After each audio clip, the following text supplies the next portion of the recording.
Chapter 1259. Marquee 15 spots sold for a total of 48,000 strings of cash. The highest price was 4,200 strings of cash, and the lowest was 2,300 strings of cash. In the afternoon, Chao Wendong came to Yunshan Courtyard and reported to Li Zixuan. So much. Li Zixuan was surprised. He thought that it would be good if the 15 spots could be sold for 30,000 strings of cash. At least it would guarantee that the football matches would not be a loss. But he did not expect to sell for nearly 50,000 strings of cash. He could not help but sigh in his heart. Money was really easy to earn. Hee. I can only say that they have good taste. Marquee's Football League was the focus of everyone's attention. With such an opportunity, of course they would try their best to seize it. Chao Wendong laughed. Li Zixuan waved his hand and said, "Boss Chao, you're too humble. I'm sure you have a part to play in this. I'll remember it in my heart." He did not expect Chao Wendong to have such talent. Speaking of which, shouldn't the more awesome auctioneers in the auction house be beauties?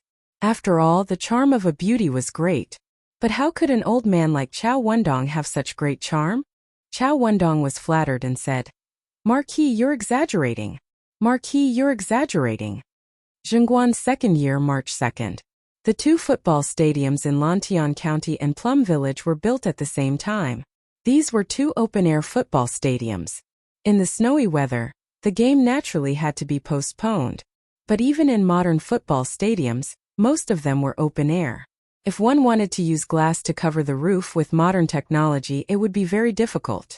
Of course, the costs would be astronomical. Moreover, there were many spectators in large football stadiums. First of all, air circulation had to be maintained.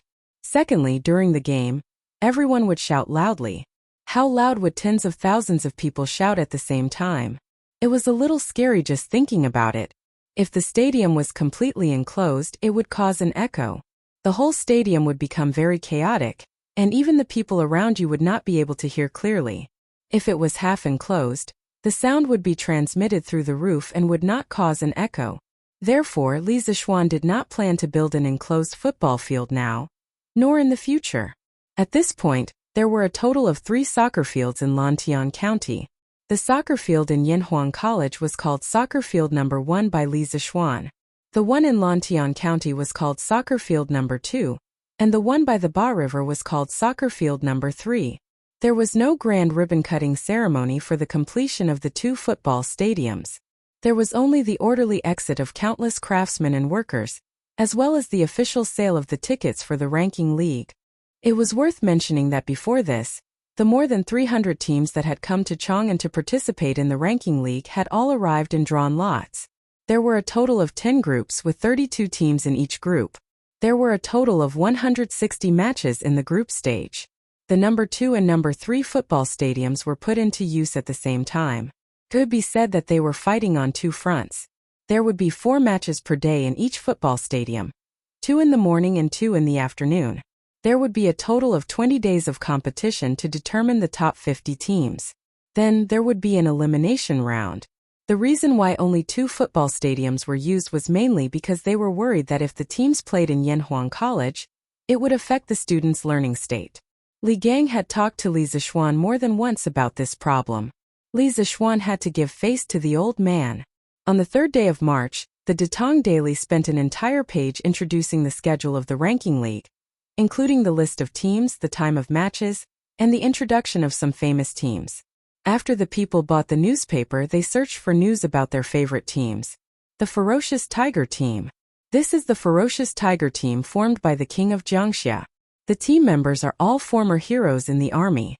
They are very strong. I think the Ferocious Tiger Team will win this competition. The nobles of Tang were still the main force in forming a team. Although Li Zixuan was reluctant to let the nobles form a team to participate in the competition, he had no good ideas. However, in order to prevent ordinary business teams from deliberately playing fake matches to please the nobles, he had specially formulated an iron law. That was, once such fake matches were found, all the members of the 2 teams would be included in the blacklist of the Football Association. They would not be able to participate in the official competitions held by the Football Association of Tang for life. In this way, the boss of the team who intended to give a favor would have to think twice. If they were not found, they would be lucky. Once they were found, they would not be giving a favor but a bomb. They would face the joint pursuit of the nobles and the Football Association of Tang. Didn't they say that Kung Fu is not allowed in this competition? The king's team is made up of soldiers. How can they play? Hey, what do you know? This competition does not allow the use of Kung Fu. But who said that soldiers must know Kung Fu? The king just picked some heroes who are stronger and faster. It's not a foul. The Football Association of Tang organized the Football Association of Tang, the League A, and the Championship League. They were all ordinary football competitions and not Kung Fu football.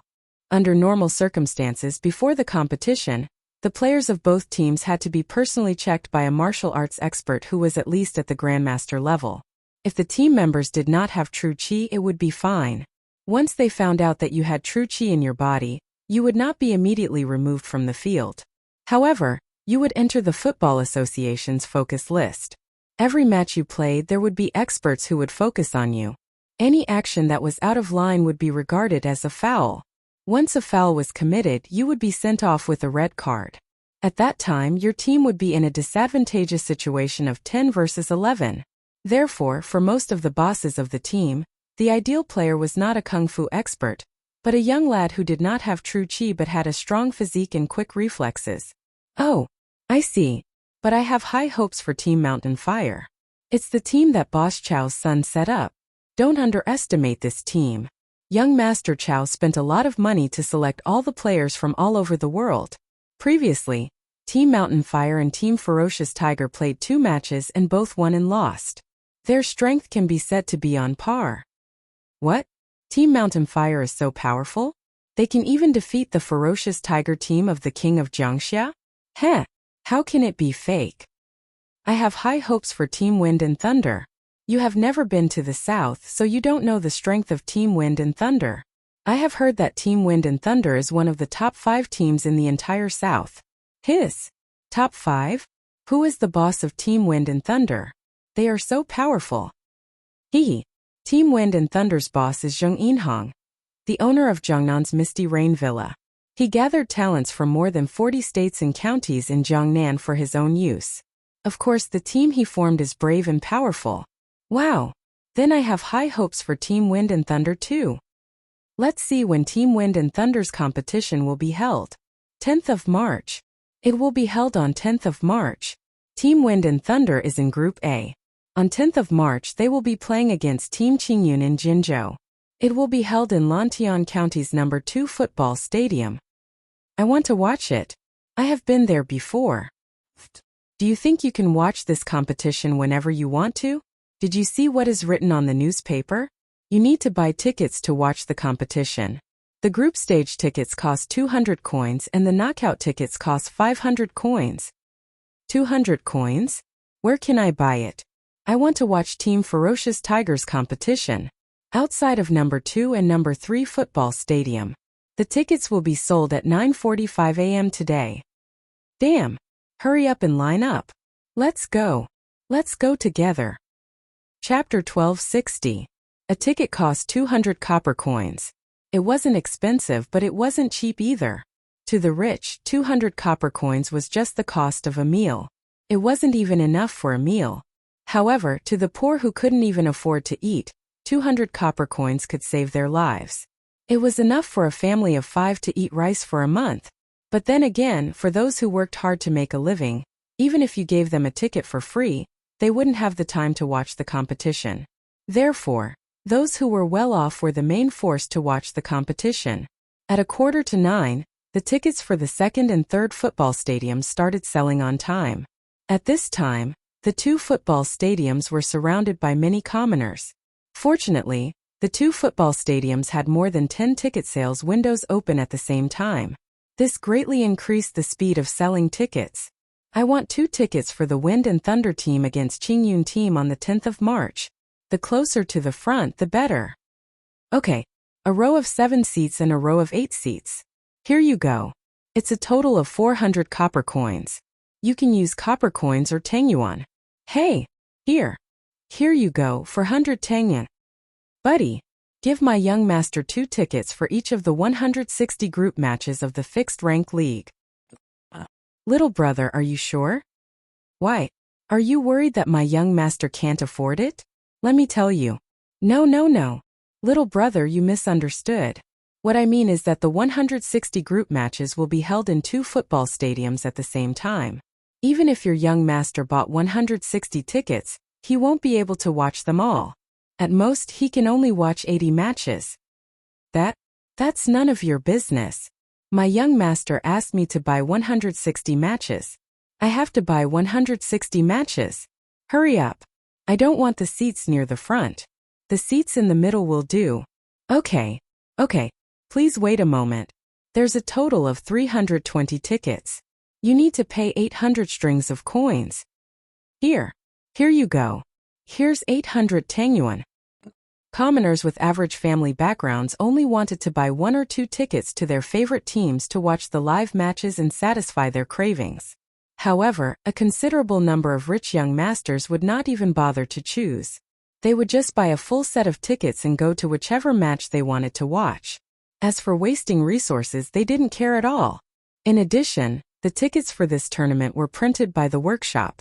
Although the craftsmanship was not as exquisite as Tang Yuan's, it was not easy for ordinary people to copy. Most importantly, there were only a few days left before the start of the tournament. Li Zixuan did not believe that there would be an expert among the people who could print the original copy of the tickets in just a few days. If such a situation really happened, he would accept it. Yamacho. A total of 70% of the tickets for the first day of the group matches were sold today. It looks like the people are very passionate about football. In the afternoon, Ma Zhou came over to report with a face full of joy. Li Zixuan shook his head and sighed. Brother Ma, don't be happy too early. In this group competition, not all the teams are strong. After the initial novelty wears off, the weaker teams will take turns to fight. The citizens will feel bored and naturally won't come to watch every match. The 2 newly built football stadiums could accommodate 10,000 people at the same time. If a ticket was sold for 200 copper coins, if 10,000 tickets could be sold for 1 match, that would be 2,500 strings of coins.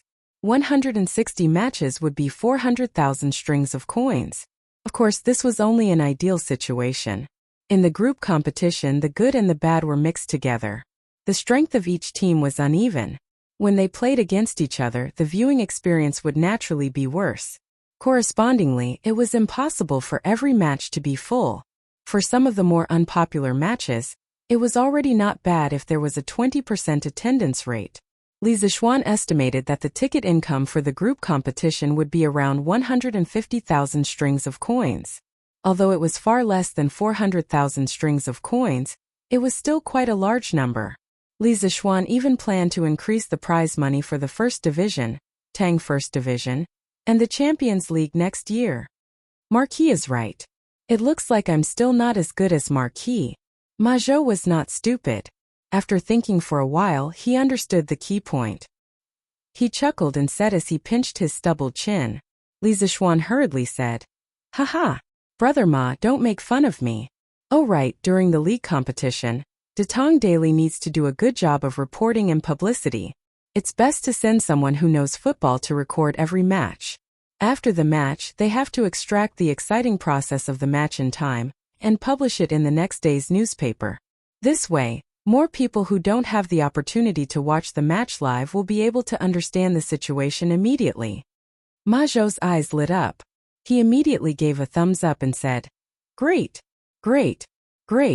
In this way, not only will it add a hot topic for Datong Daily, but it will also let more people pay attention to the Football League. Marquis move can be said to be killing 2 birds with 1 stone. Li Zixuan smiled and said, It's more appropriate to say that they complement each other. Haha. Yes. The Football League and Datong Daily complement each other. Sir, I want to leave for Zhengzhou tomorrow. After Ma Zhou left, Little Fishy, who had not shown up for a long time, came to Yunshan. She found Li Zixuan and said directly. Li Zixuan was stunned and then shocked. He quickly raised his head and asked puzzledly, Little Fishy, why do you suddenly want to go to Zhengzhou? He originally wanted to ask Little Fishy if she had found clues about her parents in Zhengzhou, But then he felt that it was a bit too abrupt to ask.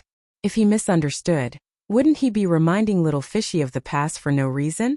Little Fishy bit her thin lips. She was probably struggling in her heart. After a while, she took a deep breath and seemed to have finally made a decision. Yamacho. Wei's watching went south to Hunan province at the beginning of the year to rectify the illegal activities of the local officials. A few days ago, little Fishy heard from the traveling merchants who came to Chang'an from the south that the officialdom in Hunan province has been in chaos in the past month. Thieves are everywhere. Little Fishy wants to go to Zhengzhou personally to see if there are corrupt officials who want to harm Wei's watching in order to avoid being investigated. Is there such a thing?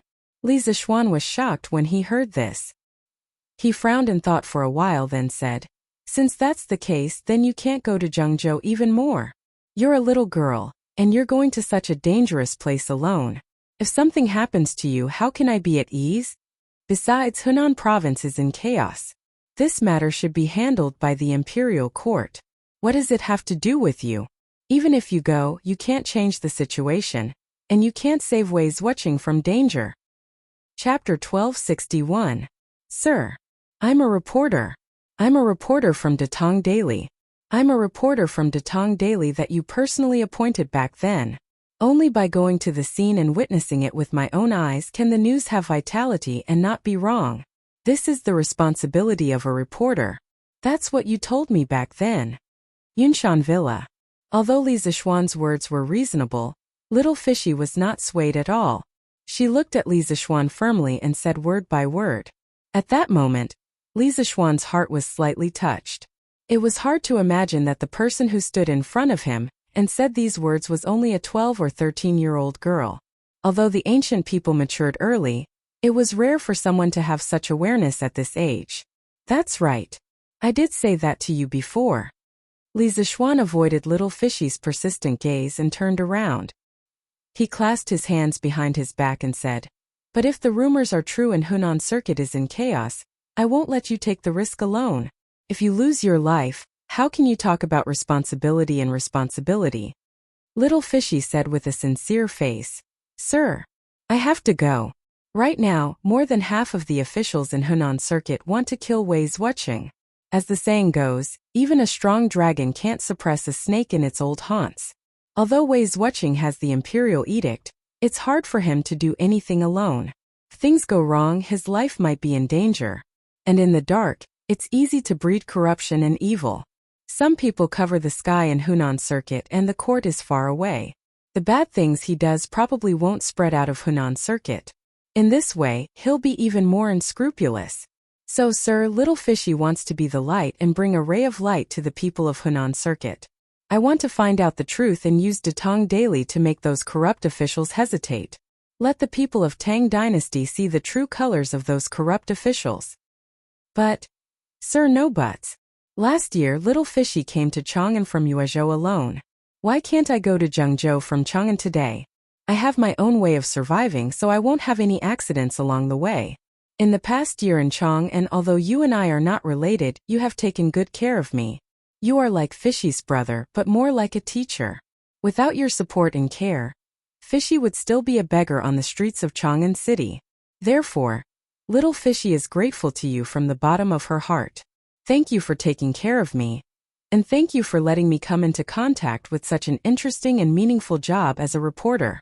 Little Fishy wants to do something for you, and also something for herself. Left Prime Minister Wei is honest and upright, abhors evil as if it were an enemy, and dares to speak frankly for the people. He is a rare good official in our great Tang. Little Yuer does not want him to be harmed by evil people, so little Yuer must go on this trip to Zhengzhou." After saying that, little Fishy knelt on the ground and solemnly kowtowed to Li Zixuan for a long time. Why did he say 1.5? This was because Li Zixuan had already reacted and pulled her up from the ground when she knocked on the second head. "Little girl, what are you doing?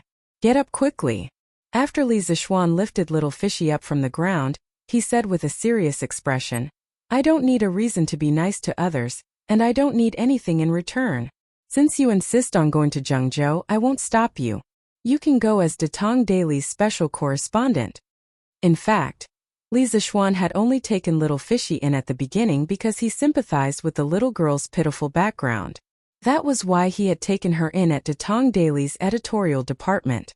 However, as little Fishy became more familiar with the news format, the news articles that she wrote were quite decent.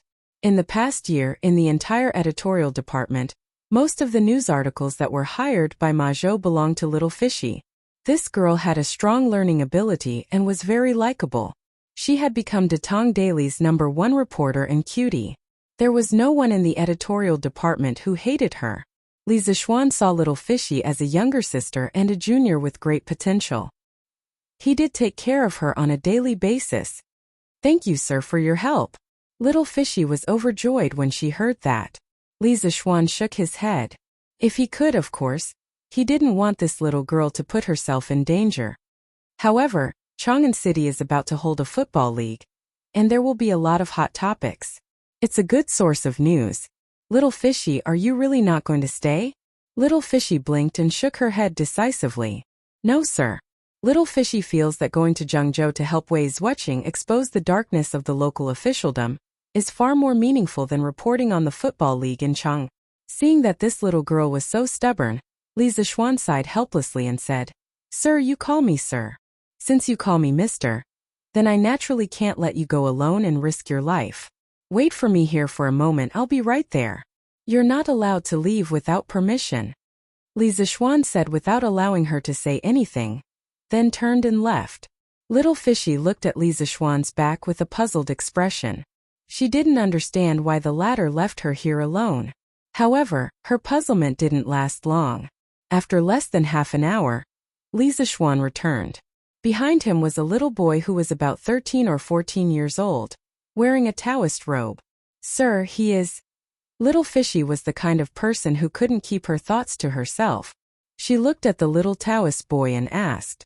Li Zixuan smiled and introduced, "Little Fishy, this is my cousin Yi Fashion. His ancestral home is the Yi clan of Nanyang, and he knows a little about martial arts. This time when you go south to Zhengzhou, I want him to escort you." Coincidentally, he was planning to return to Nanyang soon, so there's no harm in bringing it forward a few days. Although Yi Fashion looked gentle, quiet, and weak on the surface, this child was considered half an inner force expert. His martial arts cultivation was much higher than the second generation of generals like Chang Chumo and Yuchi Baolin. Yi Fashion originally planned to return to Nanyang at the beginning of spring this year. After saying goodbye to his parents, he would travel the world and visit famous teachers. Now that little Fishy was also going to Henan, it was better to let these two little guys take care of each other along the way. Of course, Li Zixuan also knew that little Fishy and Meng Wenhao had some feelings for each other. However, who was Yi Fashion? He was a Taoist almighty who pursued the heavenly Tao wholeheartedly. In the future, he would become the leader of the world's Taoist sections. Why would he care about these feelings? Therefore, Li Zixuan's arrangement wasn't considered to be a corner of his disciples. Sir, how can this be allowed? Why don't you let me go alone? Don't worry, there won't be any danger. When little Fishy heard that Li Zixuan wanted to send his own cousin to escort her, she was shocked and hurriedly waved her hand. Chapter 1262. Miss Ewer, you don't have to be so polite. Fashion was planning to return to Nanyang anyway. Sending you to Zhengzhou is just on the way. Back at the Cloud Mountain courtyard, Yi Fashion saw Liu waving his hand to refuse, so he smiled and cupped his fists. After living with the Li family for such a long time, Yi Fashion had more or less heard about little Fishy's deeds from Lan. He was very happy to help such an intelligent and righteous little girl. Moreover, sending little Yor to Zhengzhou was just on the way. Yi Fashion had delicate features to begin with, so it was easy for him to gain the favor of others. Furthermore, his gaze was clear and his tone was sincere. Little Yor couldn't bring herself to reject him. Then thank you, sir. Thank you, brother Yi. Although Yi Fashion might not be older than her, she couldn't call him brother right from the start, right? Yi Fashion hurriedly said that she didn't have to thank him. Seeing that there was nothing else for him to do here, he cupped his hands and left to pack his luggage. Little Yor, come find me tomorrow before you set off. I have something to give you. After watching Yi Fashion leave, Li Zixuan was silent for a moment before he instructed. Yes, sir. Although little Yor didn't understand what Li Zixuan wanted to give her, she still agreed. All right. It's getting late. You should go back and prepare. Sir. Little Yor nodded and left. As soon as she left, Han Yushi walked in quietly. Husband, little Yor is leaving the capital? Li Zixuan wasn't surprised that his wife asked this directly. In fact, he had sensed that Han Yushi was eavesdropping outside the door 15 minutes ago, but he didn't say anything. Wife, do you think I'll harm her by agreeing to let her go to Zhengzhou today? Li Zixuan nodded. Han Yushi came over and held Li Zixuan's hand. She said gently, Husband, in this life and the next life everyone has their own choice.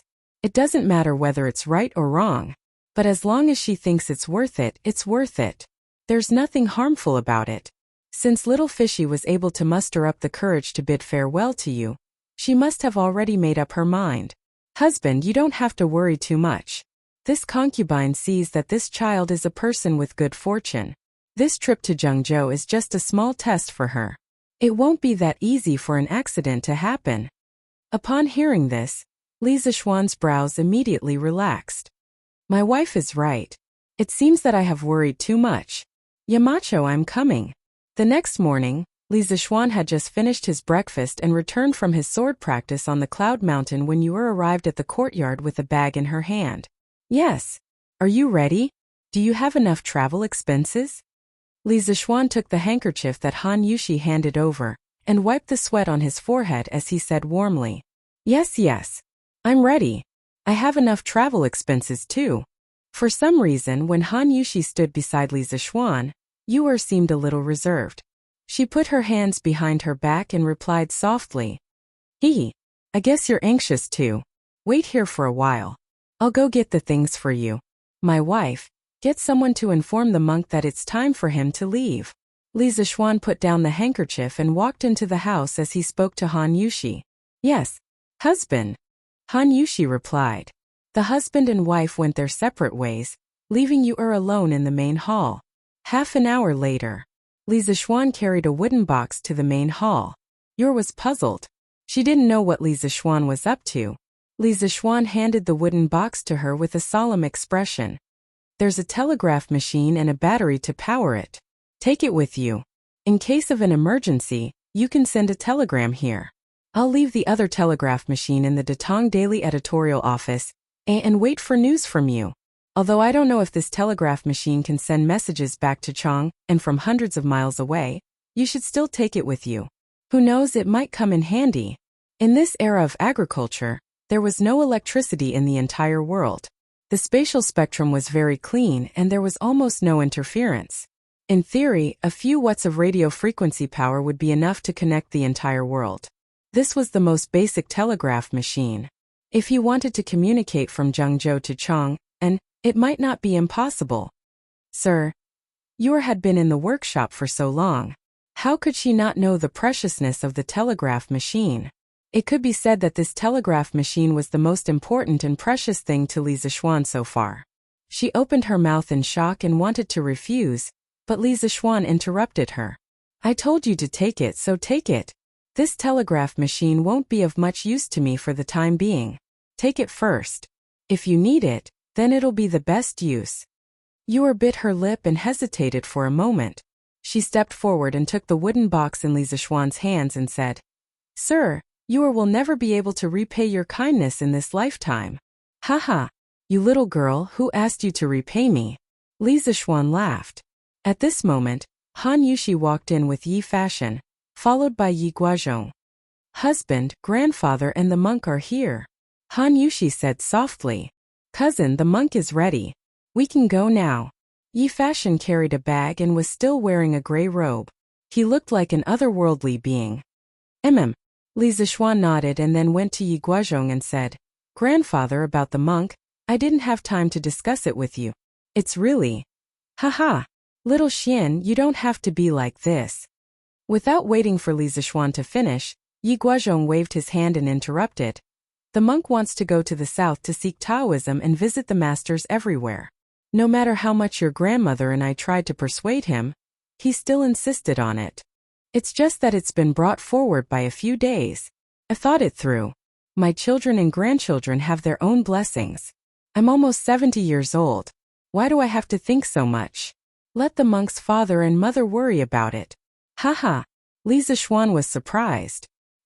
He didn't expect the old man to become so open-minded in just a few months. Grandfather is right. Our children and grandchildren have their own blessings. The monk has a firm heart and a steady personality. He will be the leader of Taoism in the future and bring it to greater heights. Li Zixuan said to Yi Guozhong with a faint smile as he looked at Yi Fashion's calm face. To Yi Guozhong it was just a blessing. Only Li Zixuan knew that it was a prophecy. Ooh. Chapter 1263. In the end, Li Yu left with Yi Fashion. The two children didn't even have lunch. They carried their bags and rode the carriage to the south. Before leaving, Little Fishy gave Li Zixuan a letter, saying that it was for Meng Wenhao, the first good friend she made in Cheng. Since it was Friday and the students weren't on holiday in the morning, she could only ask Li Zixuan to help her deliver the letter. Grandfather, is the officialdom of Hunan Circuit really so dark? How much influence does the Cui family have in Hunan Circuit? After Little Fishy and Yi Fashion left, Li Zixuan sighed and asked. Yi Guozhong's expression changed. He pursed his lips and didn't say anything. After a while he sighed and said, the Cui family is the sky in Hunan Circuit. His Majesty is so determined to deal with the Cui family this time. It will definitely cause a violent backlash in Hunan Circuit. Even if Wei Zuoqing has the imperial edict in hand, I'm afraid it will be difficult for him to completely clean up the officialdom in Hunan Circuit. And if he acts too hastily, I'm afraid there will be a change in Hunan Circuit. Change in Hunan Circuit. These two words were earth-shattering. Li Zixuan's eyes narrowed and asked with a gloomy face. Grandfather, you mean that those local officials might join the Cui family and start a rebellion? If that was true, it would be no small matter. This meant that the Tang Empire, which had just been peaceful for less than 2 years, would be plunged into the flames of war again. Moreover, if other aristocratic families saw the Cui family's actions, they might take the opportunity to cause trouble. At that time, the internal war of the Tang Empire would erupt. Yi Guozhong nodded and said, it's not impossible. Even a rabbit will bite when cornered. The Cui family of Qinghe is a 1,000-year-old family. How many scholars and officials are dependent on them? Wei Zhang brought the imperial edict to Zhengzhou to clean up the officialdom and destroy the Cui family's foundation. How can the Cui family be trampled on by him? Li Zixuan frowned and said, then I will go to the palace now and ask His Majesty to take precautions. After saying that, he was about to leave. He didn't know when, but he, who only wanted to be a carefree marquis, began to care about national affairs. Perhaps he had completely integrated into this era. Into the identity of a Tang? Yi Guozhong reached out and stopped Li Zixuan. Little Xian, don't be in a hurry to go. If I'm not wrong, His Majesty must have foreseen the situation today. Otherwise, he wouldn't have given Wei Zheng a group of imperial guards. His Majesty is able to govern the country and bring peace to the world. His martial prowess is capable of stabilizing the universe. His ability and skills are incomparable to the previous emperors. Little Xian, you must never underestimate His Majesty at any time. The current situation in Hunan Circuit is very likely His Majesty's intention. Perhaps His Majesty has already made arrangements in the dark, waiting for those officials and the Cui family to fall into the trap. Li Zixuan's heart skipped a beat. At this moment he remembered who his boss was. It was Li Er. In this era, only old Li could rebel against others. In this world, who else could rebel against old Li and succeed in doing so?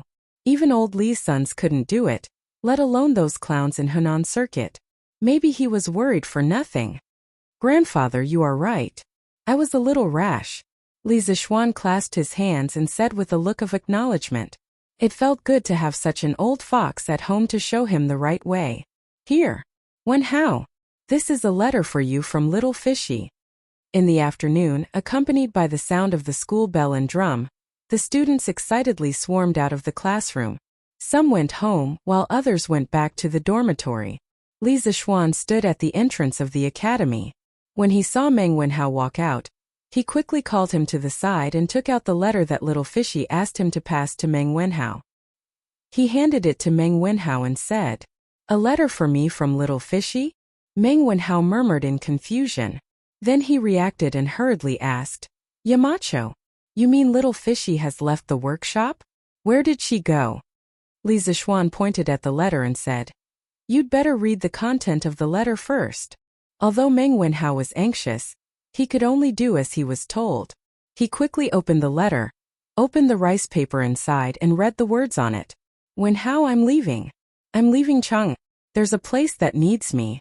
Although it's far away, I was able to come all the way from Yuezhou to Chang'an. What's the distance now?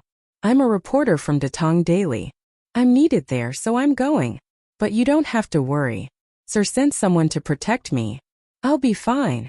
You're the first good friend I made in Chang'an. I envy you. I envy you that you can become Sir's student. I envy you that you can study at Yanhuang College. But as your good friend, I'm very happy for you. Sir is a good person and a great person. Although I'm not his student, I still hope that I can become a person like him in the future. A person who can be remembered by the people all over the world. Wenhao, I hope you can also become a person like Sir. Do you remember the first time we met that day? In order to thank you for your help, I treated you to eggyangcha noodles. In the end, I met a scammer. Not only did I not eat, but I was also almost beaten. This time when I come back from my business, I must treat you to a meal of eggyangcha noodles. At that time, Wenhao, you must do me the honor. Little fishy. As Meng Wenhao read the letter, he couldn't help but think of all the things that happened when he first met little fishy. He couldn't help but feel a sense of loss. In the end, he quickly looked at Li Zixuan and asked, Yamacho, little fishy said in the letter that she was going to a place. Where is she going? Li Zixuan heard this and shook his head. Since she didn't tell you, then I can't tell you. But Wenhao, don't worry. I've already sent someone to protect her along the way. When she gets there, there will also be someone to receive and take care of her.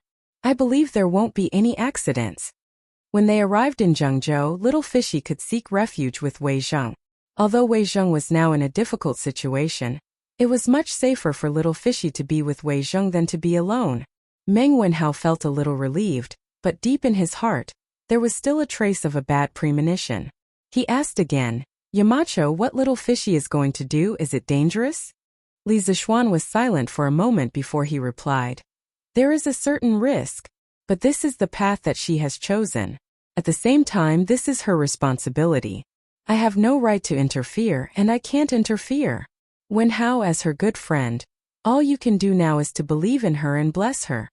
After that, Li Zixuan patted Meng Wenhao's shoulder, sighed, and walked away. Meng Wenhao's face was dull, and he felt lost. Chapter 1264. The two little guys left Chang'an and went south to pursue their dreams. In Chang'an, life went on as usual. The popularity of the tickets for the football ranking league did not diminish. For the past few days, there had been countless people queuing outside the two football stadiums to buy tickets. The tickets for the first day of the competition were completely sold out. Everyone wanted to see what this so-called football ranking league was like. Time flew, and in the blink of an eye, it was the 8th of March. It was a sunny day and the spring breeze was blowing. At 8 o'clock in the morning, the side gates on both sides of the two football stadiums opened at the same time. The guards of the football stadiums divided the audience into 8 groups, and everyone entered the stadium after checking their tickets. Almost everyone knew about the background of the football stadiums and the FIFA, so no one caused trouble before the start of the game. Half an hour later, all the spectators had entered the stadium. For the first match, the occupancy rate of both football stadiums had almost reached 100%. The people's enthusiasm was high, and Li Zixuan had made a fortune. Just the ticket sales for the first match of both teams added up to 5,000 strings of cash. The first game of the second football stadium was between Li Daozong's ferocious tigers and Liangzhou's Fergana horses. Liangzhou was located in the northwest fortress of the empire, and the people there were tough. This team was formed by a local barbarian merchant. Last year, in the Liangzhou area, the Fergana horses could be said to be the best. In this football ranking league, the hottest topic among the people was Li Daozong's ferocious tigers and Zheng Yinhong's wind and thunder team. Li Zixuan also wanted the two teams to have a strong match in the first game, so as to leave a good impression on the people who came to watch the game. In this way, people would be willing to come to watch the later games. However, in the group stage it was completely based on the team's representatives drawing lots. If he really wanted to cheat, it was not completely impossible, but he did not think it was necessary. In the end, the Wind and Thunder team was placed in Group A, and Li Daozong's Ferocious Tigers was placed in Group B. It was destined that the two teams would not meet in the group stage. After the audience entered the stadium and sat down, it was the turn of the players of both teams to play. Without Li Zishuan's guidance, the players of both teams knew to change into tight clothes. In addition, to make it easier to run, they all tied up their hair. At the request of the Great Tang Football Association, the clothes worn by each team member had to be marked with a number. The number had to correspond to the player and be recorded in the FIFA. The team in black was the Ferocious Tigers. The 11 players were all burly men who looked like iron towers. The outline of their bulging muscles could be seen through their clothes. Looking at the way they walked in unison, it was obvious that they had been in the military. However, these people definitely did not know any internal martial arts, because all the players had to be checked by the bearded man before entering the field. If they knew any martial arts, they would have already been marked by the FIFA. The one in red was the Fergana horse team. Of course, the 11 members were not as big as the Ferocious Tiger team, but they were generally younger and more energetic than the Ferocious Tiger team. Oh, the Ferocious Tigers. The Ferocious Tigers will win. When the players of both teams appeared on the field, it naturally caused a tsunami of cheers from the audience. Although their cheers could not be heard, because people in this era still did not know what cheers meant, the huge cheers were enough to explain everything. Most of the people who could come to Lantian County to watch the game were Chang'an locals. In the face of the Ferocious Tigers versus Fergana horse team, the audience instantly chose a side, which was to cheer for the Ferocious Tiger team. Wow! The Ferocious Tiger team's lineup is so neat. And each of these people is so burly. The Ferocious Tiger team is definitely not a match for them. That's right. That's right. These people are said to be the former soldiers of the king of Jiangxia. Each of them is well trained. Today's game will definitely be won. But why do I feel that the Ferocious Tiger team is not bad? I heard that the strength of this team is top-notch in the Liangzhou area. Bah! Wang Qingyi, whose side are you on exactly? Of course I'm on the Ferocious Tiger team's side, but I was just discussing the matter as it is. T. You're such a busybody. In my opinion, the Ferocious Tiger team will win. Now it's just a matter of how many wins they have. I'm guessing at least 3 goals. Haha. I'm guessing at least 5. There was a lot of discussion in the audience and it was extraordinarily lively. On the field, after throwing a copper coin, the Ferocious Tiger team obtained the right to pick the side, and the Ferocious Tiger team obtained the right to kick off. According to the rules, the ball needed to be placed on the center of the field when kicking off.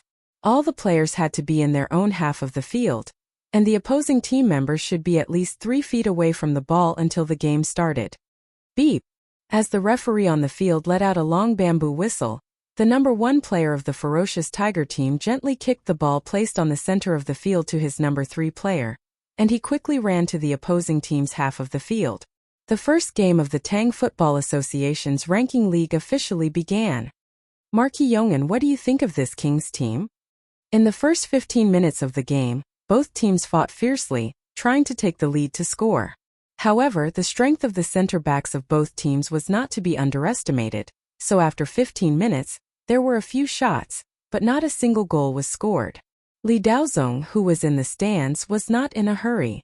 Instead, he asked Li Zishuan beside him with an indifferent expression. Today was the first game of the ranking league, and it was also the Ferocious Tiger team's debut, so Li Zishuan and Li Daozong were both present.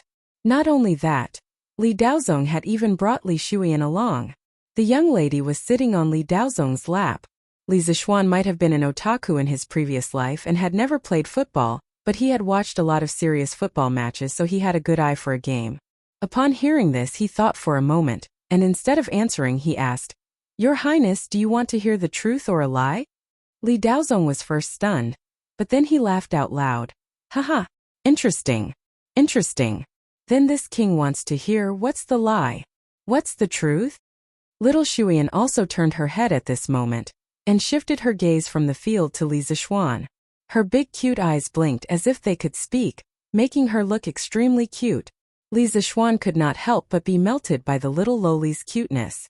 He smiled at Li Xuan, then looked at Li Daozong and said, If your highness wants to hear a lie, then every member of the ferocious tiger team is tall and strong, like a fierce tiger coming down from the mountains.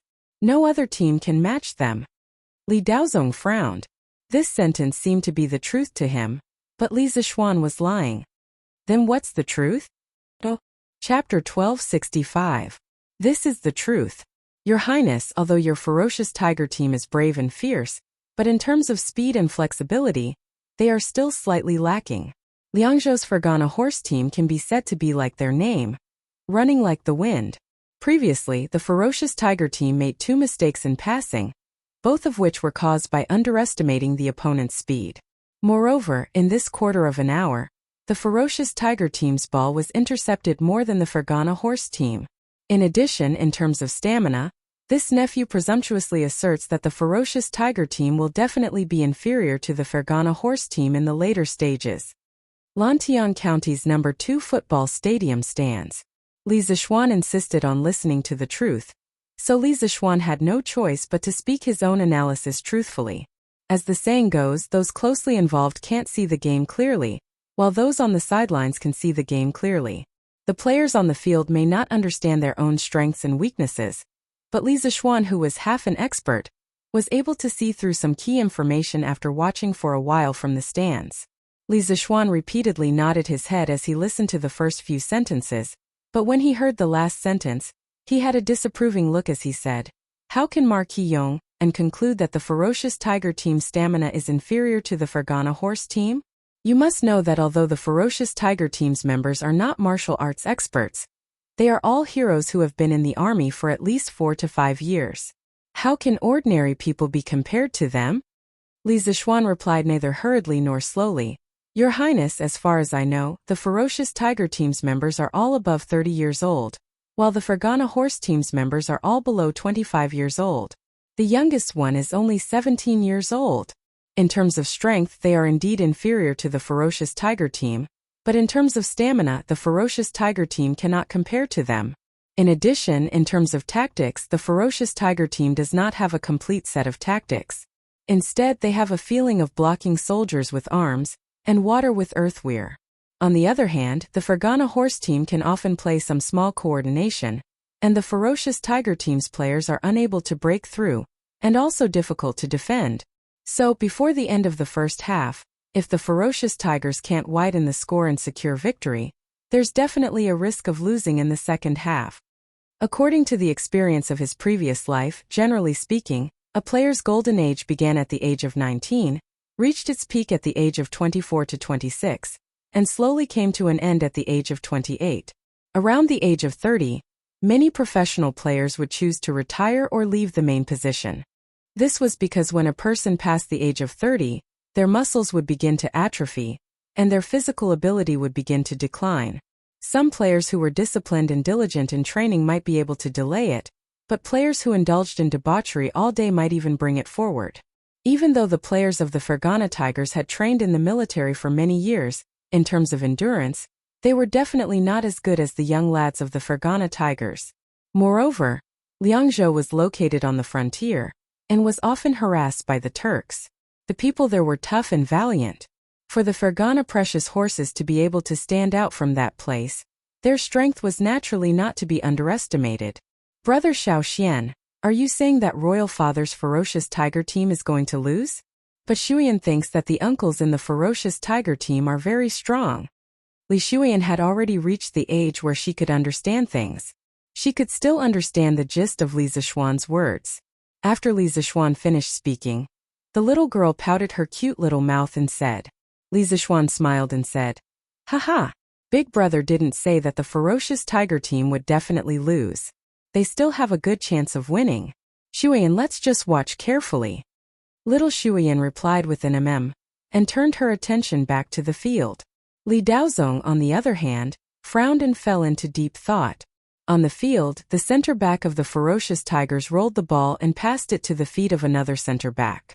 The latter dribbled 2 steps and passed a player of the ferocious horses. Then he made a long pass, intending to send the ball to the feet of his own center forward. Who would have thought that this pass would be intercepted by the center forward of the ferocious horses? The surrounding audience was in an uproar again. F***ck. It was intercepted again. What's going on? If the pass isn't accurate, then don't blindly spread it. This time, the ferocious tiger team is in danger. The speed of the Fergana Tigers is very fast. This is already the third time that they have intercepted the ball of the ferocious tiger team, right? Hey, the ferocious tiger team is actually playing well, but I didn't expect the strength of the Fergana Tigers to be so tyrannical. The audience discussed animatedly, but Li Daozong's face was gloomy and his eyebrows were tightly knitted.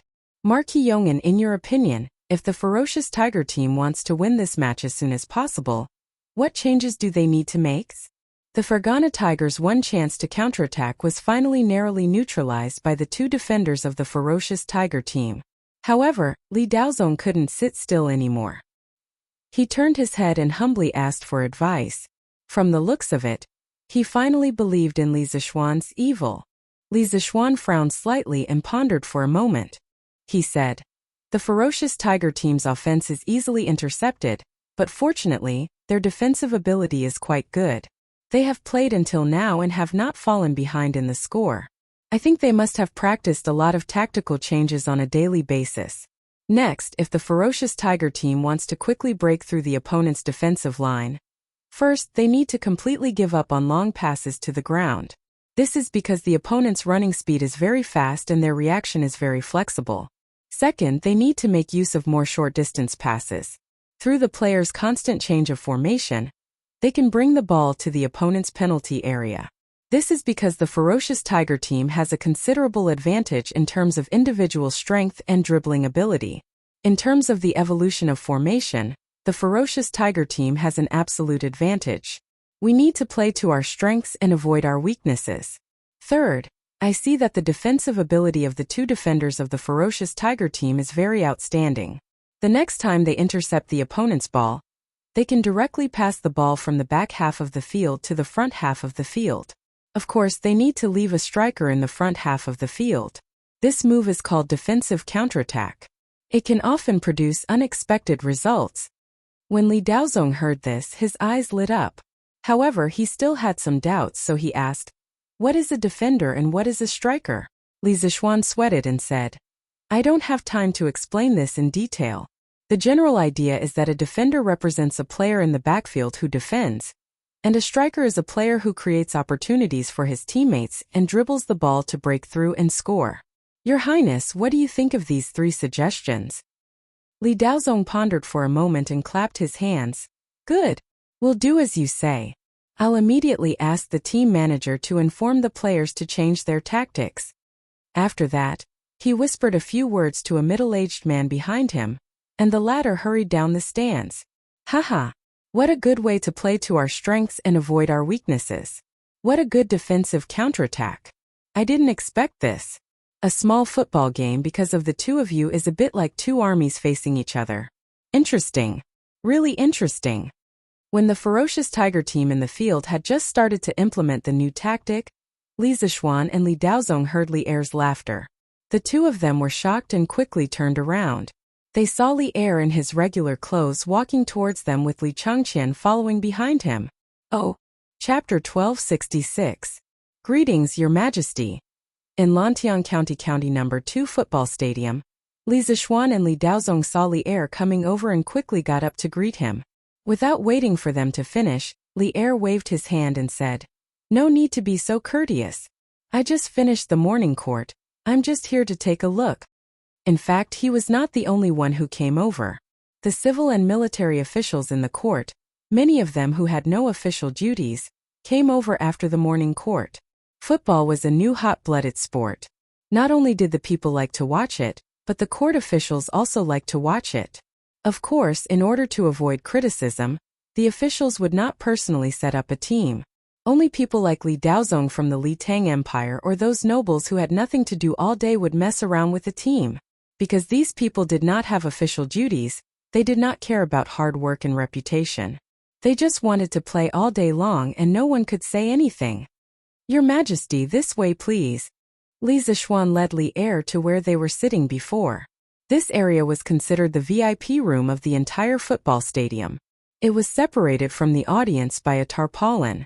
Many people in Chang'an City had seen Li Er before. In order to avoid causing a commotion, they could only arrange for old Li to sit in the private room. Haha, Shuiyan, come to me. When Li Er saw the delicate little Shuiyan, he suddenly smiled and waved his hand. Shuiyan greets royal uncle. Li Shuiyan hesitated for a moment, then walked over and said crisply, Good, good, good. Li Er placed the little Shuiyan on his lap. Then, his attention was quickly attracted by the football match. He patted Li Shuiyan's head and smiled at the two people beside him. You don't have to be restrained. Let's finish watching this game first. Off the field, the situation suddenly changed. The ferocious tigers, who had been mysterious previously, suddenly changed their style of play after the team manager's tactical deployment. They suddenly became more stable and organized. The long passes to the ground were gone, and the short-distance cooperation between the players suddenly became more frequent. Every time a ferocious Tigers player dribbled the ball, there would be a player in the most correct position to cover and receive. A few passes could be said to be smooth as flowing water. The audience outside the field was amazed. Wow! What a beautiful pass! The ferocious Tigers player 10 came at the right time. No, the direction of the pass from player number 9 to player number 10 should have been predicted. They had already calculated the distance and position between the two sides. It's too scary. Isn't their cooperation too tacit? Flawless. Smooth and flowing. Oh, they had arrived at the forbidden zone.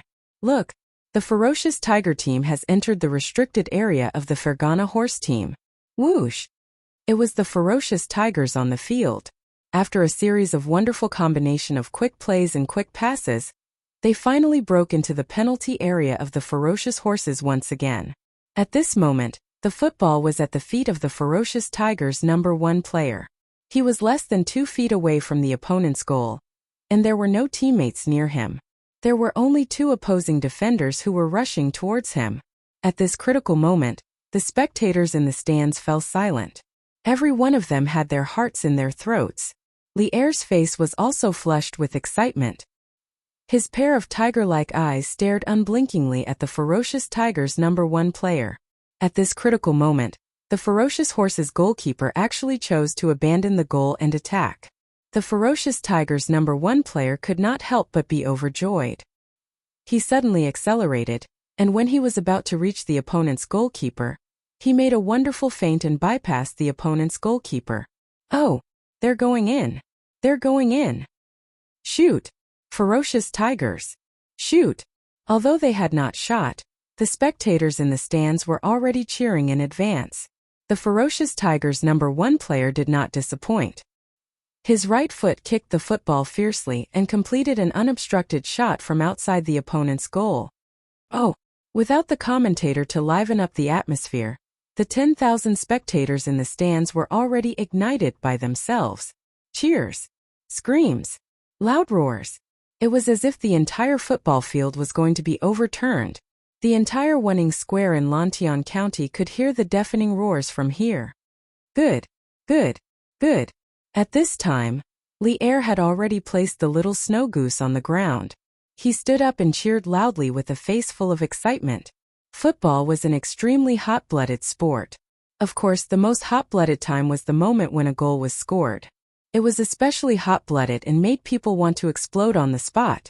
Moreover, the deafening cheers in the football field at that time made it easier for people to enter an extremely excited state. No one could resist such a fatal temptation. At this moment, Li Er no longer had the majesty of an emperor. He was just like a fanatical football fan. Li Zishuan and Li Zishuan were not any better. The ferocious tigers belonged to Li Daozong. Now that they had scored a goal, the happiest and most excited person was undoubtedly Li Zishuan. As for Li Zishuan, although the football matches he watched in his previous life were countless times more exciting than this, ever since he had transmigrated to the Tang dynasty, he did not have modern high-tech electronic devices. His life had actually been quite dull and boring. Today's football match had finally allowed him to find a bit of the hot-blooded feeling. He too jumped up from his chair and cheered loudly. Beep! The referee blew a long bamboo whistle and announced that the goal was valid. The match continued. In the next 15 minutes of the first half, the ferocious Tigers did the same thing and scored another goal. At this time, the first half had just ended. The players from both teams were taking a short break and adjusting their tactics. Li Daozong saw the boss of the ferocious horses team with a gloomy face and went back to rest with his players. He could not help but smile and said, "Hey, looks like today's match has been decided. The ferocious Tigers can finally get these 3 points." Li Er smiled and said, "Daozong, your ferocious Tigers are quite good. Moreover, these people should be from the military, right? Not bad, not bad. They did not disgrace the Tang dynasty's military." "Your Majesty is wise. These players are indeed good players from the military. Although they do not know martial arts, their individual strength is definitely not bad." Li Daozong clasped his hands and said. Li Zishuan at the side frowned and said, "Your Highness, it is still too early to say that the ferocious Tigers have won. The test for them has just begun." Li Er looked over in confusion. Li Daozong frowned and asked, "Markon, why is that?" Li Zishuan said in a deep voice, "Stamina. Stamina has always been the biggest problem that the ferocious Tigers face. Don't look at their limitless glory in the first half. These 2 goals have already exhausted most of their stamina. On the other hand, the ferocious horses team is full of hot-blooded youths. During the break, they will be able to recover more stamina.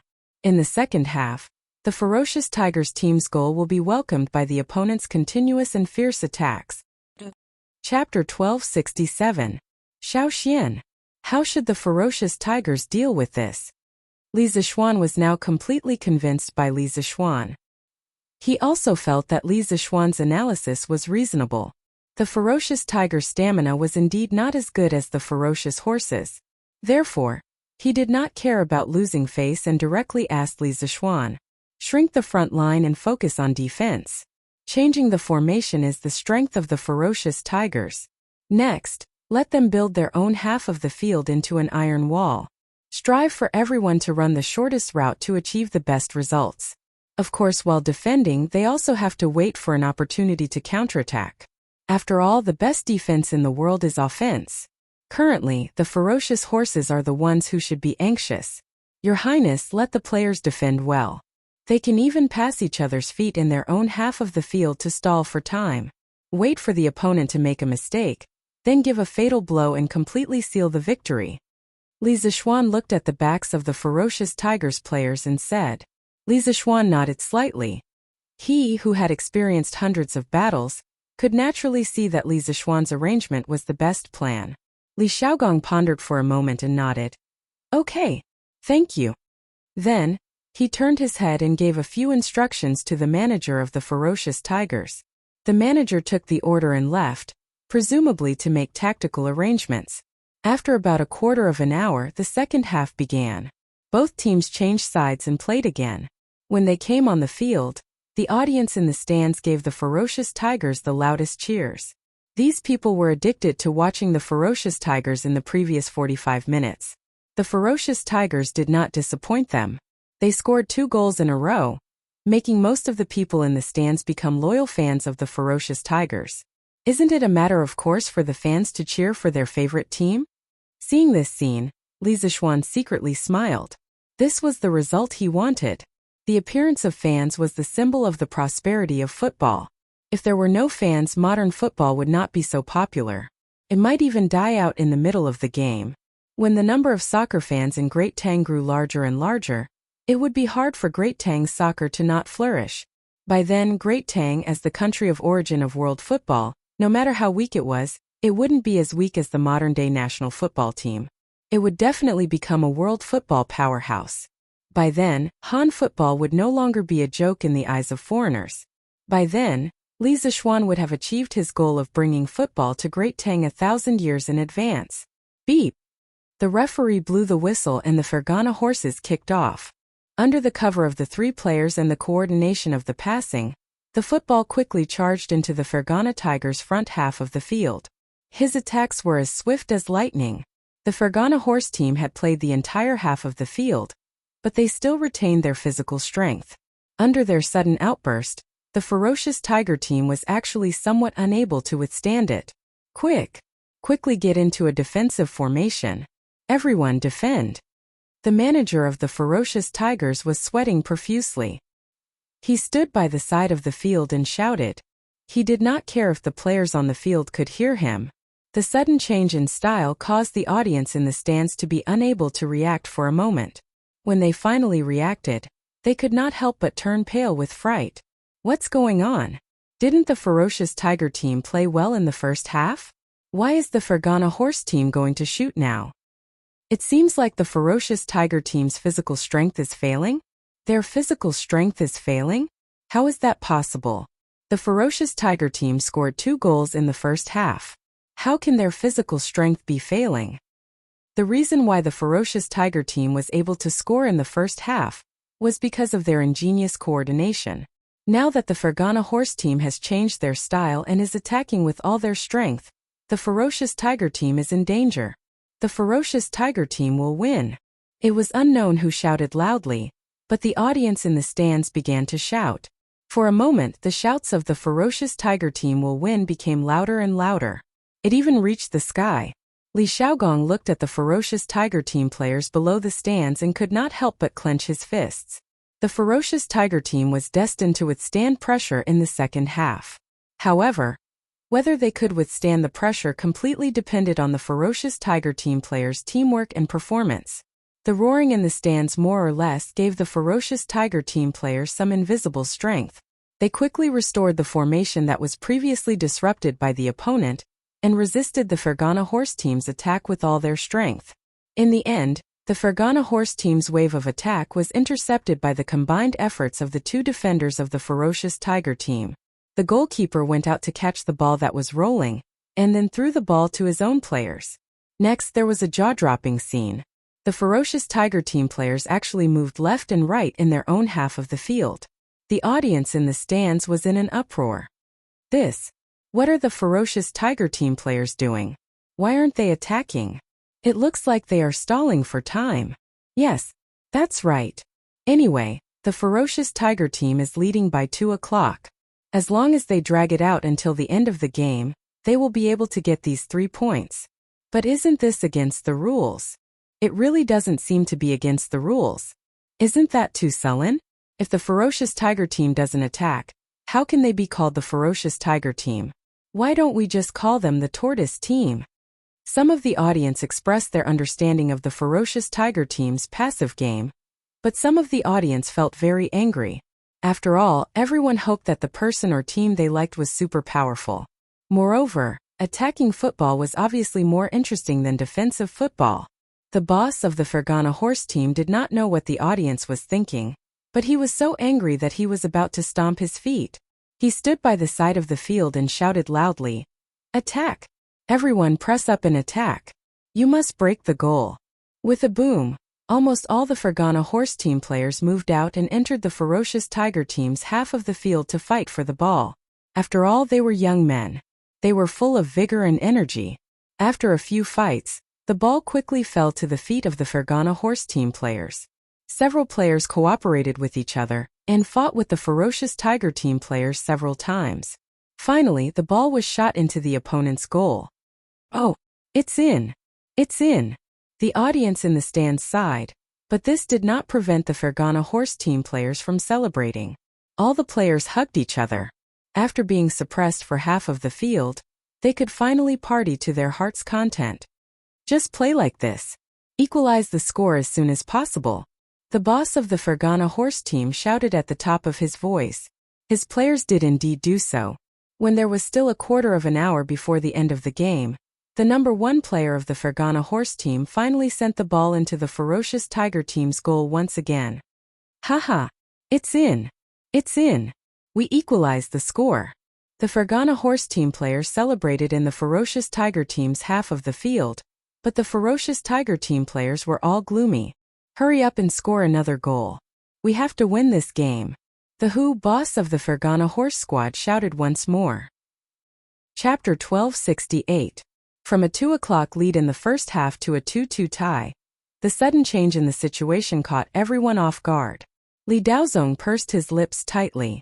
In the first half, he felt that victory was within his grasp, but now at the end of the first half, after Li Zishuan's analysis, he knew that the ferocious tigers would be at a disadvantage in the second half, but he did not expect them to be at such a disadvantage, so much so that they were directly equalized by the opponent.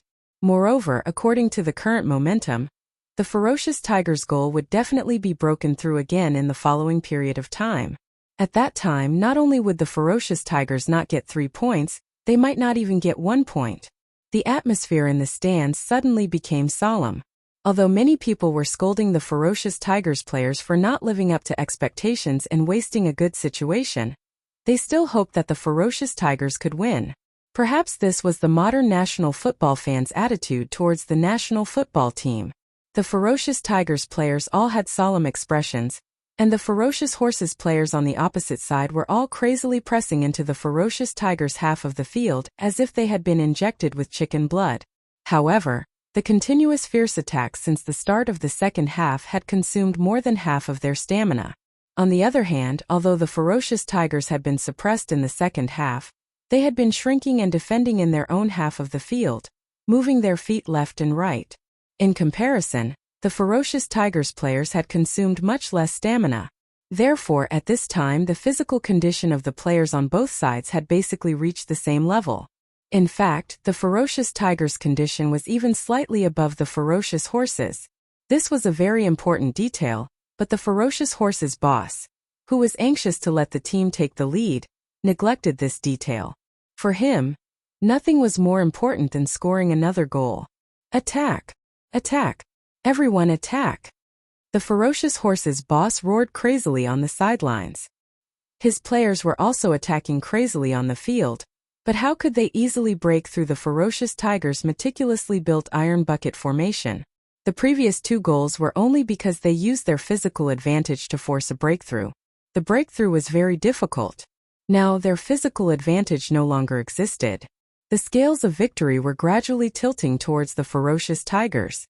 On the field, after the 2 sides fought a few times, seeing that the time left was getting shorter and shorter, the bloodthirsty Fergana horses, who wanted to score another goal, finally stopped holding back. They completely gave up on defense, and the only 2 defensive backs left in their half of the field also rushed to the Fergana tigers' half of the field to join in the fight. Liao Pingfei, send it to me. At that moment, the football suddenly landed at the feet of one of the tigers' defenders. Another player roared loudly as he ran out. Bam! The player named Liao Pengfei did not hesitate to do a side pass, and sent the football in the direction that the player was heading. At the same time, the number 1 player of the ferocious tigers, who had been pacing back and forth near the midfield, suddenly sped up and dashed madly toward the Fergana horse's goal. His speed was as fast as a cheetah. By the time the Fergana horses players and the boss realized it, the player was already less than 5 feet away from the goal. Bam!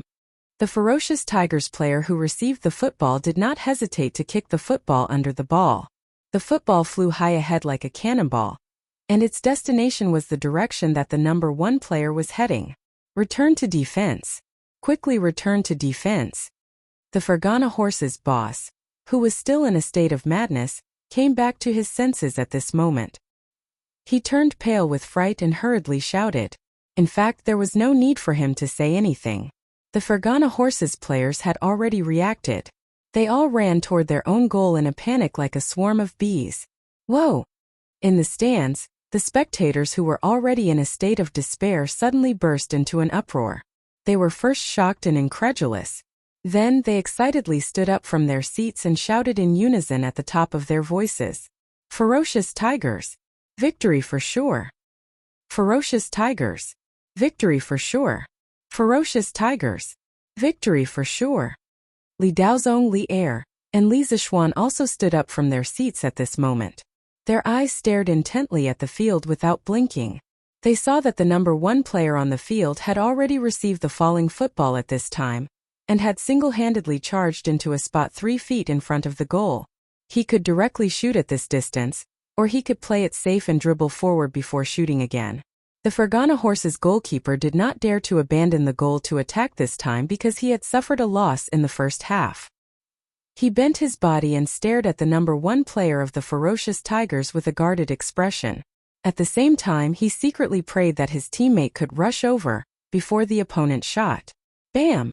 The number 1 player of the ferocious Tigers did not choose to continue dribbling forward because he felt that it was too late. The back of his right foot fiercely knocked against the lower right side of the football. With a bang, the football left behind a series of afterimages in the air and rushed toward the Fergana horse's goal. At this moment, everyone on the field felt as if the world had suddenly quieted down. They could not hear cheers or roars. It was as if they could only hear the sound of their own breathing. The Fergana horse's players who rushed to the backfield to help stopped at this moment. They stared at the football in the sky with wide eyes and prayed frantically in their hearts. Don't go in! Don't go in! The Fergana horse's goalkeeper focused 120% of his attention at this moment. He looked at the football in the sky and quickly judged the landing point of the football in his heart. Top right corner. In a flash, the goalkeeper made a judgment.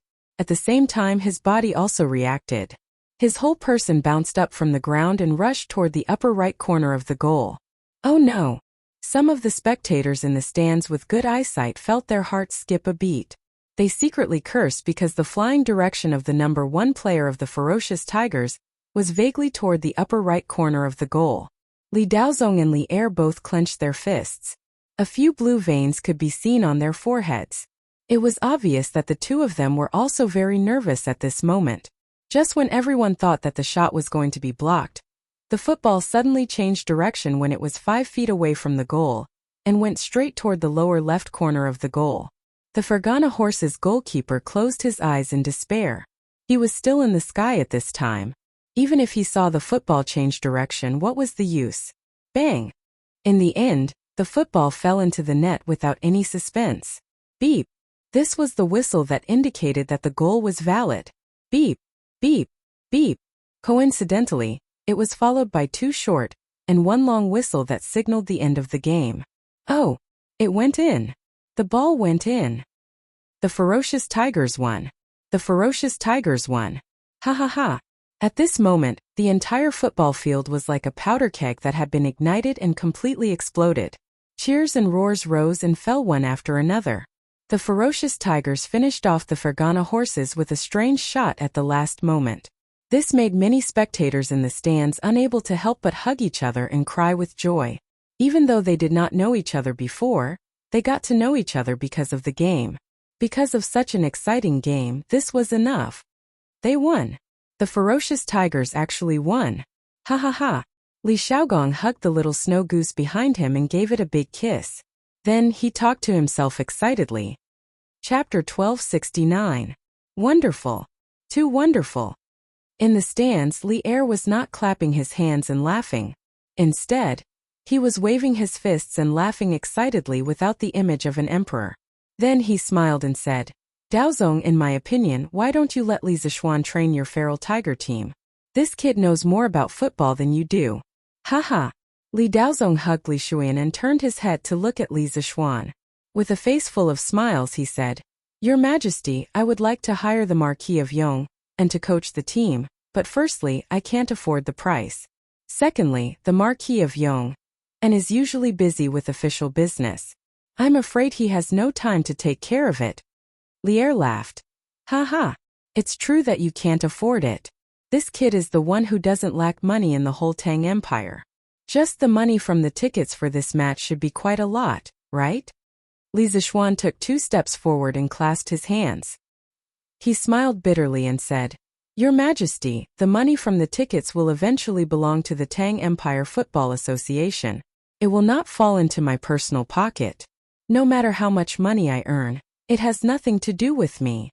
Since the Tang Empire Football Association was an official organization, recognized by the imperial court, Li Zishuan naturally had to distance himself from the association. This was a matter of principle. Li Er praised in his heart. Then he smiled and said, Ha ha, you brat, you're really clever. But in my opinion, if you can build a team yourself, it will be very interesting. Li Zishuan was speechless. Your Majesty, I will never take the initiative to build a team. How can I be both a referee and an athlete? Li Er was stunned. Although he had never heard of the term athlete, he could roughly guess the meaning from the words. After thinking for a while, he could not help but feel that this sentence was very interesting. Haha, what a good way to be both a referee and an athlete. It's rare that you don't forget to be fair. Li Zishuan smiled. Haha, Your Majesty has handed the Tang Empire Football Association to me. How can I be sloppy? Moreover, given this subject's understanding of soccer, if we were to form a team, who in the Great Tang would be a match for us? Li Zishuan's tone was very calm, but the content of his words was full of arrogance. Li Er and Li Daozong were both stunned. They subconsciously sighed in their hearts at Li Zishuan's arrogance. However, after giving it some thought, they knew that Li Zishuan was not boasting. They could tell just by looking at the difference in the performance of the Tigers after they were instructed on the spot. Moreover, Li Zishuan probably had his own unique way of training the team. If that was the case, then his team was really invincible. Your Majesty, I heard a few days ago that the officialdom of Hunan Province is in chaos. Thieves are everywhere, and it can be described as chaotic. I'm afraid that Wei Zuoqing is in danger in Zhengzhou. After leaving the football field, Li Zishuan walked with Li Er for a while. Seeing that there was no one around, Li Zishuan asked tentatively. Hearing this, Li Er stopped in his tracks. He frowned and pondered for a moment before saying, I already know about this matter. You don't have to worry about Wei Xuanqing's safety. I have my own plans. However, as far as I know, your cousin Yi Fashion took a girl from your workshop to the south a few days ago. They should be going to Hunan Province, right? Li Zishuan was not surprised that Li Er knew that Li Yu and Yi Fashion had left Chang'an. He cupped his hands and admitted, Your Majesty, the two of them are indeed going to Hunan Province. Fashion is going back. There's no need to say more. I don't care where the two of them are going, but now is a critical time. On one hand, they have to pay attention to their safety. On the other hand, don't act recklessly and ruin my plans. After saying that, Li Er did not explain further and left with his two bodyguards. Li Zishuan was left standing in the same place, quietly thinking. The first match of the group stage could be said to be full of ups and downs and wonderful beyond compare. The spectators who were present felt that the trip was not in vain. After Li Zishuan finished watching the game, he secretly breathed a sigh of relief. Because the first game was so exciting, the popularity of football would definitely be completely brought up by this game. With a good start, he was only halfway to success. Next, he could finally put down the affairs of the Football Association at ease and concentrate on the matters of the dam. As for the chaos in Hunan Province, through the previous conversation, he knew that Old Li must have a rough idea in his heart. Then there was no need for him to worry about it.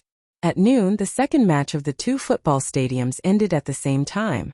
Tens of thousands of spectators left the stadium one after another. After the burning atmosphere in the stadium, they were now all fired up. They were about to bring this craze to Lantian County and Chang'an City. Haha! The Ferocious Tigers game this morning was so King exciting. Especially the last goal. At that time my hair stood on end. Haha! Me too. The last goal was so King beautiful. Who the CK would have thought that the football could turn in the sky?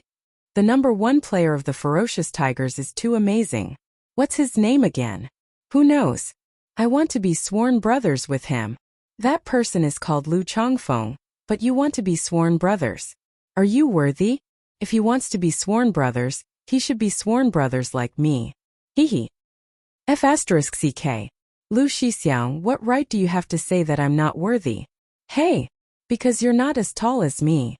It was 5 o'clock in the afternoon. It was lunchtime. In all the restaurants in Lantian County, there were discussions about this morning's game. Of course, there were even more discussions about the Ferocious Tigers vs Ferocious Horses game. Many people even became die-hard followers of the number one player of the Ferocious Tigers, Lu Changfeng, who scored twice on the field. The direction of public opinion was developing in the direction that Li Zishuan expected, and it was getting more and more intense. The next day, the Ferocious Tigers defeated the Ferocious Horses 3-2 at the last minute, became the headline of Datong Daily.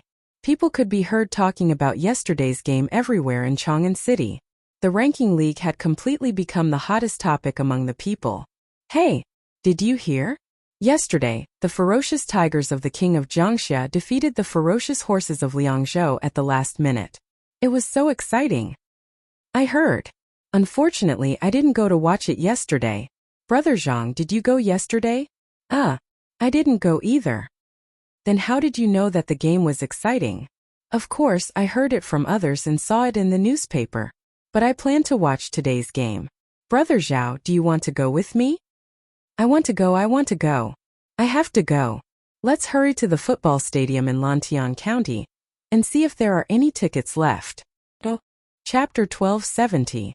The ferocious tiger's comeback became a hot topic in Chang'an and the surrounding counties. This directly led to the tickets for the next day's game being sold out. The two football stadiums were full again. Many people who came late couldn't even buy tickets, so they could only listen to the cheers from outside the football stadiums. As for Li Zishuan, he didn't care about the league anymore, because the dam that had been prepared for a long time had officially started construction. On the 9th day of the 3rd month of the 2nd year of Zhengguan, Li Zishuan, Mo Zhong, Yan Shaoning, Faubert and county magistrate, he led the newly recruited more than 20,000 craftsmen to the bank of the murky river and officially started construction. The management style of the entire construction team was exactly the same as the management style of the army during the construction of Yanhuang College. The construction team was divided into 5 regiments. There were teams in the regiments and groups in the regiments. The specific tasks were given by the HQ, and in the end it was assigned to everyone. Of course, the most important thing was that there was a complete set of rewards and punishments. This was the best way to motivate the craftsmen and workers to work. This time, many of the people in the construction team had participated in the construction of Yanhuang College last year. The news spread like wildfire. Those who participated in Li Zishuan's construction for the first time knew that as long as they worked hard, they could become rich and completely turn their lives around. Gu Xiaomao, who opened a supermarket in Yanhuang College, was the most typical example of someone who became rich by participating in Li Zishuan's construction team. It was said that the Gu family now had a supermarket branch in Chang'an City, and their business was booming. Based on that, Li Zishuan did not need to say any inspiring words at all during the groundbreaking ceremony. More than 20,000 craftsmen and workers were already rubbing their fists and rubbing their hands impatiently. They were all full of motivation. Why would Li Zishuan need to motivate them? With a command, more than 20,000 people started to dig the canal, quarry the stone, pull the soil and transport the cement. The murky river outside Plum Village became lively all of a sudden. As far as I know, Lantian County hasn't been this lively for many years. County Magistrate He, as the parent official of Lantian County, naturally had to personally come and take a look at such a big project like the dam. Seeing the bustling scene on both sides of the Ba River, he couldn't help but pinch the small tuft of beard on his chin and smile. This sentence could be said to have a double meaning. The current Lantian County was not only bustling because of the construction of the dam, but also because of the Great Tang FIFA Ranking League being held in Lantian County. The most direct feeling was that the number of merchants coming and going at the county gate every day was dozens of times more than before. Where there were people, there were business opportunities. Many merchants from other counties saw this and wanted to open a shop in Lantian County. This caused the prices of shops in Lantian County to soar. Today's Lantian County's prosperity had already leaped to the top among the counties around Chang'an City. There was no doubt that it was the top. Recently, County Magistrate He was so happy that he could wake up from his dreams. These were all political achievements. Li Zishuan smiled slightly. He looked at the workers and craftsmen who were digging the canal and said with a yearning look, "This is just the beginning. In the future, Lantian County will be the place where Great Tang's industry flourishes. When that time comes, merchants and students from all over will gather. That will be lively. Dams, hydropower stations, electric appliances, 3 acids and 2 alkali, chemical, machine tools, heavy machinery industry. These were all projects that Li Zishuan was about to start or was about to start. If he could really complete all of them, then Lantian County's status would definitely rise to another level. It was even possible that it would surpass Chang'an City. County Magistrate He wasn't a pedantic scholar. Ever since Lantian County became Li Zishuan's fief, he had spent some time to understand engineering. After listening to Li Zishuan's description, his eyes lit up. Finally, he sighed and said, "This lowly official looks forward to that day. Industry can lead the people to become rich." This was County Magistrate He's most direct understanding of industry. Previously, for example, Chitsu Pavilion and Chitsu Pavilion Workshop, they could be said to be making a lot of money every day. Now Li Zishuan was building a dam. Although he didn't know how the dam would make money, because of the construction of the dam, tens of thousands of people in Lantian County could come over to help and earn a generous salary. That was enough. More than 80% of the workers in the construction team were from Lantian County. Initially, under County Magistrate He's suggestion, they were all recruited from Lantian County. If they weren't able to get enough workers, they would go to other counties. Therefore, all the adults in Lantian County were recruited. Li Zishuan's dam directly led to the employment of the entire county's people. Oh, that's right. Marquis, is your Marquis residence in Lantian County also going to start work? County Magistrate He suddenly remembered that the Marquis residence project was suspended and quickly asked Li Zishuan. Under the condition that the dam's construction progress is not affected, we can start work. If you need money, you can directly ask Butler Wang for it. Li Zishuan nodded and replied. As the king of Lantian County, if he didn't even have his own residence, how ridiculous would that be? The Marquis residence in Lantian County was more symbolic than practical. Marquis, don't worry. It definitely won't affect the construction of the dam. County Magistrate He smiled and cupped his hands respectfully. Li Zishuan smiled and then walked to Mo Huai's side and said, "Mr. Mo, I'll have to trouble you in Xiaoning with the dam. If you encounter any problems, get someone to inform me at any time." Building a dam was a huge and arduous project. It definitely couldn't be done overnight in a short period of time. According to their original plan, they would first dig a drainage channel from the middle to divert the murky river's water from the middle and lower the riverbed's water level. Only then could they build the dam and build it. Just digging this drainage channel would probably take at least a month. In the following period of time, he definitely couldn't come here every day to supervise the work. He still had a lot of things to do, but the construction of the dam was indeed his most important project this year. Of course, he hoped that it would be completed as soon as possible. Yin Xiaoning, who was beside him, couldn't help but twitch his mouth when he heard this. He thought to himself that this bad friend of his was probably going to be a lazy shopkeeper. However, although he thought so, he didn't say anything to undermine Li Zishuan. After all, he still treated Li Zishuan as a brother in his heart. "Yamacho, don't worry. I'll do my best to build the dam as soon as possible." Mo Zhong cupped his hands and said solemnly. Back when the Mo family was at its peak, building a dam was a piece of cake. However, now that the Mo family was in decline and their talents had withered, this dam was still a big challenge for Mo Huai and the others. There were many technical difficulties that needed to be overcome. "Good. I'll celebrate with all of you when the time comes." Li Zishuan laughed heartily. Chapter 1271. The bigger the fief, the more things changed because Li Zishuan wanted to lead more people to become rich. In addition, he also had many other positions on his shoulders, such as the president of the Tang Football Association, the general manager of the Yanhuang Bank, and so on. He was busy every day. At this time, he deeply felt the importance of talents. If he had talents in related fields, he could completely unload a part of the heavy burden on his shoulders and hand it to others, while he himself could focus on developing engineering. Therefore, recently, he had been giving Li Ku more and more special lessons. He wanted to instill some basic knowledge of finance into Li Ku as soon as possible. Then, he would place Li Ku in the Yanhuang Bank for an internship, until Li Ku was fully in charge of Tang Dynasty's Yanhuang Bank. In this feudal era, the position of central bank governor was a hot potato to him. The sooner he handed it over to the royal family, the sooner he could be free. Li Zishuan was not greedy for power, and he was not greedy for money in this life. As long as the next leader of the Yanhuang Bank was capable and knowledgeable about finance, he was willing to hand over the position of central bank governor. After all, he had shares in the Yanhuang Bank. Since he could earn money by lying down, why would he work so hard every day? "Little Ku, What's your next lesson? In the Yamacho office, Li Zixuan was giving Li Ku special lessons again today. In order to instill financial knowledge into this child, he had taken up a lot of Li Ku's normal learning time recently. Oh, it's chemistry. But I heard that Mr. Wang was sick these 2 days. It should be another chemistry teacher coming over to replace him. Li Ku raised his head and replied, Oh, chemistry class? Let's skip it then.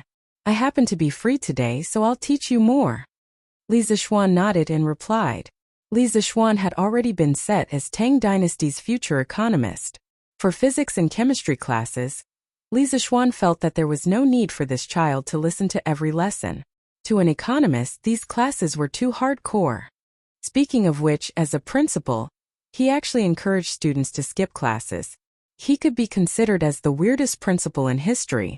Yes, Yamacho.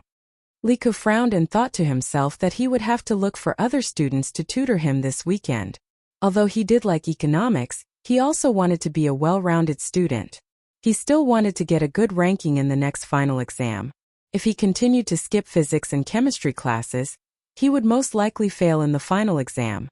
Oh, by the way, you mentioned earlier that Mr. Wang has been sick recently. What kind of illness? Are you all right? Only now did Li Zixuan notice another piece of information in Li Ku's words. Every single one of the professors of the academy was a treasure. Losing any one of them would be a great loss to the academy. He had no choice but to take them seriously. Li Ku scratched his head and recalled, I think it's abdominal pain. I heard that Daoist Sun has already taken a look at Mr. Wang. It shouldn't be a big problem. Li Zixuan frowned slightly. Abdominal pain could be serious. After all, there were many organs in the human abdomen. You can rest for a quarter of an hour first. We won't rest for the next 2 periods. We'll go straight to school. Li Zixuan made up his mind to ask Sun Simiao about it in the afternoon. He then turned to Li Ku and said, Yes, Yamacho. Young master, you're here? In the afternoon, Li Zixuan went to Sun Simiao's courtyard after lunch. In the courtyard, who was actually using a medicine roller to grind herbs. After noticing Li Zixuan's arrival, Hu quickly stood up and greeted him. Yes, you're actually grinding herbs. Li Zixuan glanced at the medicine roller on the ground and said with a friendly smile. Yes. Master has used up a few herbs here. He needs to replenish them as soon as possible. Young master, are you here to look for master? Hu replied with a smile. This girl's smile was very beautiful. It was like a spring breeze caressing one's face. It made people feel very comfortable. In modern terms, her smile was called a healing smile. Since Sun Simiao brought her back to Chang'an last year, the master and disciple had been living in Yunshan. Not only did Hu help Sun Simiao treat illnesses, but she also took care of Sun Simiao's daily needs. It was as if she treated Sun Simiao as her own elder. The villagers were the most simple people. A drop of water should be repaid with a gushing spring. What's more, healing her eyes and allowing her to see again was a great kindness. That's right. Is Priest Sun here? Li Zixuan was happy from the bottom of his heart when he saw that the melancholic girl from before was now living so happily. He nodded and asked. Master is in the house. Dr. Qin and Dr. Wang are also here. Young master, you can go in directly. Hu looked around the room and said to Li Zixuan with a smile. Yes, then I'll go in first. Li Zixuan made a sound of acknowledgement and walked towards the inner room. Oh, Yamacho is here. The commotion in the courtyard could be heard in the house. Li Zixuan had just walked to the door when Sun Simiao, Dr. Qin, and Dr. Wang came out to welcome him. Haha, let's go in and talk. Li Zixuan said with a smile. They entered the house and exchanged greetings. Li Zixuan asked about Wang Ji's illness. Sun Simiao pondered for a moment and stroked his beard. Mr. Wang's illness is in the spleen and stomach. He likes warmth and dislikes cold. Recently, he has been having abdominal pain. In my opinion, it's very likely that it's because of long-term alcohol abuse, causing his spleen and stomach to be weak.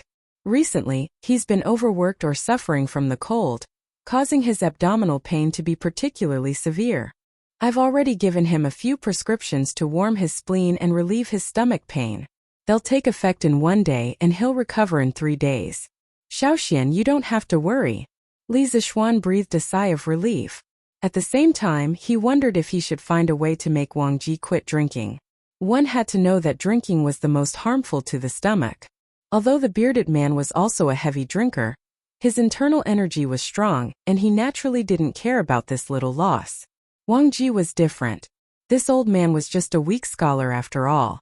If he continued drinking like this, he probably wouldn't live past 60 years old. Besides, looking at the history of those scholars who were addicted to alcohol, how many of them lived long? Thank you, Master Sun. Li Zixuan sincerely bowed to Sun Simiao and said. Sun Simiao waved his hand and said, Haha, it's just a small matter. Don't worry about it. At this time, Dr. Qin next to him laughed and said, Yamacho, before you came, Brother Wang and I were discussing with Dr. Sun about the medical school of Yanhuang College. Since you're here, you can also give us some ideas. The medical school was the condition that Li Zixuan promised last year in order to tie Sun Simiao's heart. In addition, there was also the joint medical center of Tang Dynasty. These were all going to be started this year. Li Zixuan said with a smile, Dr. Qin, you three can decide on the medical school's matters yourselves. After the medical school is established, we can first give all the teachers in the college a physical examination. Those who are sick should be treated quickly, and those who have hidden diseases should be treated regularly. Chapter 1272. At the end of July, the medical school's entrance exam will begin. I will ask Mr. Ma to publicize the medical school in advance on Datong Daily. On the one hand, we will recruit some doctors with noble medical ethics and excellent medical skills to be teachers. On the other hand, we will recruit students who are interested in medicine. In the courtyard, Li Zixuan looked at Dr. Qin, Dr. Wang and Sun Simiao, the three future elders of the medical school, and said, the medical school was different from the current Yanhuang College's teaching system. According to the modern university education model, the current Yanhuang College couldn't even be considered as a college in a university. At most, it could be considered as an ordinary middle school, because it only taught students the most basic mathematical, physical, and chemical knowledge. However, the medical school of the future Yanhuang College was equivalent to the medical school of the university in his previous life. This was a subdivision of the specialties into the college. There was still a big difference between the two. Dr. Qin nodded and said with a smile, That's good. When Yanhuang College recruited the first batch of students, they also used Datong Daily to advertise. Now they were just doing the same thing. They were already familiar with it. Li Zixuan thought for a while and said, the examination content of the entrance exam, as well as the doctors who come to apply for the medical school, will depend on the three of you to personally check. Oh, in addition to this, there are also teaching materials. The future medical school will combine theory and practice, so teaching materials are necessary. I wonder if Dr. Qin, Dr. Wang, and Daoist Sun have any ideas? Haha. Xiaoxian, wait a moment. After the voice fell, Dr. Qin and Dr. Wang looked at Sun Simiao. Sun Simiao smiled, got up and walked into the side room. After a while, he came out with a stack of manuscripts and handed it to Li Zixuan, saying, Xiaoxian, since last year you suggested this poor Taoist to recruit disciples and teach them what I learned, this poor Taoist began to write a book. Some of the diseases and treatment prescriptions I encountered in my travels over the years have been organized into a book. Although this book is not finished yet, it should be able to be used as teaching materials for the medical school for the time being. In the future, this poor Taoist will continue to expand and perfect this book. A prescription for 1,000 gold pieces. Li Zixuan took the stack of manuscripts and saw the words priceless prescription on the front page. He couldn't help but be lost in thought. His little butterfly had finally affected the course of history. This 1,000 gold prescription should have been written during Li Ji's Yonghui era. Because of his arrival, it should be brought forward. Haha, that's right. I think that the value of life is more precious than 1,000 pieces of gold, and a prescription can save people from danger. It is very appropriate to name this book with 1,000 pieces of gold. What do you think, Xiaoxian? Sun Simiao stroked his beard and smiled. Li Zixuan came back to his senses and sighed. What Taoist priest said is true. Life is precious, how can it be compared with money? This priceless prescription is the result of Taoist priest Sun's hard work. If it can be used as a teaching material for medical schools, Thousands of doctors and thousands of patients in the future will be grateful for Taoist priest Sun's kindness. When Dr. Qin and Dr. Wang saw Sun Simiao come out with a stack of manuscripts, they were slightly moved. This time they gathered around Li Zixuan, wanting to see what was recorded in this book. After all, the author of this book was a divine doctor recognized by the Tang Empire. As doctors, they had to read it no matter what. Sun Simiao shook his head and laughed. Haha! Xiaoxian, you are also well versed in medicine. Help this poor Taoist take a look at the contents of this book. Since it is a teaching material, it should be strict. As a Yamacho, you have to check it first. Li Zixuan was shocked. Is there a mistake? He is facing the king of medicine, Sun Simiao. His masterpiece actually needs me to check it? He hurriedly said. Taoist priest Sun, you are asking too much of me. With my insignificant medical skills, I am not qualified to check it for you. In my opinion, why don't we let Dr. Qin and Dr. Wang take a look? When Dr. Qin and Dr. Wang heard this, they waved their hands and said, Yamacho, you must be joking. Our medical skills are not as good as Dr. Sun's. We are not qualified to comment. When a person was slightly stronger than you, you might still have thoughts of competing with them. But when a person was several times or even dozens of times stronger than you, the only thing left in your heart was to look up to them. Dr. Qin and Dr. Wang were in this situation. Why don't we read it together? In the end, Dr. Wang couldn't hold back the loneliness in his heart. Oh no, it was curiosity. Swordsmen would want to try out a famous sword with their own hands. Doctors would also want to read a great medical book or two. That's great. Li Zixuan nodded. In this life, he didn't know nothing about traditional Chinese medicine. He also wanted to read Sun Simiao's Priceless Prescriptions. Sun Simiao's Priceless Prescriptions only had 10 volumes. Volume 1 was the general theory of medicine, herbal medicine, and so on. Volumes 2 to 4 were gynecological diseases. Volume 5 was pediatric diseases. Volume 6 was 7 orifice diseases. Volume 7 to 10 was wind diseases, beriberi, typhoid, and so on. In total, it recorded more than 1,400 prescriptions. According to the official history, Priceless Prescriptions had 30 volumes, a total of 233 prescriptions, and more than 5,300 prescriptions. Obviously, the current Priceless Prescriptions was still incomplete. It would continue to be expanded and perfected. Without carefully scrutinizing the correctness of each prescription, the three of them only roughly went through the contents of the 10 volumes of Priceless Prescriptions. It took them nearly an hour. During this time, the three of them couldn't help but exclaim at the descriptions of pathology and treatment methods in the book. When they flipped to the last page, they were shocked to find that they had finished reading it. This book contains a wide range of classics, and we can see Dr. Sun's rich medical experience from it. It's simply an excellent teaching material for medical school. I'm really glad for the future medical school teachers and students. Thank you for teaching me, Dr. Sun. After savoring it for a moment, Dr. Qin clasped his hands solemnly and said to Sun Simiao. Dr. Wang echoed. Dr. Qin's words are very good. I admire Dr. Sun's medical skills. Sun Simiao waved his hand helplessly and said, All right. I asked you to help me find mistakes, so stop praising me. Everyone was speechless. They thought that other people's medical books might have mistakes, but you are Sun Simiao. How could your medical books have mistakes? Li Zixuan smiled and said, Priest Sun, you don't have to be so humble. The medical school will use this Priceless Prescriptions as teaching material first.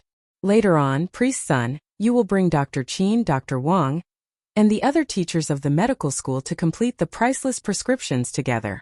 Other than studying, the medical school students will also have to go to the Tang Empire Joint Medical Center regularly to try to treat patients.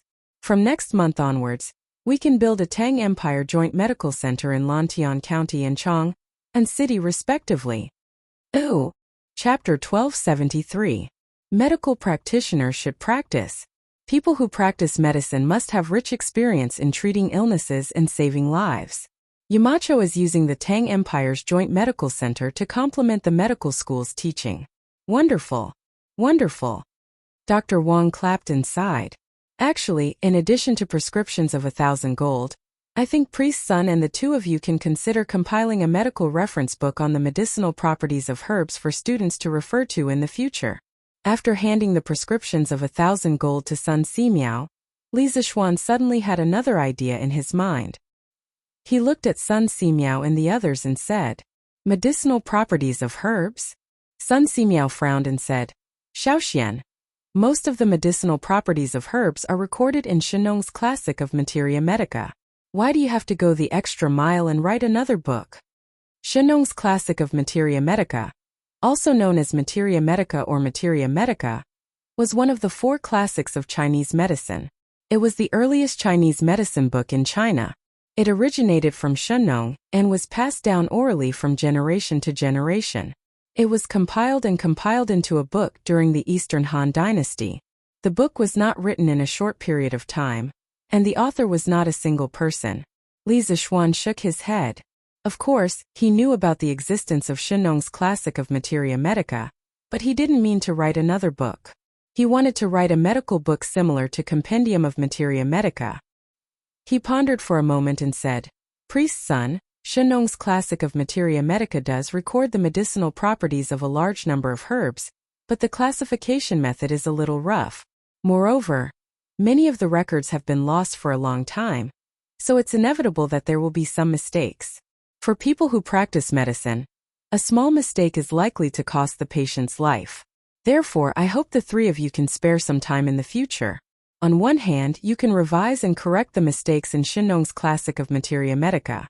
On the other hand, you can divide the herbs recorded in Shenong's Classic of Materia Medica into categories according to the compendium and form a complete and detailed herbal reference book. Just like the Tang Dynasty Dictionary to Scholars, the herbal reference book that the 3 of you will revise in the future will be the Tang Dynasty's herbal reference book. Doctors can quickly find out the medicinal properties and effects of certain herbs through this book. For example, the 3 of you can divide the medicine into different parts according to its properties, and each part can be further divided into several categories. Li Zixuan had not read the Compendium of Materia Medica in his previous life, so naturally, he did not have a complete memory of it. However, even if he had read it in its entirety, he would not copy the Compendium of Materia Medica for Sun Simiao and the rest. In Li Zixuan's previous life, the Compendium of Materia Medica had a very high status. Not only was there a corresponding text in elementary school textbooks, but it was also called the Encyclopedia of Ancient China by Darwin. However, the Compendium of Materia Medica's contribution to TCM was very low, and it was far from being praised by elementary school textbooks and Darwin. At that time, the historical background was that Sun Simiao's prescriptions of 1,000 gold had a large amount of Taoist Yin and Yang concepts, while Li Shizhen's Compendium of Materia Medica was more inclined towards botany. Darwin definitely did not understand the Taoist Yin and Yang theory, but he felt that some of the points in the Compendium of Materia Medica could support his own theory of evolution. Therefore, he wantonly promoted and praised it in the West. In the Ming Dynasty era, the general trend was that foreign monks were good at chanting scriptures, and if foreigners said that it was good, then it was naturally excellent. Therefore, the status of the Compendium of Materia Medica was infinitely raised. It could be said that the fame of the Compendium of Materia Medica was the result of a deliberate hype by foreigners to support its academic theory. At that time, the textbook was edited to cater to this hype, and carried out another false packaging Li Shizhen as a great TCM scholar. But in reality, Li Shizhen's contribution in the field of Materia Medica was far less than his contribution in the field of pulse diagnosis.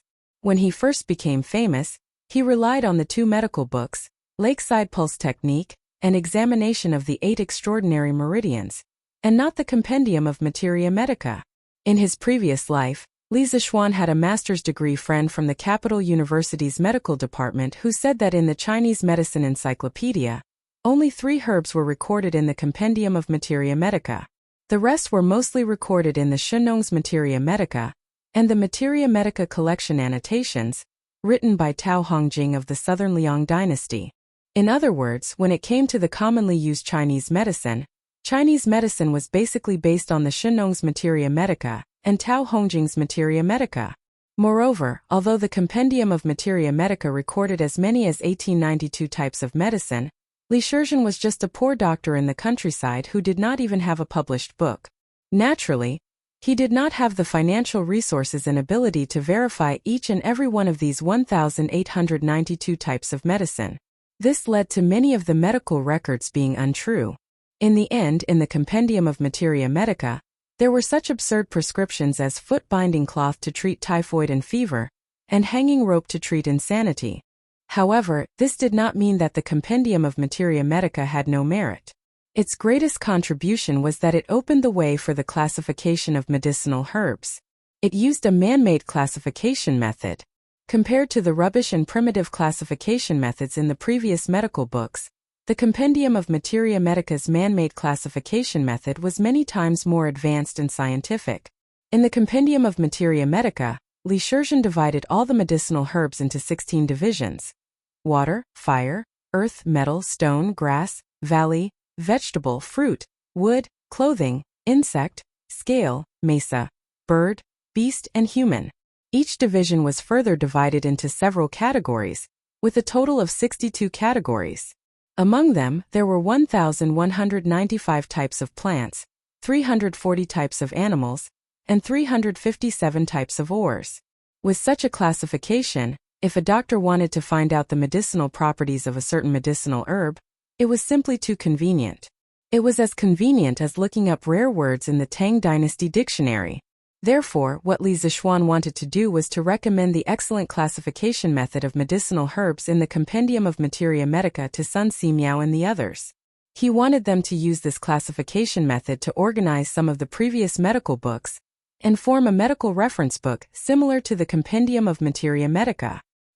He believed that with the ability of these three people, the quality of the medical book organized by them would definitely not be lower than Lycurgus' Compendium of Materia Medica. Yamacho.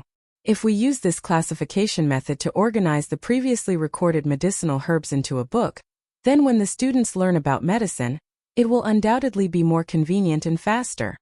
After listening to Li Zixuan's detailed explanation, Professor Qin and Professor Wang looked at each other and praised. N. Xiaoxian, your method of classifying medicinal herbs is indeed superior. It can be understood at a glance. I will find some time in the future to organize such a medical book for the medical school. Sun Simiao also nodded and praised. Then he changed the topic and said with a smile, "But if I remember correctly, Xiaoxian, you promised to make a tool for me to see small things last year. But it has been almost a year, Xiaoxian. Have you forgotten about this matter?" Ah? Li Zixuan was stunned. He didn't expect old Sun to ask him to repay his debt. Cough cough. Chapter 1274. Cough cough. Ink Girl. You're still busy? After assuring Sun Simiao that he would deliver the microscope within a month, Li Zixuan left the courtyard. He wanted to go to another courtyard to look for Mo Lingwei, but he was informed by the servants that Mo Lingwei was in the workshop. Li Zixuan had no choice but to leave Yunshan and go to the workshop. He found Mo Lingwei in a small house beside the steel factory. Yamacho? Mo Lingwei raised her head and looked at Li Zixuan in surprise. Yamacho, you're finally here. In the past month, I've already understood all the principles of the generator. I'm now letting the workshop's craftsmen try to build it. Oh? Li Zixuan raised his eyebrows in surprise and said happily, Ink Girl is really talented. You can understand the generator so quickly. Cough cough. But don't worry about the generator. There's something more urgent that needs Ink Girl to do. Mo Lingwei frowned in dissatisfaction. She wasn't the kind of person who liked to give up halfway. Yamacho, what can be more urgent than the generator? According to my estimation, I will be able to build the generator in another half a month. Can you postpone your matter for a while? Although this girl was usually fierce and loud in front of Yan Xiaoning, she was still quite restrained in front of Li Zixuan. In the end, it was because Li Zixuan was simply too perfect. His knowledge and martial arts were all at the level of a grandmaster. The more she understood Li Zixuan, the more she felt like she was looking up at a mountain. Therefore, she was quite respectful to Li Zixuan, the Yamacho of the academy. After all, the one who was more accomplished was the teacher. If Yan Xiaoning said these words now, Mo Lingwei would definitely explode. Half a month. Ink Girl seems to be very confident. Li Zixuan smiled and said, but in half a month the dam won't be built. Even if the generator is built, I'm afraid it won't be useful. Also, my matter isn't difficult for Ink Girl. I estimate that it won't take more than half a month. Emolingwei frowned and thought for a while. Finally, she nodded and said, All right. Yamacho, what do you want? Li Zixuan said, Ink Girl, the academy is about to set up a medical school. I want you to build a microscope for the medical school. The previous telescope was used to see the stars thousands of miles away, but this microscope is used to see the microscopic objects or living things that are invisible to the naked eye. Emolingwei asked curiously, Yamacho, isn't this a magnifying glass? I've already made one for Master Lu and the others. Besides, what kind of small things can't be seen with the naked eye? Li Zixuan was helpless. The textbooks in the academy included mathematics, physics, chemistry, and geography, but there was no biology. Therefore, not only did Emolingwei not know about the concept of microorganisms, none of the teachers and students in the academy knew about it. The reason why he didn't include biology in the academy's curriculum was because he had his own considerations. The most basic theory of biology was evolution. If he wrote that humans evolved from monkeys in the book, wouldn't it cause a huge uproar? Would Li Er, who called himself the true dragon, forgive him? Would the descendants of the Yellow Emperor forgive him? Darwin proposed the theory of evolution in the 19th century. At that time, the power of the church was greatly weakened. Moreover, the scientific system in the Western countries had already been formed. The ideology of tolerance had already been born, and there was a lot of tolerance for a hypothesis. Of course, the most important thing was that Darwin's theory of evolution couldn't be found to attack God. Therefore, the church believed that Darwin didn't oppose God. In the current Tang Empire, the wisdom of the people hadn't been developed. Everyone still believed that humans were created by Nuwa. It was really not the right time to propose the theory of evolution. Therefore, when Li Zixuan established Yanhuang College, he directly banned the course of biology. Of course, there were many unreasonable things in doing so, and it wasn't conducive to the development of medicine. Later on, he might release a shortened version of the textbook biology. But that was a story for another time. Ink Girl. A microscope is not the same as a magnifying glass. Its magnification is higher than a magnifying glass, and it can see things more clearly. As for things that can't be seen with the naked eye, Ink Girl, have you seen rotten meat? Li Zixuan pondered for a moment and smiled. Emolingwei was a little confused. She was startled and replied, Of course I've seen rotten meat. Yamacho, why are you talking about this? Li Zixuan smiled and said, The reason why the meat will rot after a long time is actually because there are very, very small insects in the air that we breathe. Some of these insects eat meat, and they can digest it. Therefore, after a long time, the meat will completely rot. When Emolingwei heard this, her face suddenly became frightened. She quickly covered her nose and widened her eyes. She said, Shan, Yamacho, then there are many insects that can enter our bodies through our mouths and noses. It's over. I'm going to become a pile of rotten meat. I'm still young, I don't want to die yet. Towards the end, this girl's voice had a hint of sobbing. Li Zixuan helplessly rolled his eyes and didn't know whether to laugh or cry. He said, Ahem.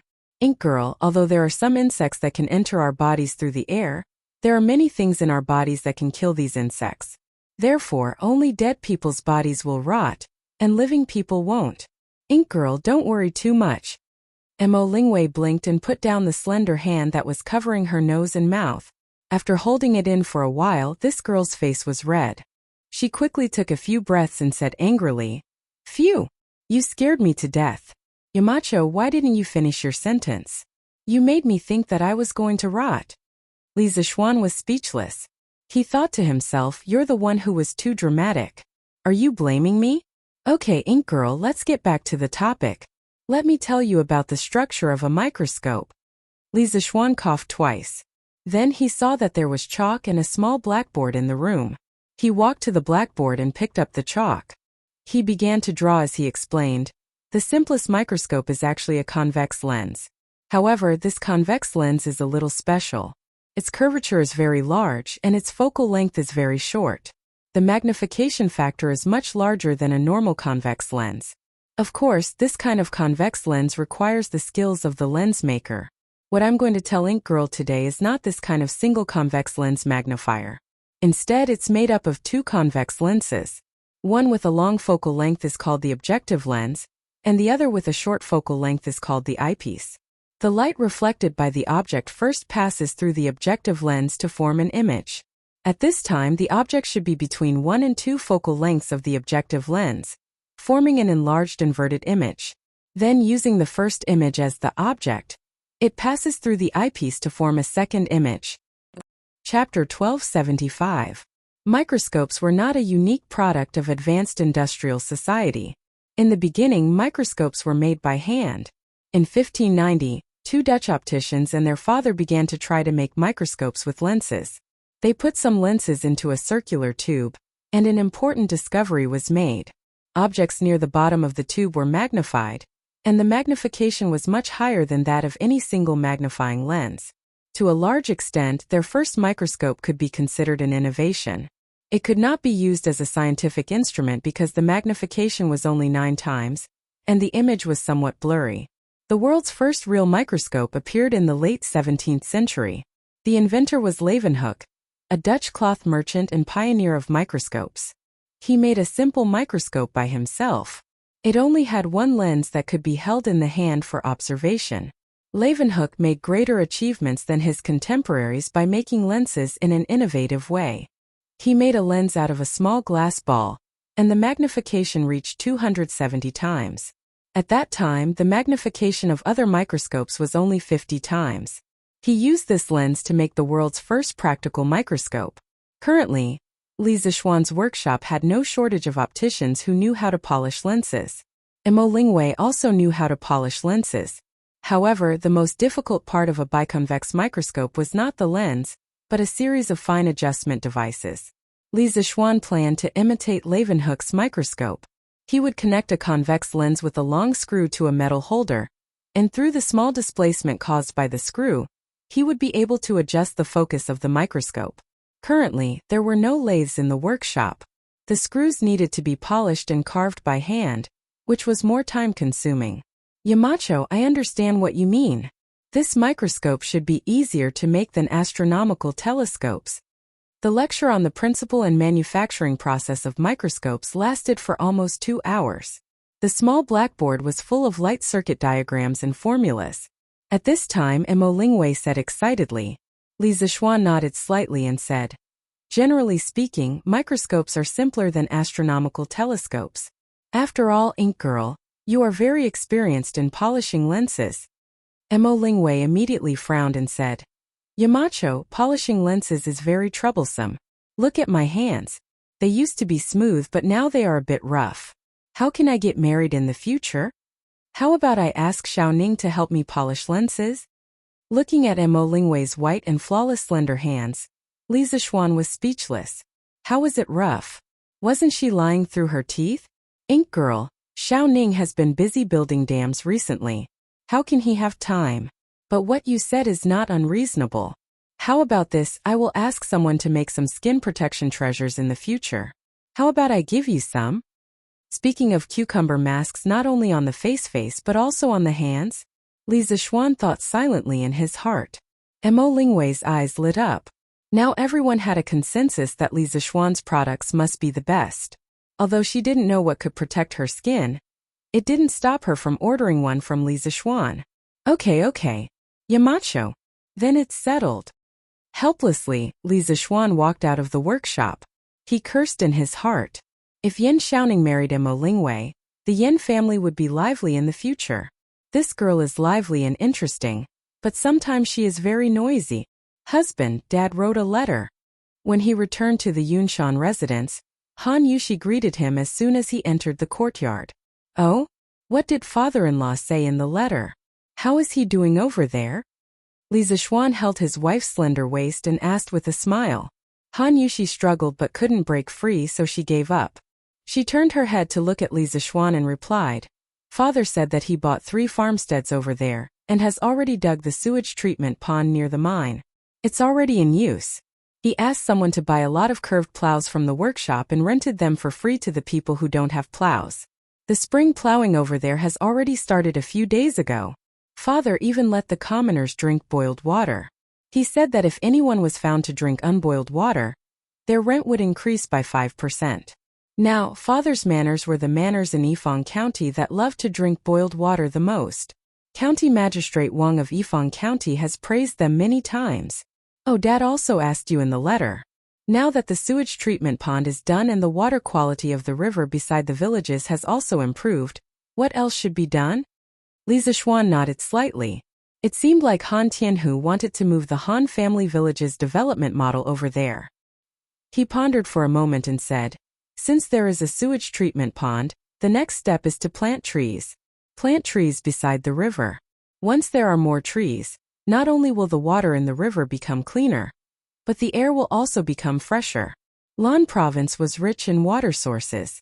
Not only did the Yellow River flow through the western part of Lan Province, but there were also small rivers like the Lan River, Lani River, and Weifan River.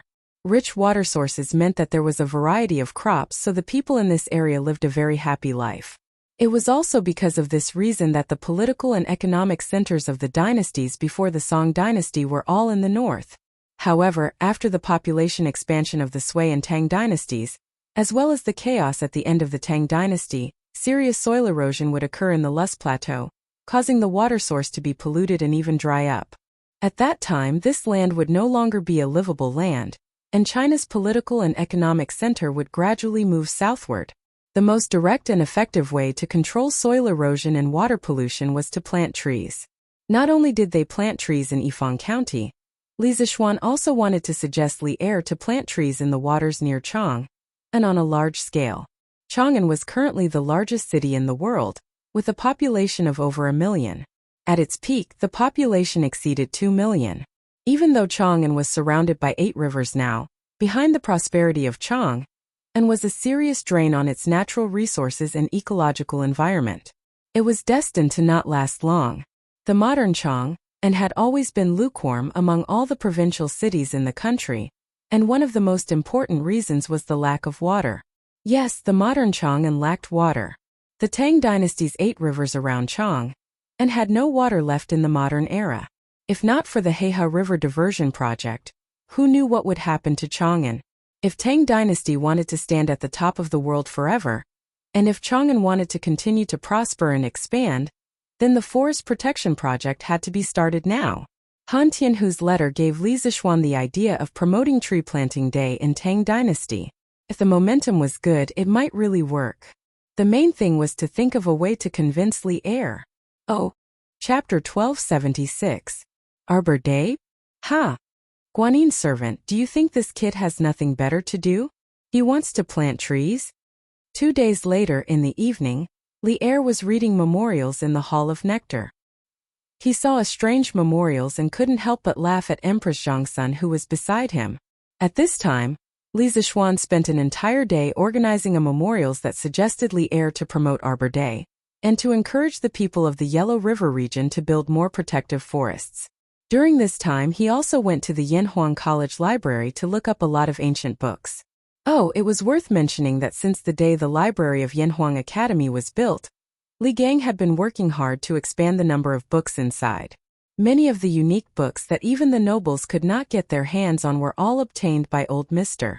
After the printing department of the workshop made copies, they would be sent to the Academy's Red Tower to expand the library. Today, the Yanhuang College Library could be considered the second largest collection of books in the vicinity of Chang'an City. As for the first place, it would definitely belong to the royal family. However, based on this trend, it would only be a matter of time before the Yanhuang College Library's collection surpassed that of the royal family. However, even though Li Zixuan spent a lot of effort on this memorials, Li Er's first reaction when he saw it was to sneer. This couldn't be blamed on old Li. Throughout history, the emperors only cared about the people and their own country. Who would be so free as to care about the environment and planting trees? In the entire ancient China, no one would have such a concept. Planting trees? Your Majesty, whose memorials is this? Could it be from the Marquis of Yong'an? Empress Zhongsun heard this and asked with a smile. With her intelligence, she didn't need Li Er to remind her to guess who the author of this strange memorials was. Other than Li Zixuan, there was probably no one else in the imperial court who could think so wildly. Yes, Guanin's servant is indeed smart. It was written by Li Zixuan. Eh? This kid. His writing is quite interesting. Li Er laughed as he watched. Suddenly he couldn't laugh anymore. His face revealed a look of surprise. Empress Zhongsun was surprised. She calmly turned her body to the side and cast her gaze on the memorial in front of Li Er. Gradually the disdainful sneers in the hall disappeared.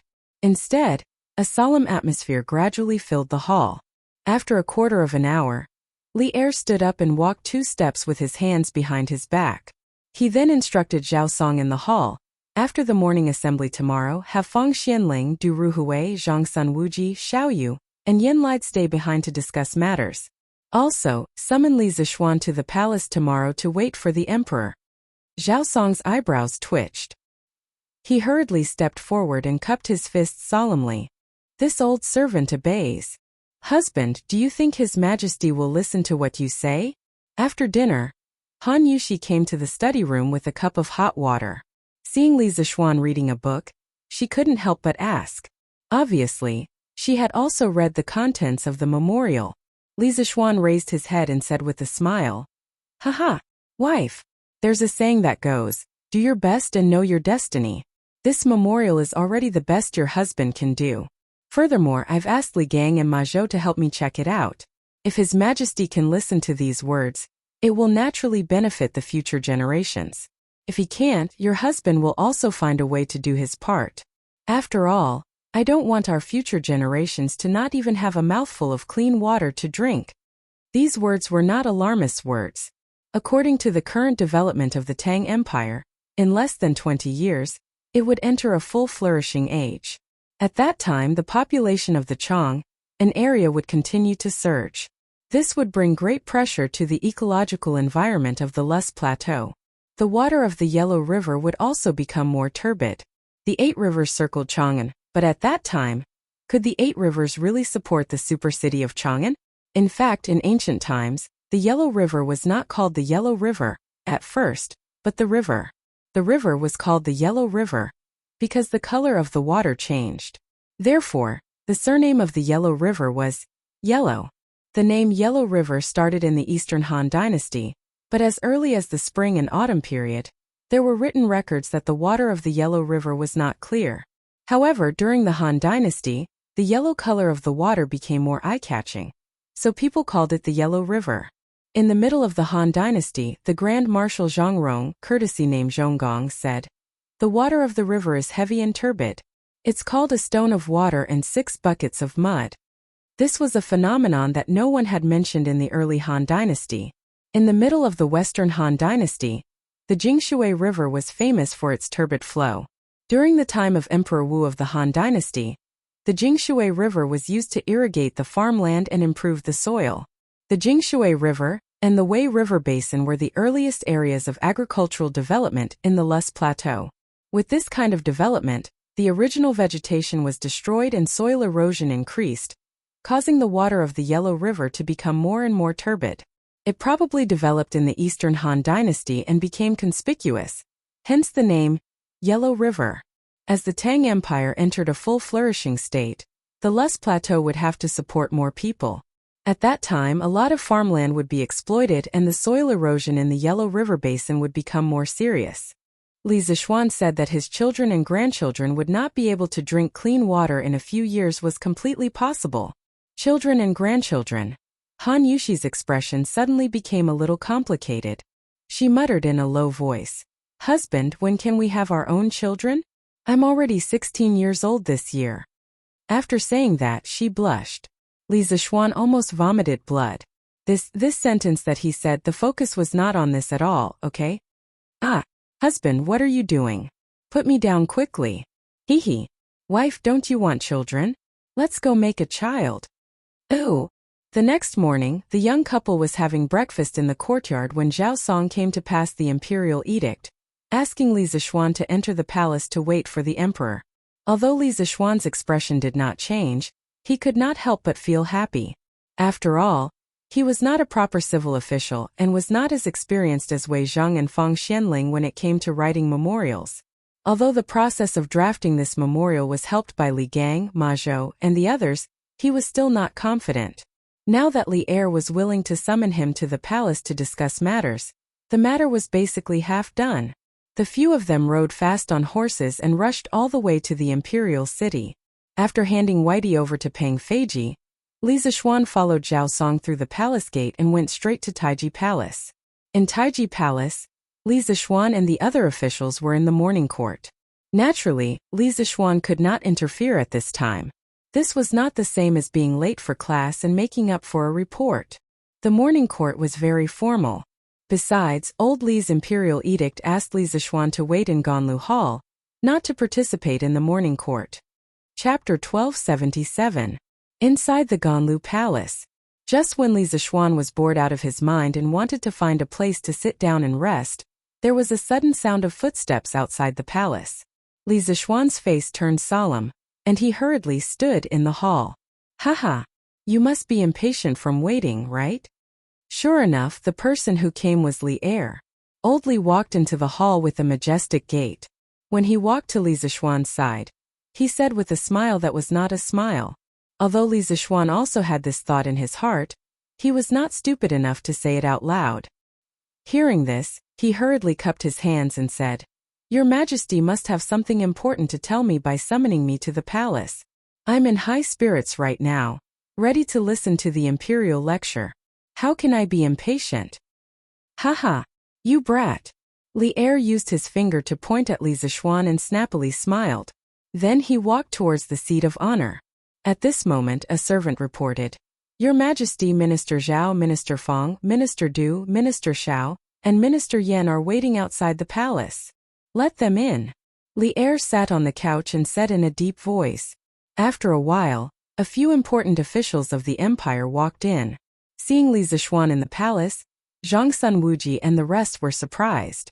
After a round of greetings, Li Er nodded at Zhao Song. The latter took out 5 small booklets and gave one to each of the 5 officials. Li Er then said, "Dear officials, this is the memorial that Li Zixuan presented yesterday. I've asked someone to copy it. Please take a look. After you've finished reading, I'll ask you questions." Yes. The 5 ministers agreed one after another, and then they all glanced at Li Zixuan imperceptibly. They were probably thinking in their hearts, sure enough, wherever Li Zixuan is, there will be right and wrong. When everyone lowered their heads and saw the first few sentences of Li Zixuan's memorial, they all felt that it was absurd. If it wasn't for the occasion, they would probably laugh out loud like Li Er at the beginning last night. But soon their faces became serious. Time passed bit by bit, and the hall was completely silent. Li Zixuan crossed his arms and stood silently in the hall, secretly guessing what kind of difficult questions these old officials would ask him in a while. Have you finished reading? Dear officials, do you have any objections to the Marquis of Yong'an's memorial? About 15 minutes later, Li Er's voice sounded in the palace. The 5 officials first looked at each other, then Fang Xianling stepped forward and said, "Your Majesty, this old official has a few questions to ask the Marquis of Yong'an." Li Er waved his hand and said, "Everyone, there's no need to be so restrained. If you have any questions for the Marquis of Yong'an, feel free to ask." "Your Majesties." All the officials cupped their hands and said. Fang Xianling looked at Li Zixuan and asked, "Marquis of Yong'an, you said that the water of the Yellow River was clear before the Qin and Han dynasties. Do you have any evidence?" Li Zixuan stepped forward and said, "Of course I have evidence. Over the past few days, I've been reading through the history books of previous dynasties with the teachers of the academy. We've found that the records of Huqing started in the late Eastern Han dynasty. This means that before the Eastern Han dynasty, Huqing phenomenon was relatively common and not unusual. That's why no one recorded it. Since the Eastern Han dynasty, the amount of sand in the Yellow River increased and it became more muddy. Therefore, Clear River became an auspicious sign for the country and was written in history." Fang Xianling pondered for a moment and nodded slightly. Marquis of Yong'an said in the memorial that if the Yellow River is left unchecked, the 8 rivers of Chang, and will become muddy in less than 20 years? Li Zixuan said, "Regarding this point, I believe that even if this junior doesn't say it, Minister Fang should be clearer than me, right? What was the water quality like around Chang? And in the previous dynasty? What is it like now? You all should have your own ideas." He had only been here for a year, and naturally did not know about the situation in the previous Sui dynasty. But Li Gang knew. According to Li Gang, the water quality around Chang and was indeed not as good as in the previous dynasty. Fang Xianling, Zhang Sunwuji and the others looked at each other and finally sighed. Obviously, they had acquiesced to this fact. Li Zishuan said again, "The quality of the water quality is related to the lives of millions of people inside and outside Chang'an. Last year, there was a cholera in Chang'an. Although it had nothing to do with the sand in the river, it was still caused by the pollution of the water quality. The land we are in now is soft. When there is a strong wind, yellow sand will fill the air.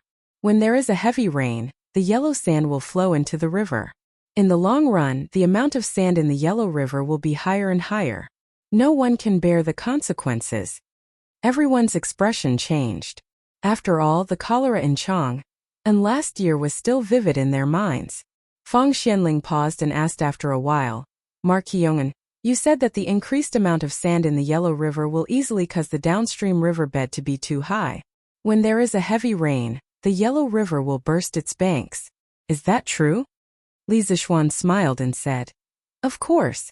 Minister Yan is good at engineering. He should know this better than me. If Minister Fang does not believe me, you can ask Minister Yan."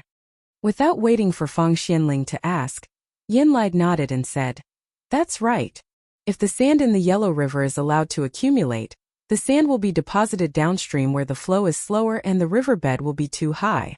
After a long time, it will not be a problem for the riverbed to be raised by 10 feet. If there is a continuous rainstorm, the Yellow River will definitely burst its banks. At that time, thousands of people will suffer." In fact, Yan Lai's prediction was still optimistic. In modern times, the Yellow River's water level was more than 70 meters higher than the sea level of Kaifeng City. It was a veritable floating river. Xiao Chua asked in a low voice, "Marquis Yong'an, you mean that if the imperial court does not adopt your plan, the flood in the lower reaches of the Yellow River will become more and more serious?" Li Zishuan nodded and said, "In the past few days, Mr. Li Gang and I have read the records of the counties in the lower reaches of the Yellow River. It is well documented that in the 800 years from the Eastern Zhou dynasty to the end of the Eastern Han dynasty, there were only 20 floods in the lower reaches of the Yellow River. That is to say, on average, there is a flood every 41 years. In the 400 years from the Three Kingdoms to the Sui dynasty, there were 23 floods in the lower reaches of the Yellow River. On average, there is a flood every 17 years. If we do not take action now, the Yellow River will burst its banks more and more frequently in the future. It will even burst every 3 years. At that time, the amount of money the imperial court spends on managing the flood and saving the people will far exceed the amount of money spent on planting trees." Using data to speak, using facts to speak, this was what Li Zishuan, an engineering genius, was best at and also what he liked to do the most. After these words were spoken, the faces of everyone in the hall all became serious. Li Zishuan's next words were even more shocking. "Before my master died, not only did he predict this year's locust plague, he also predicted that 9 years later, the Yellow River will burst its banks again. At that time, Luoyang City will be flooded, and the people will be plunged into misery and suffering." Chapter 1278. In modern times, there was a song called "The Descendant of the Dragon." The lyrics of the song went like this. "In the Far East, there is a river, its name is the Yellow River. The Yellow River was the mother river of the Chinese nation. This surging mother river had given birth to the brilliant Chinese civilization, but it had never been a good mother. Throughout history, the constant diversion and flooding of the river had brought countless devastating disasters to the people in the Yellow River basin. Even in the 21st century, there were still many floating corpses in the Yellow River. Looking at the development of human civilization, it was actually a history of the struggle between man and nature. There were harmonious coexistence, but there were also confrontations. Following the flourishing of Chinese civilization in the Yellow River basin, more and more human activities and increasing population met with floods. Without any accidents, it would develop into floods. From the history of China, the Yellow River basin had always been in a cycle of decline, war, reconstruction, prosperity, and decline. Every new cycle of prosperity was a new cycle of disaster for nature. As the agricultural civilization of the Han culture moved further and further south, The accumulated silt of hundreds of years finally welcomed a new cycle of eruption. In the Ming and Qing dynasties, the Yellow River had more frequent breaches and dikes. According to the introduction to Controlling the River in the Ming and Qing dynasties, within the 277 years of the Ming dynasty's existence, the number of times the Yellow River broke and changed its course reached an astonishing 456 times. On average, it happened once every 7 months. In the 1,500 years from the Eastern Zhou dynasty to the end of the Tang dynasty, the number of breaches in the Yellow River basin was only 60 or so times. On average, it would happen once every 25 years. While the Yellow River floods took millions of lives, it also caused a large number of refugees and people to migrate. It formed a big disaster, big tide, small disaster, small tide situation. In the Ming dynasty, out of the 60 million people in the country, about a tenth of them became refugees. Not only did they not have a fixed residence, they wandered in foreign lands. Famine was everywhere and many starved to death. The worst hit was the Hunan region. In the early Ming dynasty, 72% of the floods occurred in the Hunan region. Of course, because of this, the amount of money that the court spent every year on building dikes and controlling floods was uncountable. According to historical records in the Ming dynasty, the annual cost of building dikes and controlling floods reached 10% of the court's revenue. In the Qing dynasty, this ratio reached a terrifying 20%. Within the Sweet Dew Hall, the atmosphere at this moment suddenly became tense.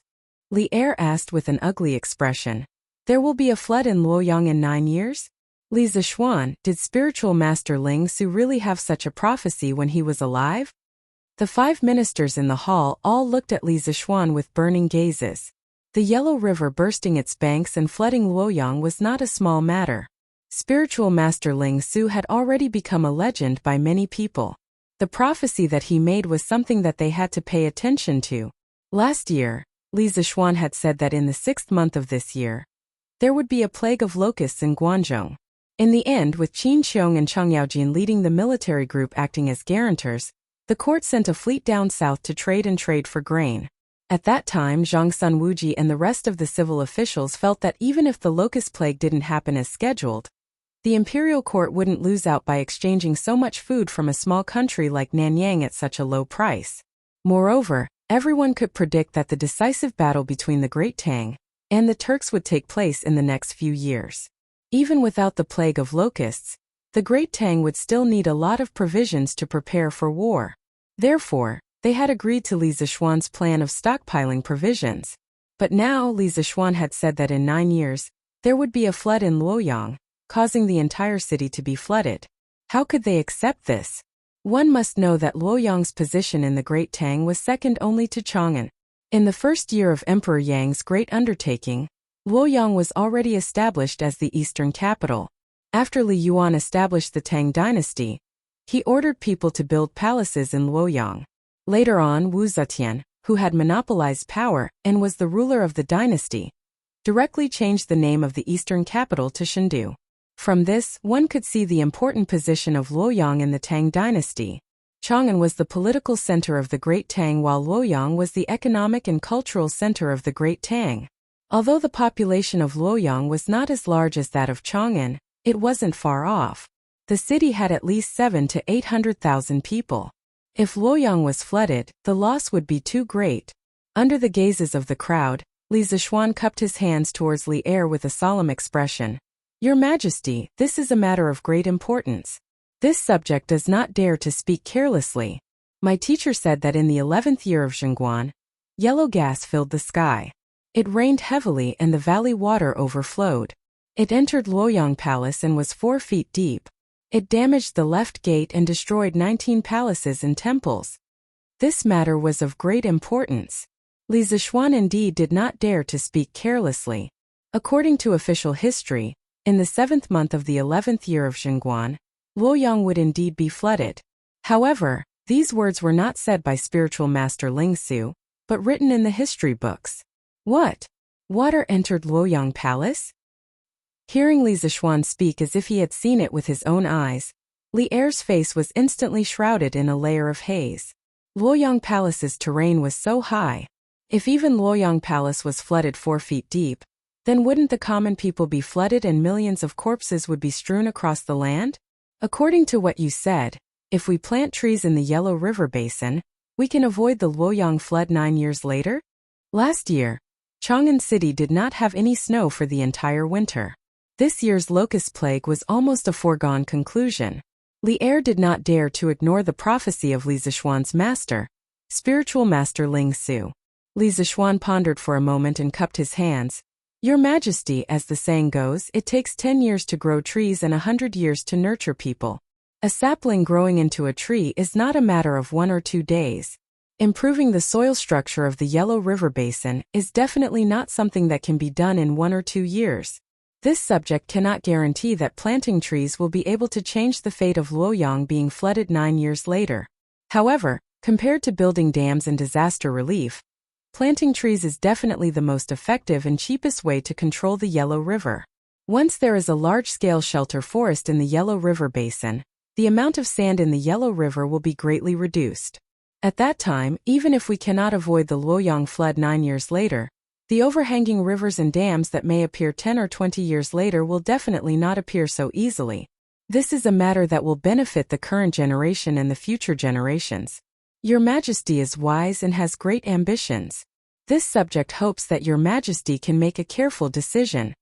Although the Tang dynasty's Yellow River floods were more frequent than the previous dynasties, compared to the Song dynasty, Ming dynasty, and Qing dynasty, the Tang dynasty's floods could be said to be less frequent and less serious.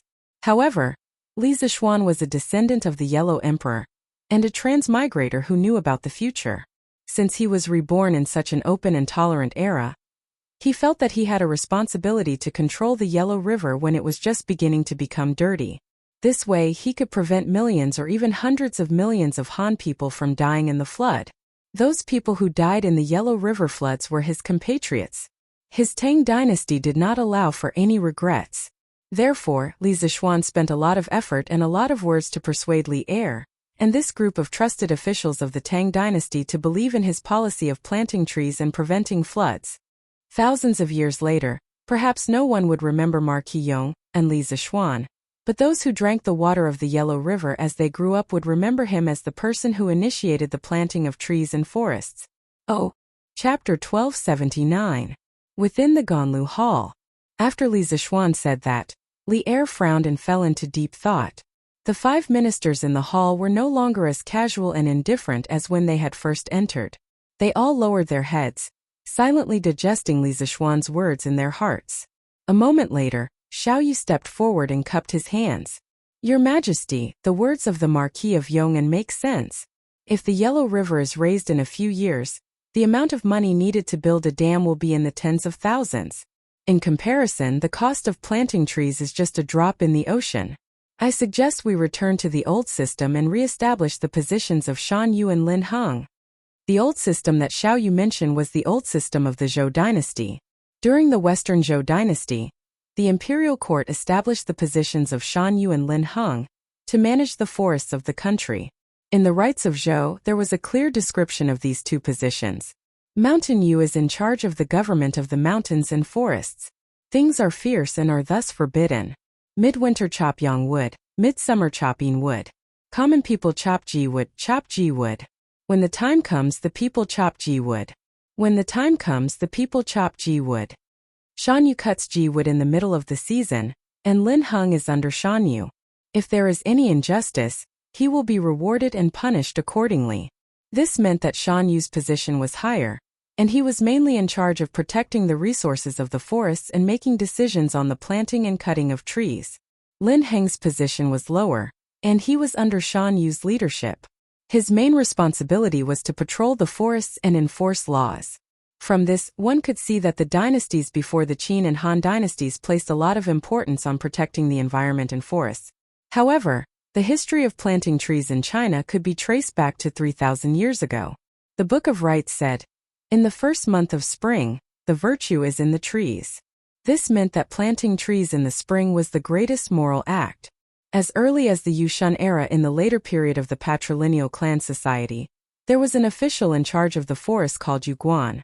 During the Western Zhou dynasty, the imperial court established Shan Yu, which evolved from Yuguan. This was the earliest minister of forestry in China's history. During the time of Xia, there were also administrative regulations to protect the forest. The Great Collection of the Book of Zhou said, "Use prohibition in the 3rd month of spring, the forest does not climb the axe, but the vegetation grows."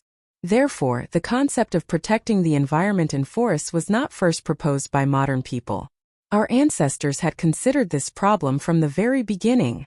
Now that Xiao Yu proposed to restore the old system and reappoint Shan Yu and Lin Heng, other than Li Zishuan, everyone in the hall regained their senses. Since there were precedents for planting trees and protecting the forest, Li Zishuan's Arbor Day was no longer so abrupt. Furthermore, even though the Great Tang didn't have officials who were in charge of managing the forest like the Western Zhou, the people still had the consciousness to plant trees. It was just that they didn't plant trees by the Yellow River, but on the ridges of their own fields. In the Tang dynasty, every Yongye field would have a certain number of trees planted around it. This was called the farmland shelter forest. Marquis Yong'an, have you estimated how much it would cost to build a shelter forest in the Yellow River Basin? Li Er stood up and paced in front of the dragon table. Then he looked at Li Zishuan and asked in a deep voice. Clearly, after a long period of consideration, old Li was moved. Li Zishuan clasped his hands and said, "Your Majesty, the Yellow River is more than 5,000 li long, but the area with serious soil erosion is only 3,000 li. I believe that building a shelter forest with a width of 5 li and a length of 3,000 li will be enough to solve the problem of the Yellow River overflowing with sand and the rising of the river bed. I have estimated that this shelter forest will require about 300 million saplings. If we use poplar saplings that are easy to survive and cheap, they will only cost 1 or 2 copper coins each. 300 million saplings will cost at most 750,000 strings of cash." Li Er almost fainted. He said angrily, 750,000 strings of cash? Is this the cheapest way to manage the Yellow River? Xiao Yu and the others also widened their eyes in shock. They shouldn't have spoken up for Li Zishuan just now. The expenditure was too huge, so huge that the Great Tang Imperial Court couldn't afford it. Li Zishuan cupped his hands and said, "Your Majesty, the estimated price of 750,000 strings of cash is based on the fact that the white poplar saplings are being purchased in large quantities, causing the price to skyrocket. Currently, the price of white poplar saplings in Chang'an City was as low as 1 copper coin for 2. Moreover, the saplings could be directly obtained by cutting the branches of adult trees in the fields. The cost was low and the reproduction speed was fast. It was completely possible to mobilize the people of various counties to cultivate the saplings themselves. The Imperial Court can also encourage the people of the counties along the Yellow River to plant trees to offset part of the taxes. Moreover, this protective forest belt is definitely not something that can be completed in a year. This subject conservatively estimates that it will take at least 5 years. In other words, within 5 years, the amount of money that the Imperial Court spent on building the forest belt, directly or indirectly, was at most 150,000 strings of cash. Furthermore, the government did not have to fork out all of the money. They could ask the citizens to fork out a portion, such as the Warmtang Foundation. Based on this calculation, the Imperial Court would spend at most 70,000 to 80,000 strings of cash to build the forest belt, and the actual amount of money needed would be much lower than this. Li Er's expression softened slightly. He frowned and said, 70,000 to 80,000 strings of cash is not a small amount. Li Zishuan clasped his hands and said, "Your Majesty, each year is at most 70 to 80,000 strings of cash for a total of 5 years. Ideally, the Imperial Court's investment in these 5 years should be able to solve the problem of the Yellow River once and for all. Otherwise, the Great Tang will frequently face the risk of the Yellow River bursting its banks. Your Majesty, think about it. Every time the Yellow River bursts its banks, the Imperial Court would have to repair the banks and open up the warehouses to provide relief. How much money would be spent on this? It can be said that the losses that a large-scale flood would bring to the Tang Empire would be comparable to the cost of building the forest belt. Therefore, this subject believes that instead of frequently repairing the banks and opening up the warehouses to provide relief in the future, it would be better to start building the forest belt on both sides of the Yellow River. Furthermore, the Imperial Court can set up a day as Tree Planting Day and encourage the people to plant trees on that day. The more people there are, the more strength there is. This can reduce the financial burden on the imperial court. Hearing this, Li Er closed his eyes and pondered for a long time. Finally he said, "All right. I'll believe you this time. We'll do as you say. We'll restore the old system and reappoint Shan Yu and Lin Heng. We'll build the forest belt on both sides of the Yellow River. From now on, the 20th of March will be tree planting day. As for Shan Yu and Lin Heng, do any of you have suitable candidates in mind?" Everyone looked at each other and finally looked at Li Zishuan. Li Zishuan was dumbfounded. He quickly waved his hands and said, "Your Majesty, you can't. You can't. This subject has too much work to do. I really don't have the energy to take on the roles of Shan Yu and Lin Heng. Your Majesty, please find someone else." Chapter 1280. In modern times, China's Arbor Day was proposed by the foresters Hanan and Ling Daoyang. It was initially set on April 5, Qingming Day. In 1928, Arbor Day was changed to March 12 to commemorate the third anniversary of Sun Yat-sen's death. Li Zishuan did not know why Li Er decided to set Arbor Day on the 20th of March, but he did not mind. It was better than nothing. Furthermore, March 20th was the time when flowers bloomed. It was not too late to plant trees. "Yamacho, are you saying that His Majesty has agreed to set up Arbor Day?" Yanhuang Academy. At this moment, Li Zishuan had returned from Chang'an City. After he told Li Gang about Li Er's decision in the imperial court, the old man was very surprised. Li Zishuan nodded and said, "Yes. Not only that, His Majesty wants to restore the old system and appoint Shan Yu and Lin Heng to manage all the forests in Tang Dynasty. The former assistant minister of the Ministry of Works, Ji Shou, will be appointed as the first Shan Yu." When they were at the Sweet Dew Hall, Li Er had indeed intended to let Li Zishuan take up the position of Mountain Oracle. After all, this matter was brought up by Li Zishuan. No one was more suitable for this position than him. However, Li Zishuan currently held too many positions. If he were to give this position to him, he would definitely be too busy. Hence, after much consideration, Li Er finally gave the position of Mountain Oracle to someone else. Ji Shou. Li Gang's eyes flashed with surprise. He stroked his beard and laughed. "Haha! His Majesty is wise to assign Ji Shou to the position of Shan Yu. He is making the best use of him." Li Zishuan was stunned. When Li Er announced that Ji Shou would be the first Shan Yu, he let out a sigh of relief. He did not have the time to think about who Ji Shou was. From his point of view, the basic plan for the Yellow River Forest Belt was already set. It did not matter who was the Shan Yu as long as they followed the plan to the letter. However, Li Gang's reaction showed that Ji Shou was not someone to be trifled with. "Teacher Wenji, who is this Ji Shou? Why do you have such a big reaction?" Li Zishuan asked curiously. Li Gang chuckled and replied, "Yamacho, you may not know this, but Ji Shou is the 13th grandson of Ji Han. Back then, Ji Han could be considered a famous scholar in the Wei and Jin dynasties. However, he was not willing to climb up the social ladder, and was only interested in studying exotic flowers and plants. While he was alive, he had compiled a book called Southern Flora, which could be considered a wondrous book. Later, it was passed down from generation to generation in the Ji family. Although this old man has read thousands of books, I have never seen this book with my own eyes." The current assistant minister Ji Shouqing had inherited the style of the Ji family's ancestor, and was very knowledgeable in the Tao of plants. Therefore, I believe that Ji Shou is making the best use of his talents by taking over the position of Mountain Yu.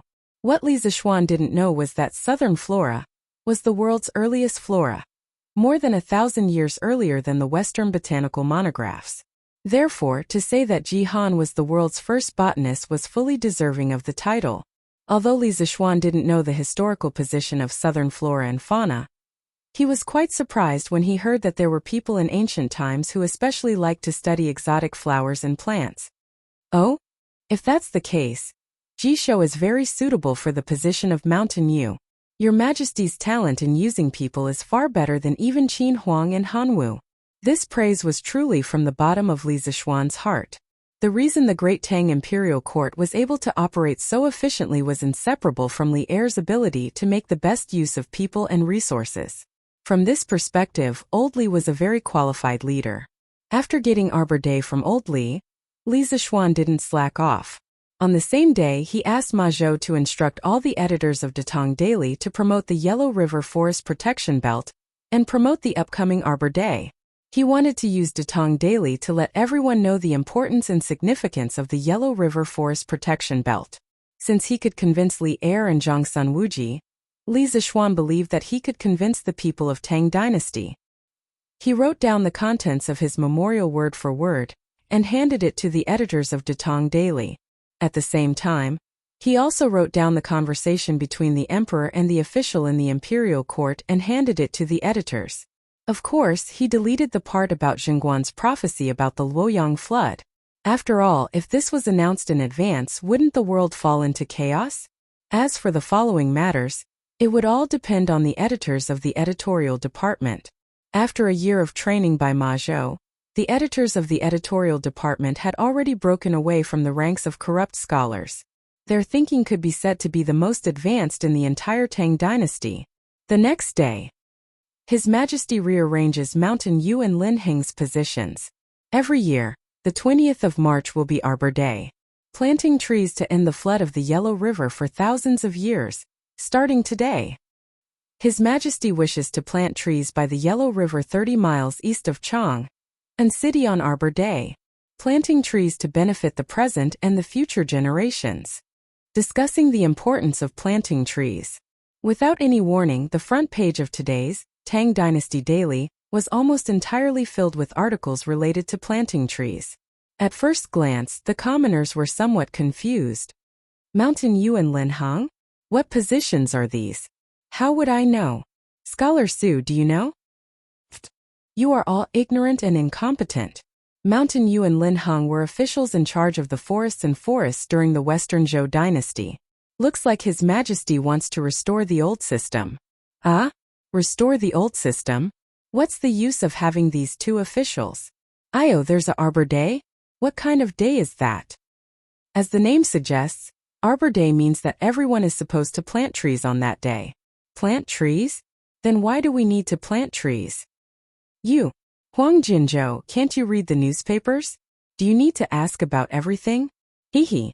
Scholar Su, isn't it because you're well-read? Why don't you read it to us illiterate people? That's right.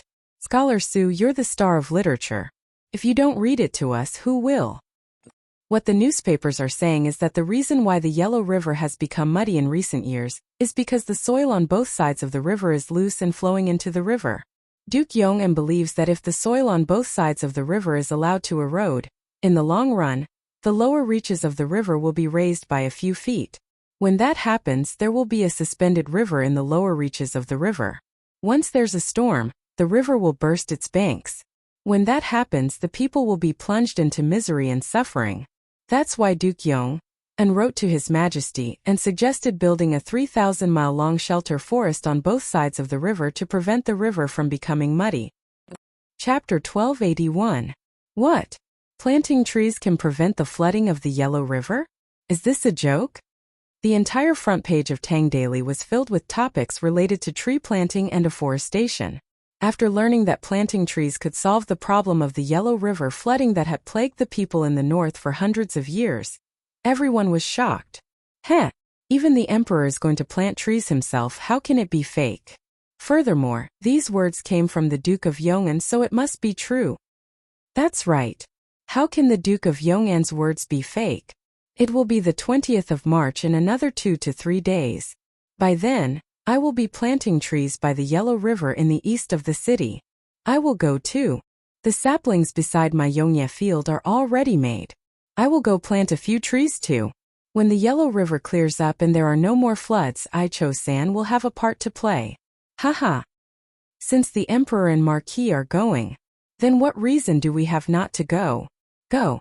Just treat it as doing good deeds. If the Yellow River clears up, we will all be doing good deeds. As the saying goes, whatever the superior likes, the inferior will follow. Now that Emperor Li Er was going to personally plant trees, how could the nobles, generals and ministers, as well as the common people continue to be indifferent? Other than responding to Li Er and Li Zixuan's call to plant trees, there were also many people who thought of planting trees on Arbor Day as a good deed. After all, in the entire Tang dynasty, the majority of the people lived in the Yellow River Basin. If they could use planting trees to completely solve the future flood of the Yellow River, it could be said that most of the people were willing to part of their wealth to plant trees. Living in such an era, the people knew the horror of floods. Therefore, even if the Tang Dynasty Daily didn't design a set of beautiful advertising slogans to promote afforestation, it was enough to say that afforestation could prevent floods. It was enough to move the hearts of the commoners. Henan Province, outside Guangqing County. In the Tang Dynasty, Zhengzhou was also known as Xingyang County. The Zheng clan of Xingyang was referring to this place. Zhengzhou's administrative center was located within Guangqing County. As the administrative center of the state, Guangqing County's city walls were lofty and towering. Outside the city walls there was even a moat. When Qin Wang Li Shimen fought Wang Shichong in Luoyang, he had planned to replenish Guangqing County's provisions. As the saying goes, those who wish to conquer the world must first conquer the Central Plains. Henan is the most central province in China. During the Tang Dynasty, the Yellow River was still an important waterway and irrigation hub. At this time, Hunan's agricultural and economic development was at the forefront of the country, but at the same time it was also targeted by many people. Correspondingly, Zhengzhou could be considered as a battleground since ancient times. It was understandable that the city walls were built higher and sturdier. Brother Fa Shan, thank you so much for escorting me all the way here. Now that I've arrived at Zhengzhou City Guan, you should hurry and attend to your own matters. Outside the city gate of Guangqing County, a 13 to 14-year-old boy and girl were saying goodbye to each other in an open space not far from the city. Taking a closer look, who else could they be but little Fishy and Yi Fashion? Along the way, the two of them did not encounter any danger. They did not even meet any bandits. Who knows if it was because the security of the various prefectures along the way was too good, or if it was because these two newbies were too lucky. However, along the way they did meet a few scammers. Fortunately, between the two of them, one of them was much more mature than his peers, while the other was mischievous and experienced in surviving in society. Normal scammers would not be able to scam them of their money. Along the way, it could be said that there was no danger. It's nothing. It was just on the way. Yi Fashion shook his head. He raised his head and looked towards the city gate not far away. Suddenly, he frowned and asked suspiciously, "The city gate of Guangqing County seems different today. Miss Liu, please be careful." Liu instinctively asked, "What difference could there be?" "Haha. Fa Shan, aren't you making a fuss over nothing?" Yi Fashion observed for a while more before retracting his gaze. With a serious face he said to Liu, "Miss Liu, look, the number of soldiers guarding the city gate of Guangqing County is much more than the number of soldiers outside Chang'an City. Moreover, there are very few commoners entering the city. It's only 7 in the morning now. This should be the time of the day when most people enter the city. But now there are only about 10 people queuing outside the city to enter the city. What's even more unusual is that there are only commoners entering the city, but no commoners leaving the city. Isn't this unusual?" Hearing this, Liu's face turned serious. The little girl looked towards the city gate and asked, "Fa Shan, was Guangqing County like this in the past?" Yi Fashion shook his head and said, "Definitely not. Although Guangqing County is not as prosperous as Luoyang, there are still many rich families here. Every day there is an endless stream of merchants. How could it be so quiet? There must be something fishy about this." It's even better if there's something fishy. I'm just afraid that there's nothing fishy about it. My mission this time is to find out what's fishy about Zhengzhou." Little Yuer suddenly smiled and said to Yi Fashion, "Fa Shan, go back to Nanyang. I'll be fine here alone. I won't hold you up any longer. I hope that you can find the way to the south soon." She tightened the bag on her body and was about to walk towards the city gate. "Hey, Miss Liu, wait." Just as Liu was about to walk, Yi Fashion's voice came from behind her. Little Yuer paused and said, "Fa Shan, what's wrong? There must be danger in the city. I can feel it. Are you really determined to enter the city?" Yi Fashion walked in front of Liu and said with a serious face. When Liu heard this, the scene of Li Zixuan persuading her not to come to Zhengzhou appeared in her mind. Of course, there was also her bold words. I want to go. I have to go." After thinking for a while, Liu nodded vigorously at Yi Fashion. After saying that, she let out a sigh of relief. She was smart and eccentric. How could she not see that there was something wrong in Guangqing County? However, she came all the way from Chang and to Zhengzhou with a mission. How could she be afraid before the battle and run away? All right then. I'll go with you into the city. Yi Fashion sighed silently in his heart and suddenly said, Ah, Fa Shan, aren't you going back to Nanyang's ancestral home? Also, you're going to the south to search for Dao. Why do you want to go with me into the city? Little Yuer asked curiously. Yi Fashion said seriously, Cousin asked me to take care of you on the way. Now that you're going to risk your life alone, how can I just sit back and watch and leave alone? Let's go. Let's go into the city. Chapter 1282. Stop. Where are you from? What are you doing in Guangqing County? At the entrance of Guangqing County, Little Yuer, Yi Fashion and their group of young men and women were stopped by the city guards. The leading black-armored man questioned them fiercely. He couldn't be blamed for asking. The carriage behind Li Yu's group was the Don't Touch Me carriage from Strange Interest Pavilion. Those who owned such a carriage were definitely from the top families. He had seen all the young masters and young ladies from the big families around Zhengzhou before. However, the two people in front of him were unfamiliar. They must be from a foreign country. Little Yu timidly took 2 steps back.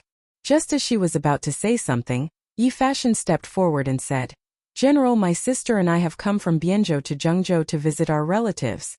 I hope you can make it convenient for us. The black-armored soldier let out an imperceptible sigh of relief and said, Visit your relatives? What relatives do you have in Guangqing County? Little Yuer's eyes flashed with a trace of panic. She didn't expect the soldier to ask such a detailed question. What if Yi Fashion made up a name and the soldier didn't recognize it? Wouldn't they be exposed? Thinking of this, she calmly looked at Yi Fashion. Yi Fashion's face was calm and relaxed. He calmly cupped his hands towards the soldier and said, This one's second uncle Yi Minglei is currently working in Guangqing County. I haven't seen him for many years, so I specially brought my sister to pay a visit. You are the nephew of Deputy Yi? The black-armored man's eyes darkened slightly as he asked in a low voice. Yi Fashion cupped his hands and said, Yes. If you don't believe me, you can send someone to escort my sister and me to Guangqing County. You will know the truth then. Hearing this, the black-armored man's face became gentler. He grinned and said, Seeing this young master's extraordinary bearing, I am sure he wouldn't use this kind of thing to deceive me. However, Zhengzhou is now in a special period. In order to ensure your safety, I will send 2 people to escort you and this young lady to the county office. What do you think, young master? Although it was said to be an escort, who didn't know that this was surveillance? In the end, the black-armored man was still suspicious of Yi Fashion and Little Yuer's origins. Little Yuer's face turned slightly pale. She thought to herself that this was bad. She had to think of a way to send away the soldiers who were escorting them. Yi Fashion smiled and cupped his hands. Thank you for your kind intentions, General. I haven't been to Guangqing County for many years, so I can't remember where the county office is. I'll have to trouble General's subordinate to lead the way for us. Humph. The muscular man in black armor snorted and called 2 guards over. He whispered to them first and then said loudly, You 2 escort this young master and young lady to the county government. You must send them to County Deputy Yi personally. Do you understand? Understood. The 2 soldiers hurriedly cupped their fists and answered loudly. Then one of them led the way in front while the other helped to pull the carriage from behind. They led Yi Fashion and Little Fishy into the city. In order to prevent Li Yu and Yi Fashion from jumping off midway, the 2 soldiers didn't even let them sit in the carriage. Along the way, Little Yuer wanted to discuss countermeasures with Yi Fashion. However, the pair of eyes behind them kept staring at them, so she didn't dare to make any moves. This was because, from the moment they entered the city, she realized that there was something unusual in the city. Every street was patrolled by soldiers. There were very few pedestrians and peddlers on the streets. The entire county gave her a bleak and austere feeling. Oh no, we're almost there. At this moment at the end of the street, there was a solemn government office. It was obviously the county office of Guangqing County. Little Yuer's face instantly turned pale and her hands and feet tensed up. She was prepared to escape with Yi Fashion if the situation turned bad. Haha. Little sister, we haven't seen Uncle for many years. I don't know if Uncle's health is well. When you see him later, you're not allowed to throw a tantrum in front of him. Little Yuer's body tensed up and she was ready to escape at any time. Her toes were clenched tightly. However, Yi Fashion was calm and relaxed. Along the way, he was still chatting with Liu about daily life. Liu gritted her teeth. In order to not let anyone see through her, she could only continue to accompany Yi Fashion in acting. Brother, when have I ever thrown a tantrum in front of Uncle? You're talking nonsense again. Humph. Needless to say, this girl's anger was the best performance of the role of a spoiled young lady. She was a living drama queen. No one would be able to see through her act. Haha. You. Yi Fashion pointed at Liu with a doting look. At this moment, the leading soldier cupped his fist and said, Young master, we've reached the county office. I'll go in to report. Please wait outside for a moment. Yi Fashion nodded and said, Thank you for your trouble. When they were about to reach the county office, the leading soldier went in to report. The other soldier followed Liu and Yi Fashion to wait outside. Liu's palms were sweating. She had no choice but to step forward and pull Yi Fashion's sleeve lightly. She prayed that he would understand her meaning and think of a way to escape together. Little sister, what's wrong with you? Could it be that you're hungry after walking for so long? Don't worry. When you see Uncle later, do you think you'll be short of food and drinks? Who knew? Yi Fashion felt someone pulling him from behind. He turned his head and said with a smile, Eat. Eat your head. Little Yuer roared in her heart in exasperation. However, she said, Brother, I'm not hungry. I'm just a little tired. However, why did it sound like she was gnashing her teeth when she said this? You're saying that my nephew is here? Where is he? At this moment, a middle-aged man's voice was heard from the county office. There were also sounds of footsteps. District Deputy Yi, he's just outside. Look. Immediately after, a middle-aged scholar wearing a dark blue robe walked out of the county office. Behind him was the soldier from before. Little Yuer's expression changed drastically. She was about to pull Yi Fashion away when Yi Fashion took a step forward and saluted the middle-aged scholar. Fashion greets Uncle. At this moment the air seemed to have frozen. Little Fishy did not even have the time to retract her foot that had stepped out. Her entire body froze on the spot. The two soldiers who had brought them here suddenly loosened their grip on the weapons at their waists. Then the two of them turned their gazes to the middle-aged scholar, wanting to see how he would react. Yo! So it's Fashion who's here. Come over quickly and let Uncle have a look. Yo! You've grown so tall. What's wrong? Did you come alone? The middle-aged scholar's face was first filled with surprise, then joy. He took 2 steps forward and looked at Yi Fashion from head to toe. Then he asked with concern, Uncle, other than me, little sister is here to see you too. Come over quickly and greet Uncle? Chapter 1283. In front of the Guanqing County Yamen. When the middle-aged man shouted Fashion, no matter how stupid little Yuer was, she understood that Yi Fashion had a relative who was a deputy in the Guanqing County Yamen. At this moment, the little girl stepped forward and bowed to the middle-aged man with a smile. He was Yi Fashion's second uncle, Yi Minglei. She said sweetly, Little Yuer greets second uncle. Yi Minglei's eyes were filled with confusion, but it was quickly concealed. He stepped forward with a face full of joy and said, Yo, little you haven't visited me in so many years. Why are you willing to come today? What are you talking about, second uncle? It's not that I don't want to come. My mother was worried that I would meet with danger on the way here, so she didn't let me come. Second uncle, how have you been? Liu saw that Yi Minglei was so considerate. She went forward and tugged at Yi Minglei's sleeve. Yi Fashion's eyebrows twitched slightly. If one looked closely, they could see that his cheeks were twitching. Haha, Yi Fashion. Let's talk when we get back. We'll talk when we get back. Yi Minglei laughed dryly, then looked at the two soldiers and said, Thank you for escorting this old man's nephew and niece to the county yamen. Please thank Commandant Chui for this official. You're welcome.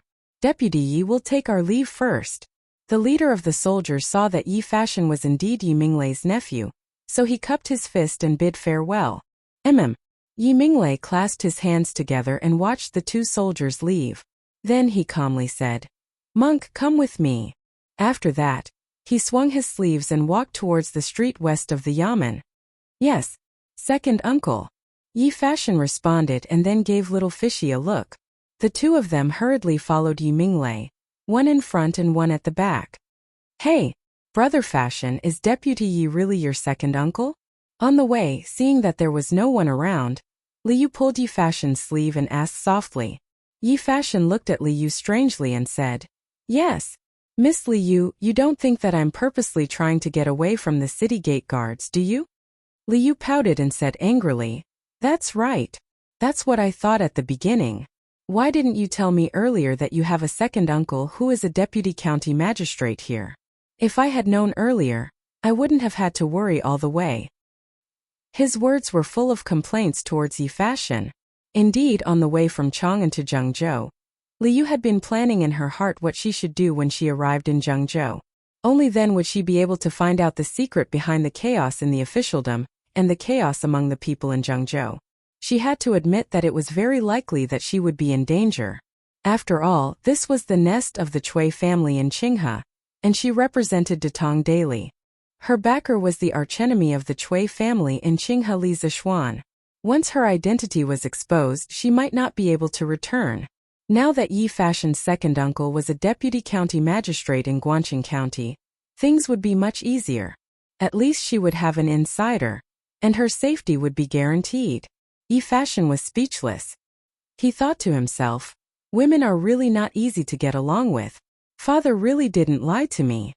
At the beginning, Liu and Yi Fashion were not familiar with each other. Naturally, both of them were polite to each other. However, along the way, they became familiar with each other, and Liu treated Yi Fashion as a good friend. Since they were good friends, there was no need to be polite to each other. "Miss Liu, this is my distant uncle. He has been an official in Guangqing County for a few years. If you don't want to be discovered in Guangqing County, it's best that you don't tell anyone that you're from Chang'an. When we entered the city just now, I realized that the soldiers here are very strict with foreigners. It's best that we be careful."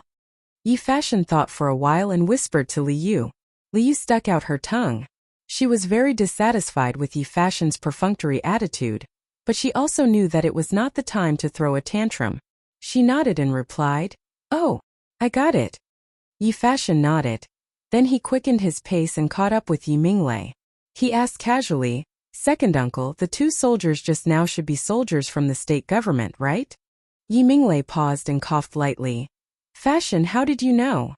Yi Fashion smiled and said, "I guessed. But second uncle's reaction, it seems like it's true?" Yi Minglei's face turned red. He did not expect that a man in his 40s would be tricked by a teenager. He nodded helplessly and said, "They are indeed soldiers from the Guangqing County. Those are indeed soldiers from the state capital. Now the entire Guangqing County has been taken over by the state capital's army.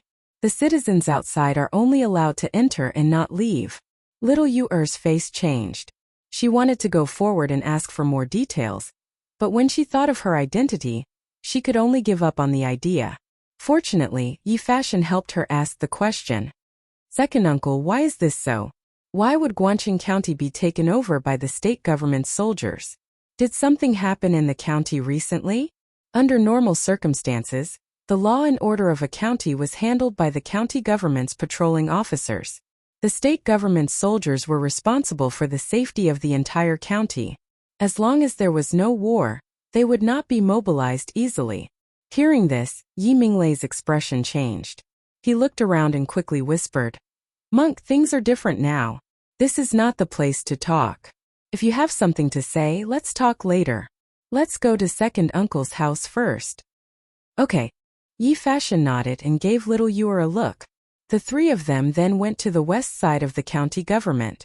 Yunshan Yanhuang College. "Yamacho, we have already bought 5,000 saplings, and they are all stored in the college's warehouse." In the evening, Mo Zhong came to Li Zishuan's office and gave a fist and palm salute.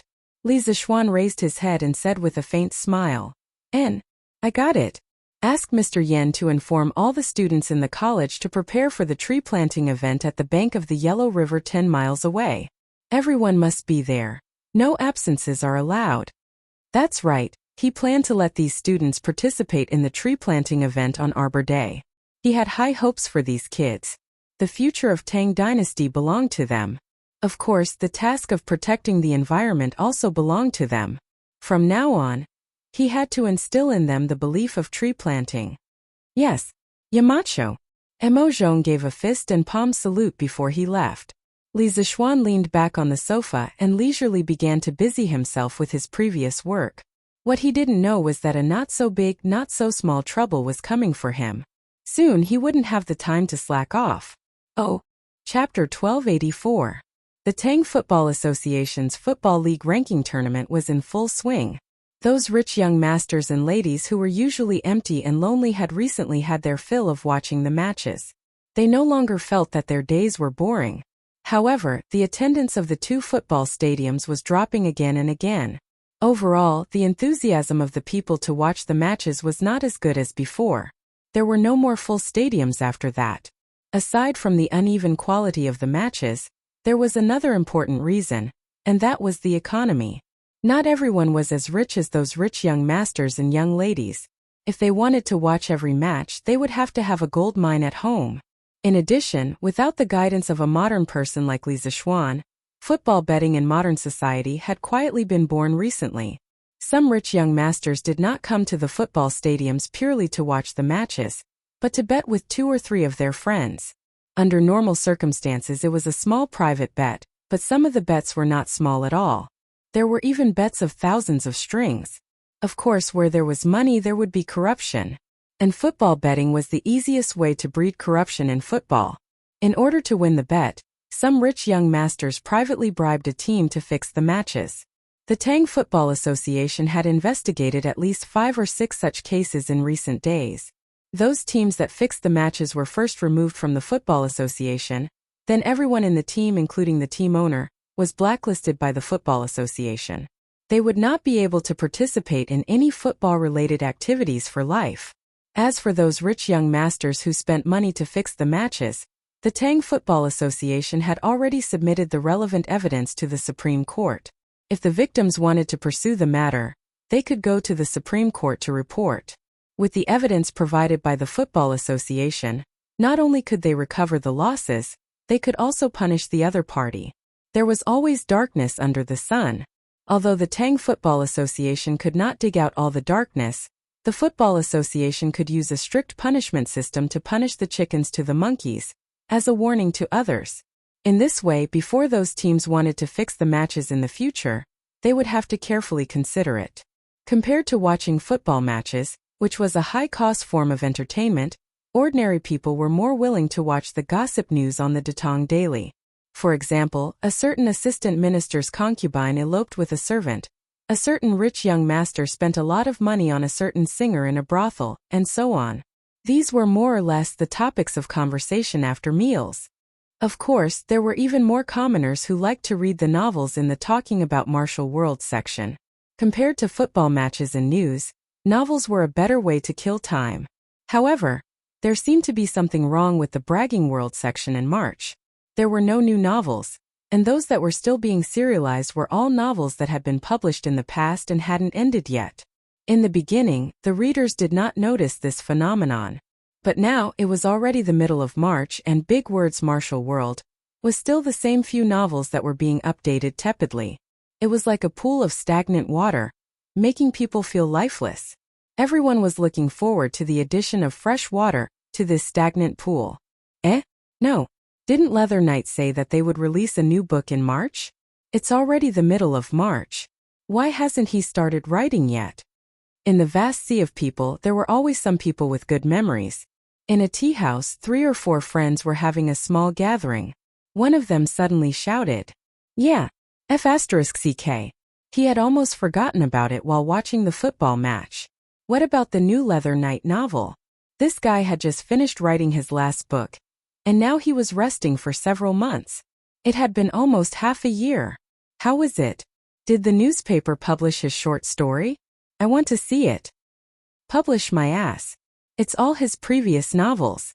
Speaking of which, he couldn't have forgotten about releasing a new book in March, right? F***CK. You don't say. It's really possible. If we can forget that he is releasing a new novel because we are watching the football match, then it's very likely that he will forget to write a new novel because he is busy watching the match. You're saying that Leather Knight also likes to watch football matches? Isn't that obvious? Football matches are so interesting. As long as you have money, who wouldn't like to watch it? And Leather Knight definitely doesn't lack money. This guy might be watching football matches every day. Yes. Let's go find him. Let him quickly write a new book. Hey, Brother Yang, wait. We have never seen Leather Knight before. Even if he is really watching football matches, we won't know which one is him. Oh, Brother Wu, you're right. Then how do we find Leather Knight? Let's go to Datong Daily's editorial office. There must be someone there who knows Leather Knight's true identity. Ask them to pressure Leather Knight and get him to release a new book quickly. That's right. Let's go to Datong Daily's editorial office. But with just the few of us, I'm afraid we are a little weak. Haha, what are you afraid of? I'll go to the Imperial College and the Hongwen Library later and call some friends. There will be at least 20 to 30 people in total. Let's go together. Okay, then let's go now. Let's go. The young people were in high spirits and sometimes left as soon as they said they would. The group of people left the tea house and headed straight for the Imperial College. Half an hour later, more than 50 young people walked together on Vermilion Bird Avenue. They shouted, "March is already here, why hasn't Leather Knight released a new book yet?" As they marched toward the eastern city of Chang. Speaking of which, the young man who took the lead to cause trouble had only planned to bring 20 to 30 friends to boost his momentum. He never expected that after the others heard the news, they would rather skip class and follow along. What was even more unexpected was that the size of their group grew as they walked. Before they reached the eastern city gate, there were already more than 100 people. After all, they were not the only ones who had been waiting for Leather Knight's new book for the past 6 months. Young master! Young master! There are so many scholars outside who are clamoring to cause trouble at the Datong Daily's editorial office. It's so lively. South of Chang'an City, Lin family mansion. Maid Xiao Shi hurried to the backyard and reported to Lin Hao, who was immersed in his studies. "'Cause trouble? What trouble are they causing?" After half a year of studying wholeheartedly, Lin Hao's temperament had changed a lot. He was less of a wastrel, and more of a positive and energetic person. At this moment, he raised his head and looked at his little maid as he asked calmly, "Young master, they said they want to go to the Datong Daily's editorial office and ask Leather Knight to quickly publish the next book." Xiao Shi bowed and said, "Gosh, I almost forgot about that." The cultured and refined Lin Hao, who had the demeanor of a scholar, instantly regained his original temperament. This fellow's eyes lit up and he roared, "No, I have to go too. Xiao Shi, don't tell my parents." Dad, Mom, why are you here? Take a seat first. I have an urgent matter to attend to and need to go out." It was no wonder that he was so excited. He was a hardcore fan of A Legend of a Mortal's Journey to Immortality. Now that March had arrived and Leather Knight had yet to release a new book, how could he not be anxious? Unfilial son. Stop right there. Lin Wenyuan's angry roar came from the backyard of the Lin family mansion. But to Lin Hao, this was not important. Oh. Chapter 1285. There were many people like Lin Hao who rushed out of their houses to block the entrance of Datong Daily's editorial office. After all, when A Legend of a Mortal's Journey to Immortality became popular, there were thousands of League Masters. These people were the most hardcore of hardcore fans. It was just that the recent Chang'an City Football League was so popular that it could be said that it was the first time in thousands of years that such a grand event had occurred. Therefore, most people had forgotten the sentence written in the last chapter of Immortal last year. Next March, the swordsman will return.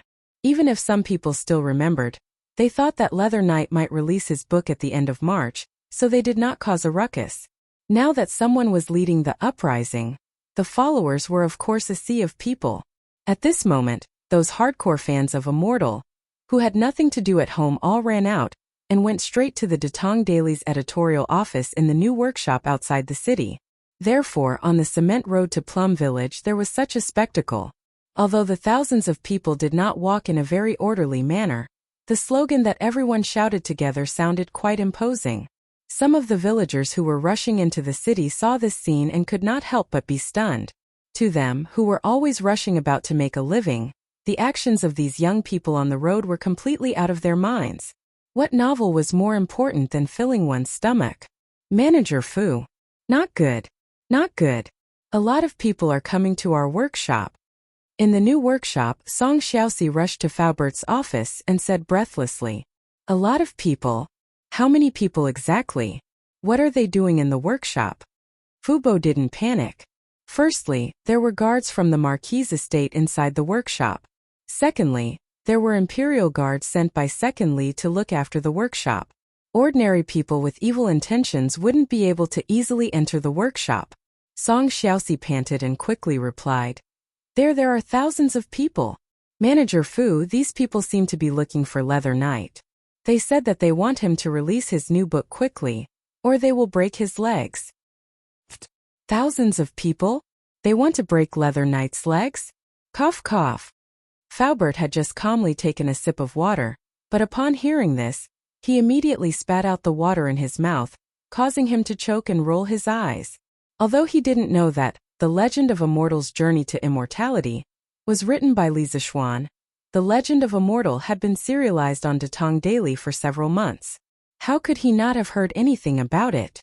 Therefore, when he heard that these people wanted to break Leather Knight's legs, Faubert inexplicably wanted to laugh. "Please forgive this old man for taking pleasure in other people's misfortune at this time.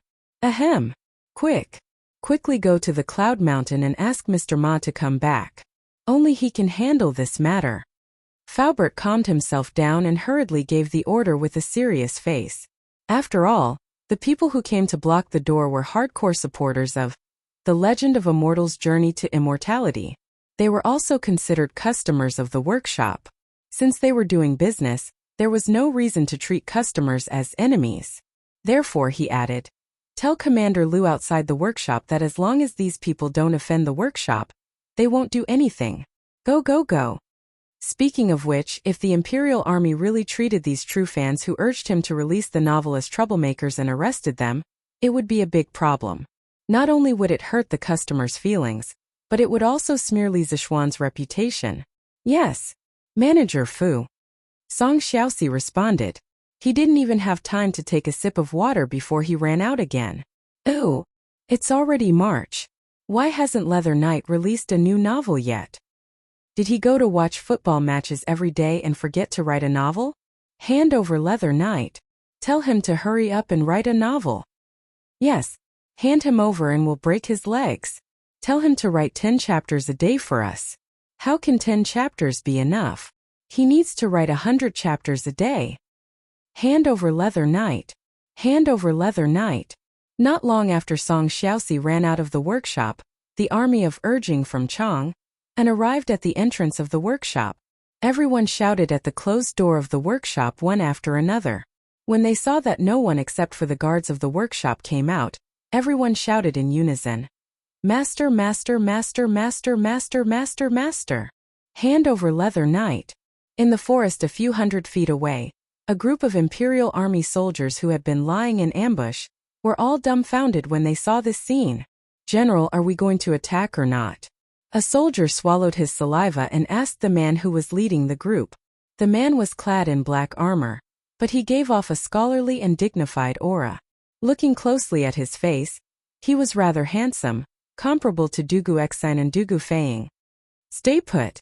These are just some young masters from Chang'an City, not thieves who are here to steal the secrets of the workshop. The workshop's guards are enough to deal with them, but we have to keep our eyes open. If they force their way into the workshop, we will rush out immediately. But don't hurt anyone." The man in black waved his hand to stop them. "Yes, General." Inside the workshop, Faubert walked back and forth anxiously with his hands behind his back. The louder the people outside shouted, the more panicked he felt. It was not that he did not want to go out and take charge of the situation and calm the soldiers, but he was too old and had been obsessed with technology all his life. In the face of such a situation, he was really powerless. Godfather Ma is back. Godfather Ma is back. Song Xiaoxi, the clever boy, sneaked in from the back door of the workshop and said to Faubert while panting. Behind him a person was walking quickly. Who else could it be other than Ma Zhou? Faubert's eyes lit up. He walked up to him and said, "Mr. Ma, the people outside the workshop are all." Without waiting for him to finish, Ma Zhou waved his hand and said, "Manager Fu, little fourth prince has already informed me. I will take care of the matters outside. Manager Fu, you can go back and rest at ease." Faubert was old, so Ma Zhou knew how to be considerate of the elderly. Good. Thank you, Mr. Ma." Faubert was very confident in Ma Zhou's ability. He replied with a smile and walked to the backyard. "Xiaoxi, open the door." After watching Faubert leave, Ma Zhou took a deep breath and ordered Song Xiaoxi. "Yes, Godfather Ma." Without any hesitation, Song Xiaoxi carried out the order because he trusted Ma Zhou. "Wow, the door is open. The door is open. Who is that?" "It's the head editor of the editorial department, Ma Zhou. He is also a professor at Yinhuang College." "Wow, a professor at Yinhuang College. That's amazing." "Who cares if he's a professor or not?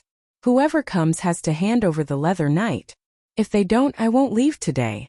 "Yes, hand over the leather knight." When Ma Zhou walked out, the crowd outside started to discuss among themselves. Then they shouted in unison. Ma Zhou looked at these crazy fans indifferently. Although he did not show it on his face, his heart was full of envy. These people were here for Li Zishuan's new book. These fans could not be more loyal. When would he, Ma Zhou, have so many supporters? Ahem. Ma Zhou collected his thoughts and coughed twice. Then he pressed his hand down. After a long time, the crowd finally quieted down. Mainly because there were too many people. Unless one had Li Zishuan's lion's roar skill, to make them all quiet down at once. "Everyone, please allow me to say a few words." After the crowd quieted down, Ma Zhou quickly took the opportunity to speak loudly. "First of all, on behalf of everyone at Datong Daily, I would like to thank everyone for their continuous support. Secondly, I have good news to tell you about your request today. As far as I know, Leather Knight's new book, which has been meticulously preparing for nearly half a year, will be serialized in Datong Daily tomorrow. Please look forward to it." Boom! Ma Zhou's words were concise and comprehensive, but they were no less than a heavy bomb. As soon as he finished speaking, the crowd immediately exploded. "What? Leather Knight's new book will be published tomorrow? That's great. Haha. Could it be that we have misunderstood the great swordsman? He hasn't published a book for so long because he has been meticulously preparing for it all this time? Just a while ago they wanted to break Leather Knight's legs, but now they are calling the great swordsman great. How nice. Wow. It must be. We have all misunderstood the swordsman. I have nothing else to say. Go home and prepare money. I will tip 100 Tang Yuan tomorrow. I want to tip too. I'll tip 1,000 Tang Yuan. I want to be the leader." Chapter 1286. What? Brother Ma, you told them that my new book will be released tomorrow? Yunshan Yinhuang College. After Li Zishuan received the news that the workshop was blocked, he wanted to go down the mountain to take a look. However, Ma Zhou had already returned from the workshop. After asking about the details of the matter, he shouted F***ck in his heart. Then, he stared at Ma Zhou and asked in disbelief. Ma Zhou asked with a face of surprise. "Yes, Marquis, didn't you say that you would release your new book in March? It's already the 19th of March. Marquis, you are a man of your word. You must have already prepared your new book, right? I'll have to trouble Marquis to give the manuscript to me so that I can take it back to the workshop in the afternoon to typeset and print it." Li Zishuan opened his mouth and wanted to say, "I'm not prepared." However, under Ma Zhou's, "You are a man of your word, you can't go back on your word" gaze, and thinking about the workshop being surrounded today, Ma Zhou didn't seem to have any other suitable way to deal with it other than this method. Therefore, Li Zishuan could only swallow the words that were already at the tip of his tongue. I have already prepared it. However, there are still some places that still need to be modified and sculpted. Brother Ma, why don't you go back to the workshop first and leave 10 chapters for tomorrow's bragging world? For me first. I'll get someone to send the manuscript to the workshop before 3 o'clock. 3 o'clock in the morning. N. That's good. W. What? Marquis, you mean before 3 o'clock? When Ma Zhou heard Li Zixuan's promise, he wanted to nod his head. However, he immediately felt that something was wrong. After thinking about it carefully, he was suddenly shocked. Marquis, it's just a small modification. It shouldn't take that long, right? If they waited until 3 o'clock, then their editorial department and the printing department would probably be shut down by Li Zixuan tonight. No one would be able to sleep. Li Zixuan rolled his eyes. Can you blame me for this? Who told you to tell those fans that I'm releasing the book tomorrow? Ahem. Brother Ma. Due to the many things that had happened recently, the quality of the novel had dropped by a lot. It needed to be carefully polished a few more times. Brother Ma, you often write articles, so you should know, right? Haha. Li Zixuan coughed twice and said to Ma Zhou. Ma Zhou looked at Li Zixuan and nodded. All right. I'll go back to the workshop and inform everyone in the editorial and printing departments that I won't rest tonight. This guy was also a drama queen. After working with Li Zixuan for so long, how could he not see that Li Zixuan did not have a single word in reserve? The reason why he did not expose him was because he was giving Li Zixuan face. Seeing through him but not exposing him, this was called, don't expose people when they are in a difficult situation. Li Zixuan said apologetically, Brother Ma, thank you for your hard work. Please help me say thank you to the editorial and printing departments for your hard work. Tell them that tonight's wages will be counted as 5 days' wages. Ma Zhou chuckled as he cupped his hands and said, That's great. I'll thank Marquis on behalf of my brothers. After that he said goodbye and left. Li Zixuan's brows were furrowed into a ball because he hadn't even thought of what to write for his next book. It was really a headache. The news of thousands of people surrounding Datong Daily's editorial department in the morning spread quickly. After all, it was hard for others not to know about it. Of course, what made the public even more excited was the news that Leather Knight would be releasing a new book tomorrow. Countless fans of A Record of a Mortal's Journey to Immortality could not help but cheer after hearing the news. Finally, there was no more shortage of books. Finally, they could read exciting novels again. It was not that the novels in Bragging World were unsightly, but compared to A Record of a Mortal's Journey to Immortality, the rest of the novels were mostly different. Whether it was in terms of the excitement of the plot or the number of daily updates, they could not be compared to A Record of a Mortal's Journey to Immortality. Now that Leather Knight was finally releasing a new book, the fans who had been waiting for so long finally had food for thought.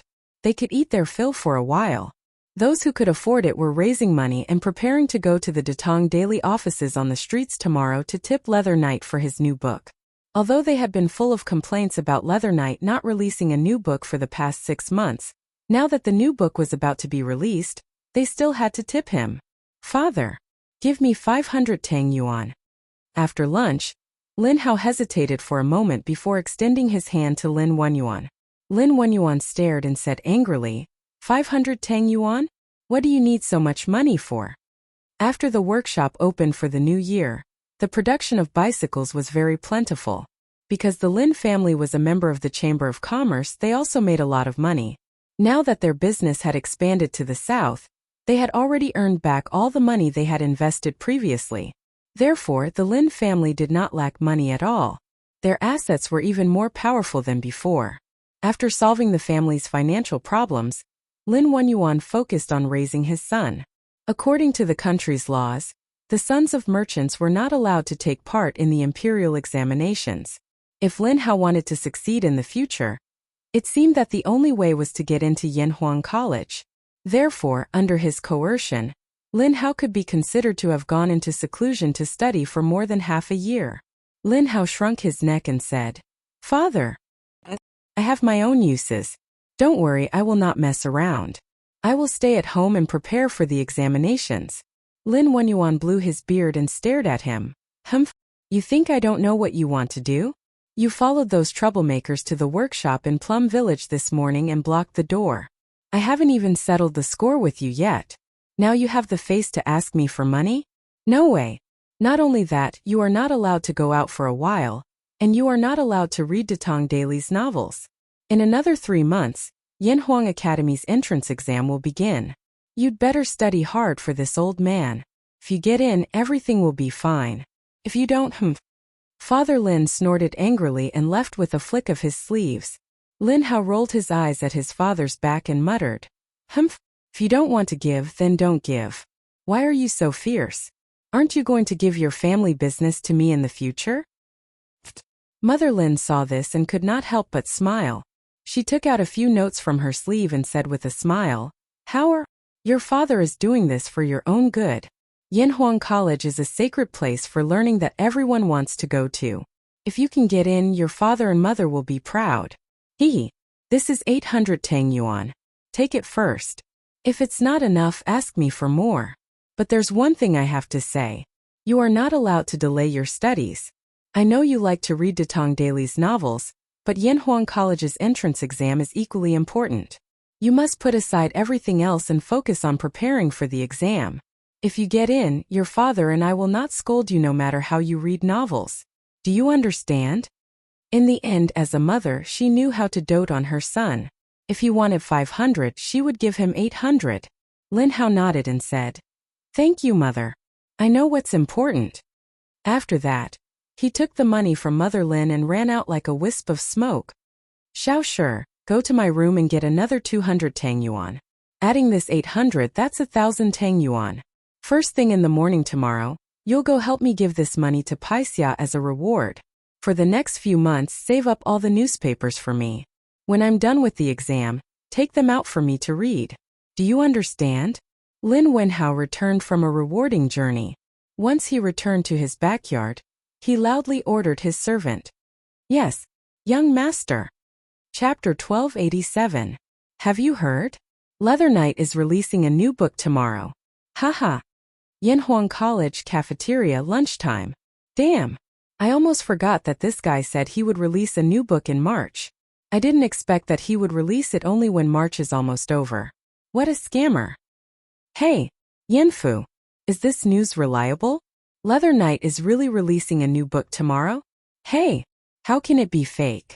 I heard that early this morning, more than 1,000 people came from Chang'an City to urge Leather Knight to release a new book. They blocked the Datong Daily's editorial department. In the end, Professor Ma stepped in and calmed them down. Most importantly, Professor Ma said that Leather Knight's new book would be released tomorrow. Haha, that's great. I've been waiting for his new book for half a year. But it's a pity that we have to plant trees with Yamacho tomorrow morning. We won't have time to buy newspapers. What a pity. Brother Zhang-sun, don't worry. My page boy will buy it for us in advance. When we come back from planting trees, we can go to the academy after picking up the newspapers. Haha. Yanfu, you're so thoughtful. That's a good idea. In the cafeteria, Zhang Sunchong, Chu Yanfu, and the others were eating while discussing what happened at the workshop in the morning.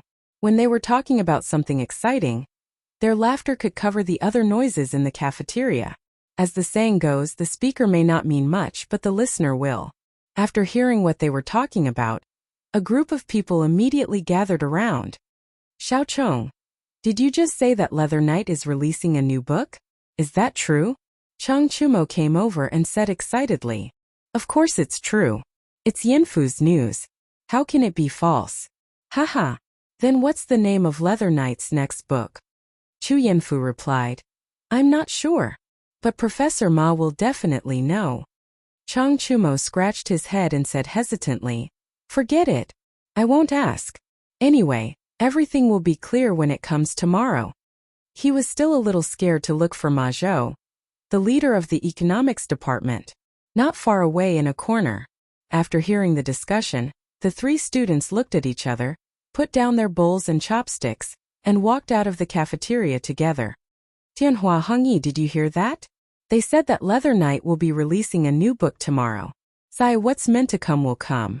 Speaking of which, there's basically no new novel appearing in Big Word's world this month. Everyone's just making way for Leather Knight. As the three of them walked out of the canteen, A young man with a medium build said. The person who spoke was Liao Feichen, one of the so-called heroes of Jinyu. Chen Tianhua wasn't as pessimistic as Liao Feichen. He smiled and said, Feichen, you don't have to say such depressing words. Although Leather Knight's influence in bragging world was huge, if he released a new book, it would also greatly boost the popularity of the entire bragging world. When that time comes, our readers might also gradually increase.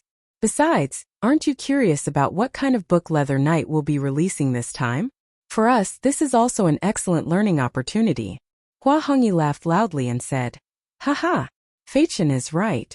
I'm also very curious about what kind of book Leather Knight will be releasing this time. Of course, more importantly, I finally have a chance to compete with him on the same stage and determine who's better. Haha.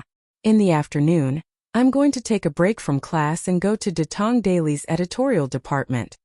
Hearing that, Chen Tianhua and Liao Feichen were both stunned. After being stunned for a moment, Chen Tianhua said, Hongyu, you're not really going to release a book on the same day as Leather Knight, right? Hua Hongyi nodded and said as if it was a matter of course. Of course. I've already told you guys before. As the saying goes, a gentleman's word cannot be taken back. How can I go back on my words now? I've already prepared the manuscript. I'll show it to the editor of Dehua Jianghu in the afternoon. Liao Feichen was a little suspicious of his good friend's brain. He said, Hongyi, it's hard to say if your novel can pass the editor's eyes. Previously, I asked you to show Tianhua and me the manuscript first, but you weren't willing. Now sigh. Hua Hongyi said, Feichen, I appreciate your kindness, but my novel is not the same genre as yours. Even if I show it to you guys, you can't give me any opinions. It's better to just give it to the editor of Dehua Jianghu. Alright, let's not talk about this for now. I'm going back to the dorm to get the manuscript. Li Zixuan, who was sitting quietly in the study of the courtyard, naturally didn't know that someone wanted to compete with him in terms of novels. This guy had been sitting in the study ever since lunch and told Han Yushi not to let anyone disturb him. He was thinking about what to write for his next novel. Oh no, it should be said that which great god's work should he use as a reference. He sat there until the evening, but he still couldn't think of what to write.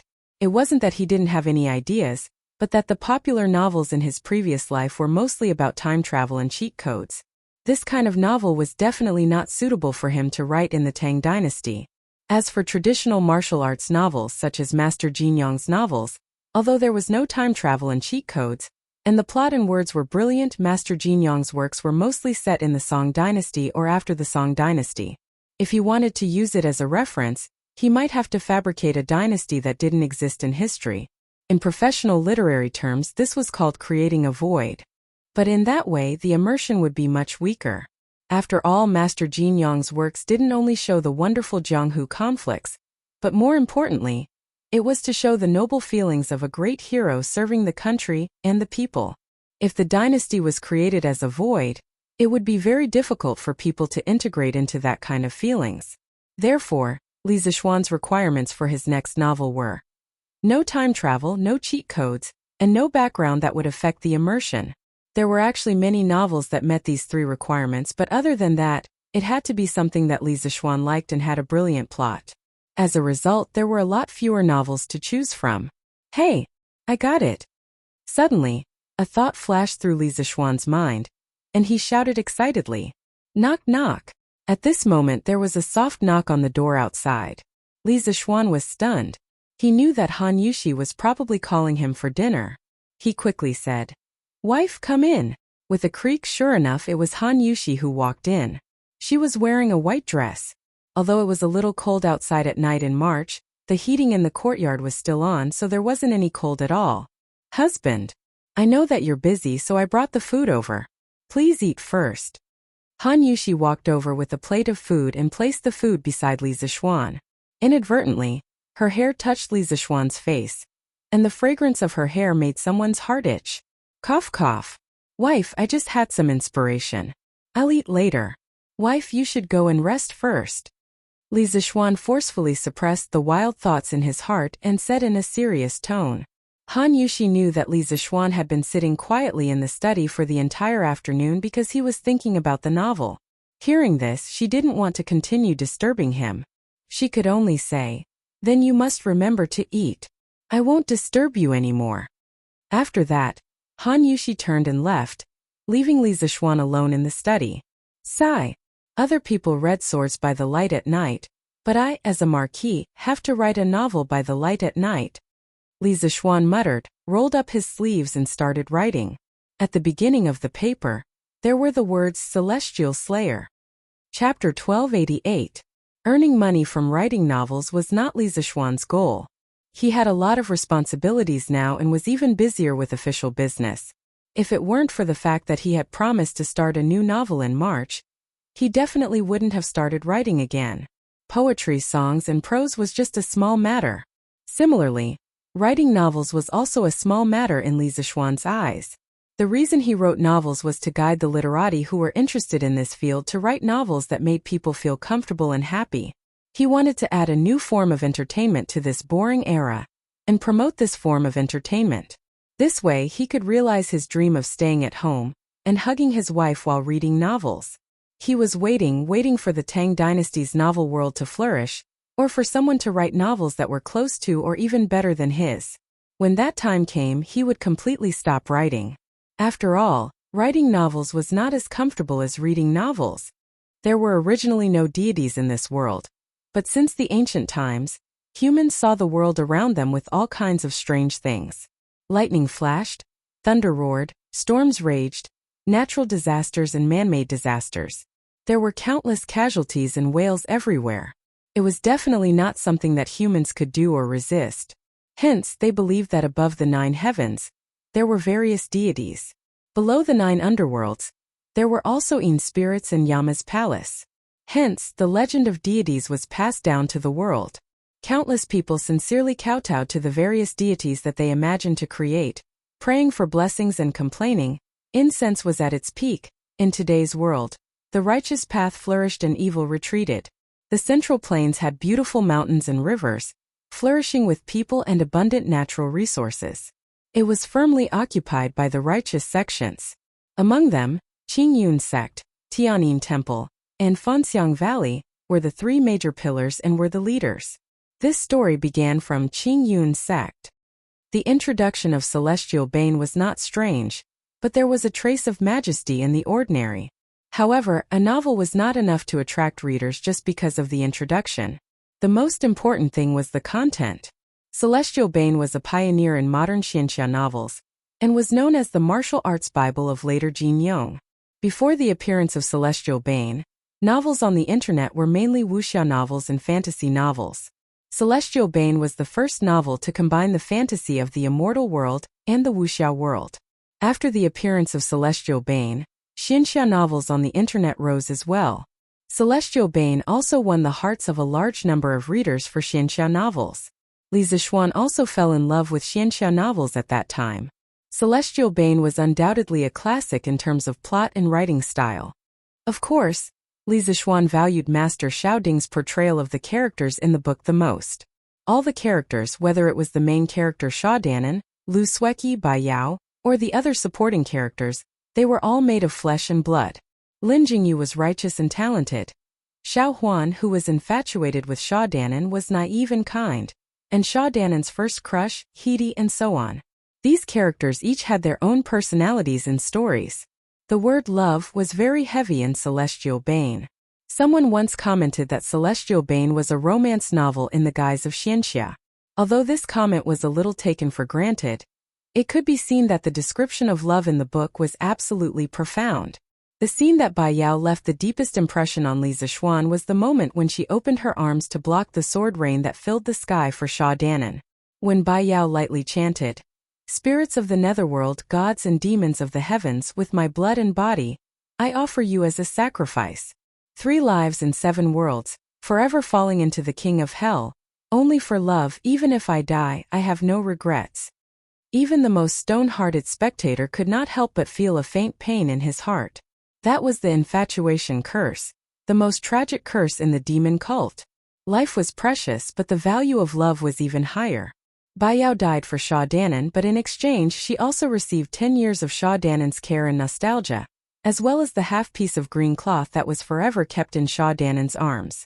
In fact, Bai Yao's pure personality had already doomed her bleak fate. Even if life could be restarted, even if time could be reversed, Bai Yao would still block the fatal attack for Sha Danan, and she would never regret it. I am a demon, so what? If you are in danger, even if I have to exchange my life for yours, I am willing to do so. This was Bai Yao. She dared to love and hate. She was infatuated with love and loyalty. With the sound of pencil rubbing against paper, Li Zixuan gradually immersed himself in the poignant Xianxia world. Outside the house, the moon was bright and the stars were sparse. The people, birds, beasts, and insects on the cloud mountain seemed to have entered the land of dreams. Only Li Zixuan's courtyard was still lit by candles. At midnight, Li Zixuan stretched, walked out of the study, and came to the front yard. Feiji, quickly send these manuscripts to the workshop and pass them to Mr. Ma. Tell him that these are 50 chapters of content. Other than the 10 chapters on the first day, we will send 5 chapters every day. In the front yard, Li Zixuan passed a thick stack of manuscripts to Peng Feiji and ordered. This was the hand speed of a grandmaster. How could an ordinary person compare to it? Yes, Marquis. Peng Feiji saluted with his fists and left the mountain with the manuscripts. This was the advantage of living on the cloud mountain. They could move around at night, unlike in Chang, and where they were restricted by the curfew at night. The next day, the 20th of March, was the first tree planting day in Tang Dynasty. After breakfast, the students of Yanhuang College were called to gather at the field. Each of them received a bundle of saplings. Under Li Zixuan's command, each of the students took a shovel and carried a bundle of saplings.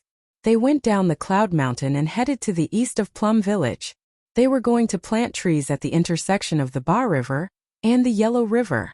Walking on the cement road of Plum Village, the students were all staring in the direction of the workshop. They all knew that the newspaper that would be delivered today would have Pai Xiake's new book on it. Too bad they couldn't go and buy it now. However, the people in Chang and did not have such a problem. At 7 in the morning, the Datong daily offices in every square and street officially opened to sell newspapers. The small newspaper boys also began to take newspapers and scooter to every street and alley. Selling newspapers. Selling newspapers. The freshly published Tang Dynasty Daily. After A Legend of a Mortal's Journey to Immortality, Leather Knight's new book, Celestial Bane, reappears in the world. The shouting of newspaper sellers caused an uproar in the morning in Chang'an City. Leather Knight's new novel is called Celestial Bane? Hey, quick! Give me 2 copies of today's Big Talk World. I want 5 copies. 5 copies of today's Big Talk World. Give me 10 copies. Ever since the editorial department received more novels, the Big Talk World section was separated from Datong Daily and became a separate book. Therefore, many fans of Immortal only bought Big Talk World and did not buy Datong Daily. Oh. Chapter 1289. Celestial Bane? That name sounds very domineering. It should be the same genre as A Mortal's Journey to Immortality, right? That's great. Last time I didn't get enough of Immortal, and other cultivator novels were boring. This time I can finally feast my eyes. At the foot of Mount Qingyun, 50 miles northwest of the big city Heiyang, there's a small village called Grass Temple Village. There are more than 40 families living here. The villagers are simple and honest. Most of the villagers collect firewood in the mountains and exchange it for some money to live on. TSK. If I'm not wrong, the main character should be in Grass Temple Village. Wow. The sentences in this novel seem more poetic than A Mortal's Journey to Immortality. Looks like Leather Knight's writing has improved. That's right. It's very comfortable to read. I hope the plot will be more exciting. The fans of Mortals in Chang'an City bought the latest issue of Bragging World that they had been dreaming of early in the morning. After they finished reading the prologue and the first page of Celestial Bane, the fans could not help but discuss among themselves. Many people couldn't help but compare Celestial Bane to A Mortal's Journey to Immortality. From the first few chapters, they could see that Celestial Bane's writing was much more delicate. In fact, that was the case. As the first work of Xianxia novels, although Celestial Bane's word count was much less than A Mortal's Journey to Immortality, The novel's language chased after artistic conception. It was more like the artistic conception in Jin Yong's novel, and the language was very touching. Although the mortal's journey to immortality's writing was not bad, it was still lacking compared to Celestial Bane. However, one couldn't say that Immortal was inferior to Celestial Bane just because of that. The world structure of Immortal extended from the human world to the spiritual world, and then to the heavenly realm. The world structure system was huge, but it was not messy and orderly. That was something that Celestial Bane couldn't compare to. It could only be said that both had their own merits. Apart from commenting on Celestial Bane in private, the people who bought Bragging World of Martial Arts flocked to the office of Tang Dynasty Daily, which was the closest to their homes, to gift Celestial Bane like crazy. Chong En's Chow family's eldest son, Chow Shi, rewards the Jade Dynasty Leather Knight with 3,000 Tang Yuan. Chong En's Murong family's young master, Murong Jun, rewards the Jade Dynasty Leather Knight with 1,000 Tang Yuan. Chong Zhenhu family's Hu Yuanbao rewards the Jade Dynasty Leather Knight with 1,000 Tang Yuan.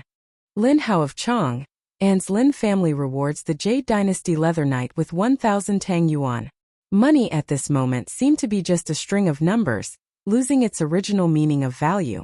Countless amounts of money were sent to Datong Daily's office by crazy fans. The fans only wanted to show their faces under Leather Knight's new book. They only wanted to express their gratitude and support for their favorite author. Such a crazy scene reminded people of the day last year when Mortal Man came to an end. In a single day, over 1,000 Alliance Masters appeared. The coffers of the Tang Dynasty Daily's offices in Chang and were filled to the brim with copper coins. On that day, the cement road from Chang and to Plum Village was filled with horse carriages transporting copper coins. It stretched for miles, attracting the envy of countless shop owners. Today, Tang Yuan had become popular all over the world. Therefore, although there were more people who came to gift than last year, most of them settled in Tang Yuan. Therefore, the amount of money received by Datong Daily's office was not enough to fill the vaults. Jiangnan's Misty Rain Villa's young master, Zhang Qianjun, rewards the Jade Dynasty Leather Knight with 5,000 Tang Yuan. Today was different from the past. Due to the ranking league organized by the Football Association, many people from other states and counties lived in Chang'an City. These people used to read the legend of a mortal's journey to immortality through Datong Daily. However, due to geographical restrictions, the updates they saw were delayed by many days compared to those in Chang'an City. Now they were gathered in Chang'an City because of football. They could finally be the first to see Leather Knight's new book, Jade Dynasty. How could they not express their gratitude? Wow! 5,000 Tang Yuan. Misty Rain Villa's young master? What's the background of this villa? Why is their young master so rich? Hey, you don't even know about Misty Rain Villa? This villa monopolizes the grain, porcelain, and silk business in Jiangnan. Manor Master Zheng might not even care about 5,000 Tang Yuan. Oh, so awesome! I heard that the boss of Team Tempest in this ranking league is Misty Rain Villa's old Manor Master Zheng. Yo! Team Tempest has won 10 matches in Group A recently. They are in the limelight. Old Manor Master Zheng's team is indeed awesome. Haha, that's right.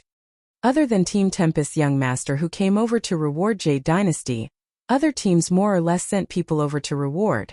This scene was even better than the end of Mortal's journey last year. Hurry up. Get the masters to move faster. Badges, badges. Let's make the League Masters badge first. As for the rest, we'll owe them first. Let the readers who rewarded us receive their badges in 2 days with the note issued by Datong Daily's office. The people in Chang'an City were frantically rewarding. In the workshop, Faubert was extremely busy. Everyone in the workshop started work before dawn. There was only one purpose, and that was to make badges for Jade Dynasty's fans. Last night, Ma Zhou and the others had only composed and printed Celestial Bane. The number of copies for this issue of Bragging World was 5 times more than the previous ones. Therefore, they did not have the time to arrange for people to make badges. After the novel was printed, Ma Zhou thought of the badges and immediately asked Song Xiaoxi to inform all the craftsmen to start work ahead of time. Although the workshop would have produced a batch of badges by the time Datong Daily and Bragging World were released, it was less than 2 hours before the various offices announced that they were running low on badges. Left with no other choice, Uncle Fu could only come up with this plan. He ordered the craftsman to make a batch of Celestial Bane's leader badges as soon as possible. After all, relatively speaking, the number of leader badges was still much lower. Yes, Manager Fu. In Chang'an City, all the Datong Daily's offices had urgently posted relevant announcements, saying frowny face due to everyone's excessive enthusiasm, Jade Dynasty's badges have been used up. Therefore, only the League Master badges will be issued today. As for the rest of the badges, everyone can use the credentials issued by Datong Daily to redeem them tomorrow or the day after. Datong Daily's editorial department was not prepared this time. We sincerely apologize to all the readers of Jade Dynasty. We will urge Leather Knight to quickly update later to compensate all the readers. Haha, this Datong Daily is so interesting. As long as you can urge Leather Knight to update a few more chapters every day, I don't care if you give me my League Master badge a few days later. Yes. I've read the first 10 chapters of Jade Dynasty. It's very exciting. I look forward to Leather Knight's update as soon as possible. I feel the same way. After reading the first 10 chapters, I feel that Jade Dynasty is as exciting as a record of a mortal's journey to immortality. Chapter 1290. Tens of thousands of citizens in Chang, and were obsessed with the first 10 chapters of Celestial Bane. However, something big was happening in the palace. After the morning assembly, Li Er did not announce the end of the assembly as usual.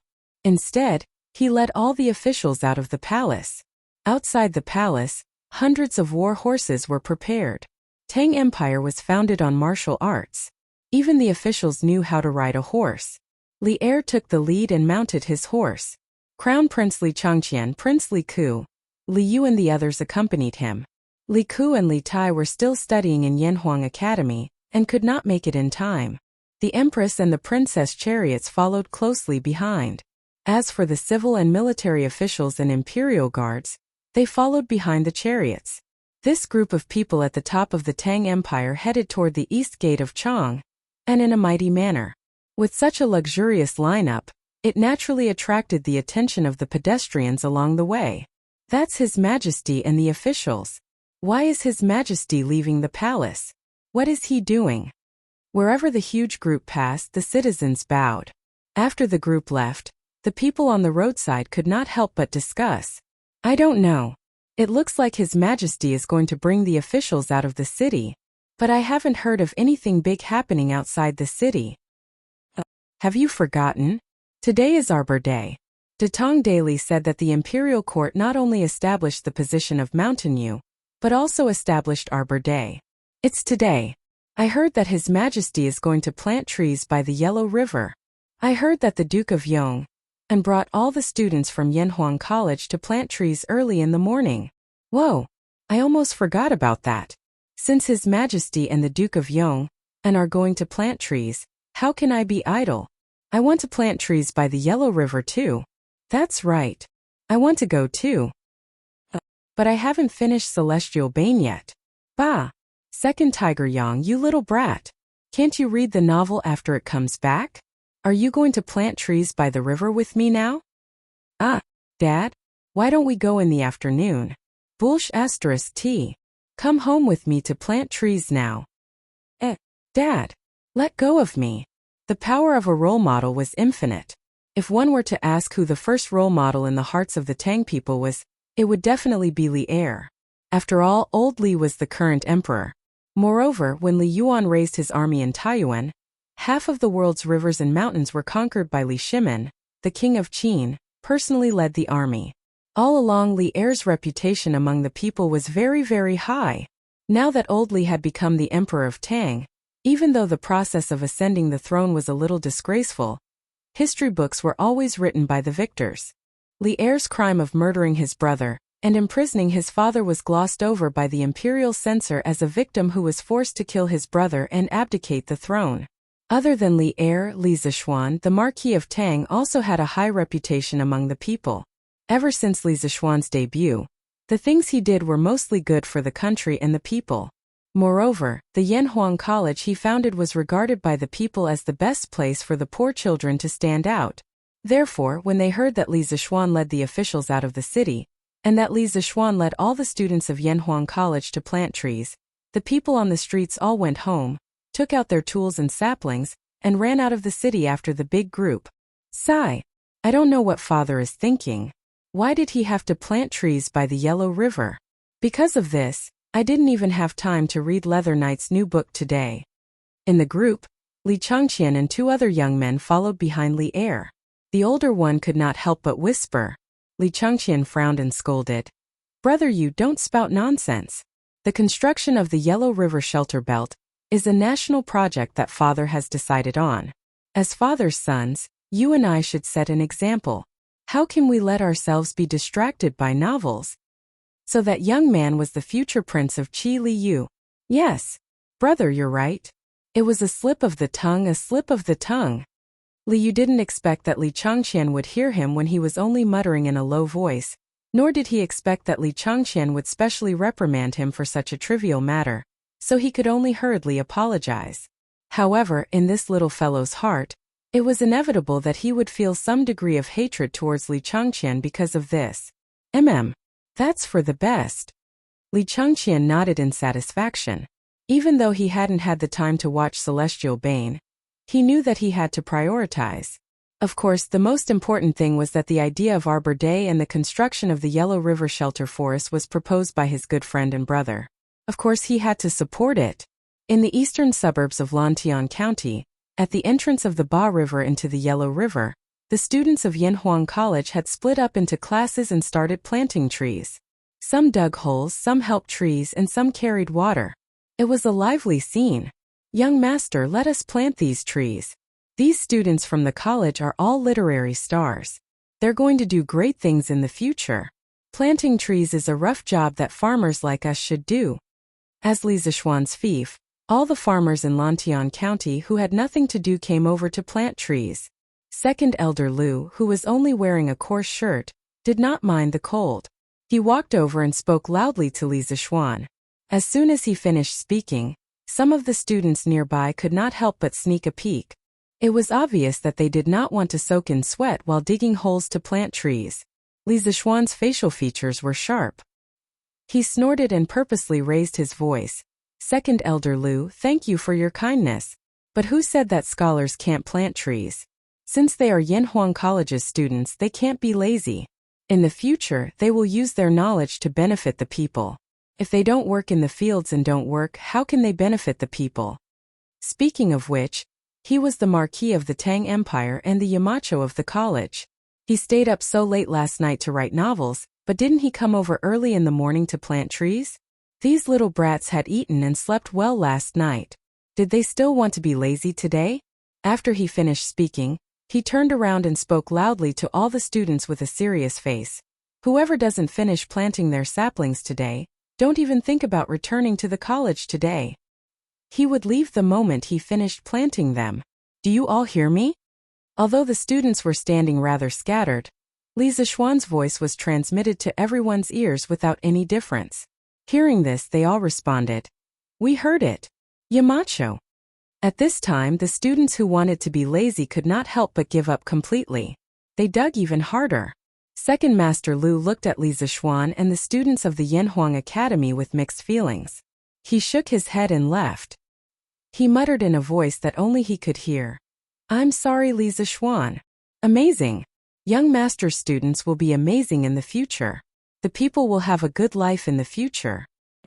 Chapter 1291. Added to Ling Faming's bounty. Haha, Mencius once said.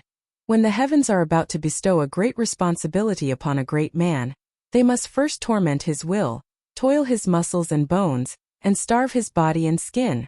Marquis Yong, we greatly admire your teachings. Coincidentally, Li Zixuan had just finished lecturing his students when Li Er arrived on horseback, laughing loudly.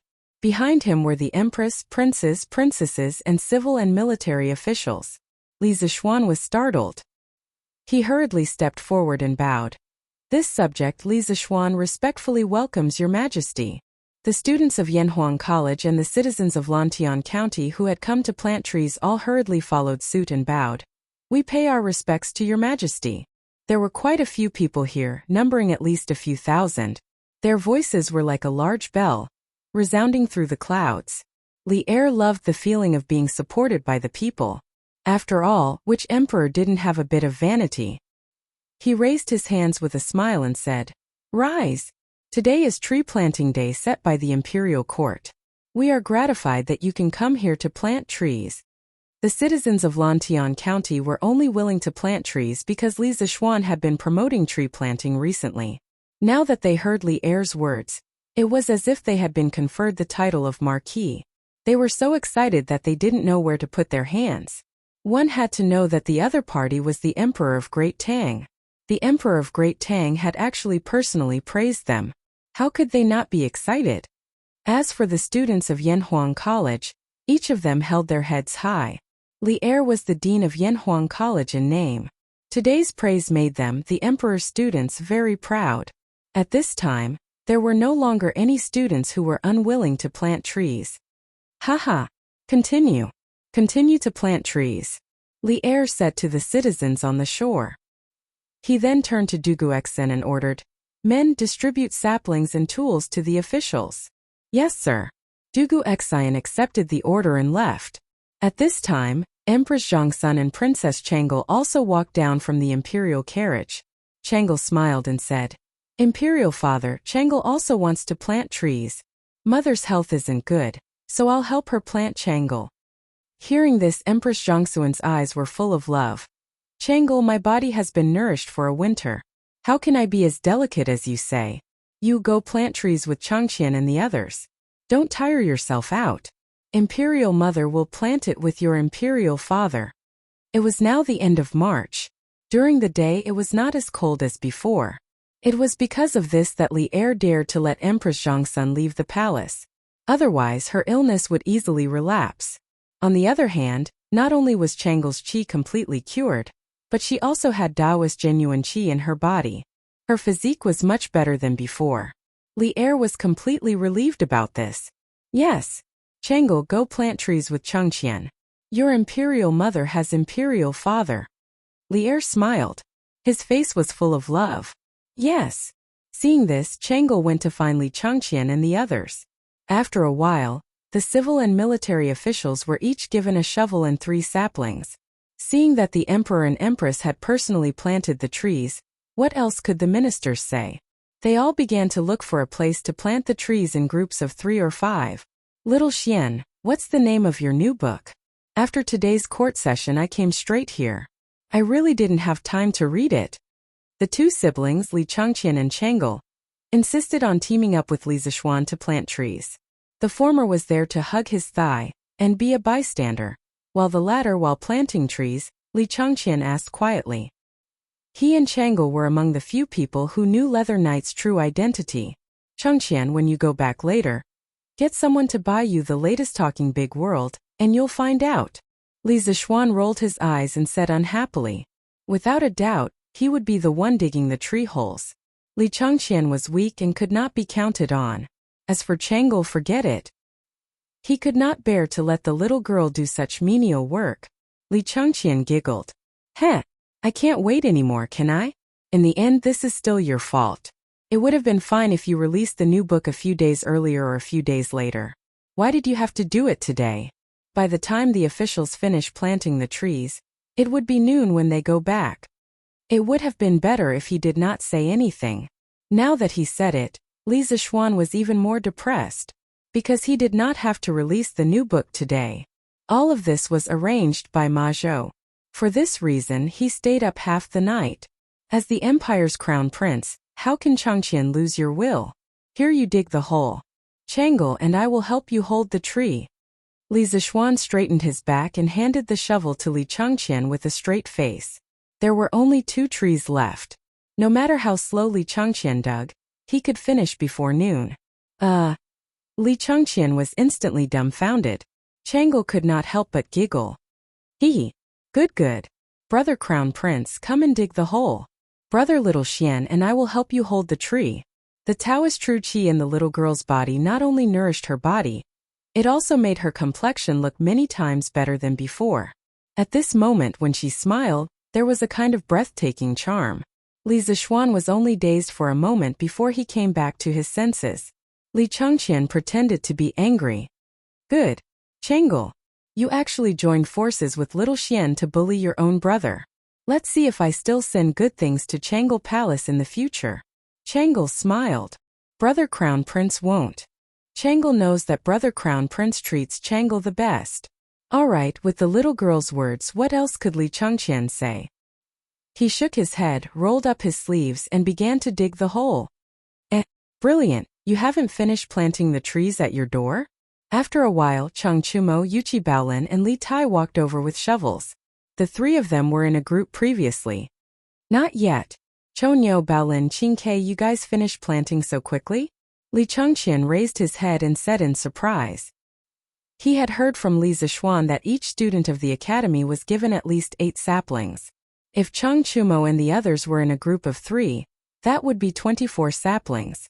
It wouldn't be easy to finish planting all of them. Haha, what's this? A mere 20-something saplings aren't even enough to fill the gaps between my teeth. Oh right.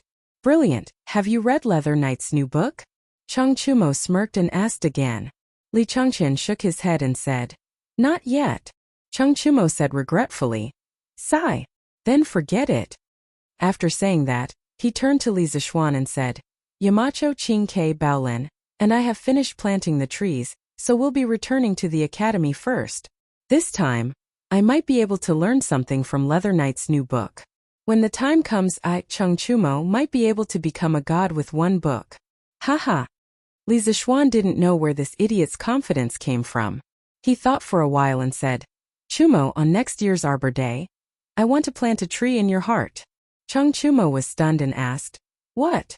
Li Zishuan smiled and said, the name of that tree is called the Force Tree. Chang Chumo was still confused. What do you mean? Li Zishuan said unhappily, I want you to know the force in your heart. You want to write a novel? You better pass all the subjects first. Ha ha ha. Li Changqian, Li Tai, and Yuchi Baolin burst into laughter. Li Zishuan was too funny. Chang'e's face was red. She wanted to laugh but was too embarrassed to do so. She thought to herself, Brother Xiaoxian is usually full of talent and is like a gentleman. I didn't expect him to make such a joke. Although this joke is crude, it sounds really funny. F***CK. Xiaoxian, are you scolding me? Ah. Chapter 1292. Next year on Arbor Day, I want to plant a tree in your heart. The name of the tree is Bai Tree. It was unknown whether Chang Chumo knew what was going on, but there was another kid who did not seem to know what was going on. He was currently planting trees and feeling uneasy. This person was Hua Hongyi. Hongyi, are you still worried about your novel? Needless to say, the heroes of Jin and Yu were planting trees in the same group. Chen Tianhua saw Hua Hongyi's absent-minded look and knew what was on his mind. He comforted him gently. Hongyi, you don't have to feel pressured. Actually, the fact that you have the courage to publish your novel today is already stronger than most people. Even if your results are bad, Feichen and I won't laugh at you. This was the truth. Although Chen Tianhua and Liao Feichen felt that Hua Hongyi was being reckless by wanting to compete with Leather Knight, if they were in his shoes, they would not have the courage to do so. This was also the reason why no author was willing to publish a new book in March. Tianhua is right. Hongyi, you don't have to worry too much. Even if the editor doesn't like your novel, you can always edit it and send it out again. Both of us will support you. Liao Feichen laughed. Hua Hongyi acted as if nothing was wrong. He said, Hey, who said I was worried about my novel? I was thinking about the plot. After all, I have readers now and I have to be responsible for my readers. I have to make sure that I update every day. Feichen, you said that the editing department might not like my novel. Let me tell you, that's impossible. As for competing with Leather Knight, I'm sure that I will surpass him in the future. This guy was the type who was strong on the outside but weak on the inside. Although he was panicking, he did not want to say it out loud. Chen Tianhua and Liao Feichen understood their friend's personality, so they didn't try to persuade him any further. At 5 o'clock in the afternoon, all the ministers had finished planting the trees. Li Er announced that the army was returning to the capital. The emperor, empress, princes, princesses, civil and military officials were returning to Chang, and in a grandiose manner. In the morning, through the propaganda of the Great Tang Daily, and the example set by Li Er and the civil and military officials, nearly 100,000 people had gathered to plant trees on the banks of the Yellow River in Lantian County. At this moment the crowd had dispersed. Li Zishuan looked at the originally bare riverbank and saw that it had become a bare forest in the morning. The saplings didn't have many leaves yet, so they looked bare. With a rueful expression he muttered to himself, "Great Tang! 10 years for a tree, 100 years for a man.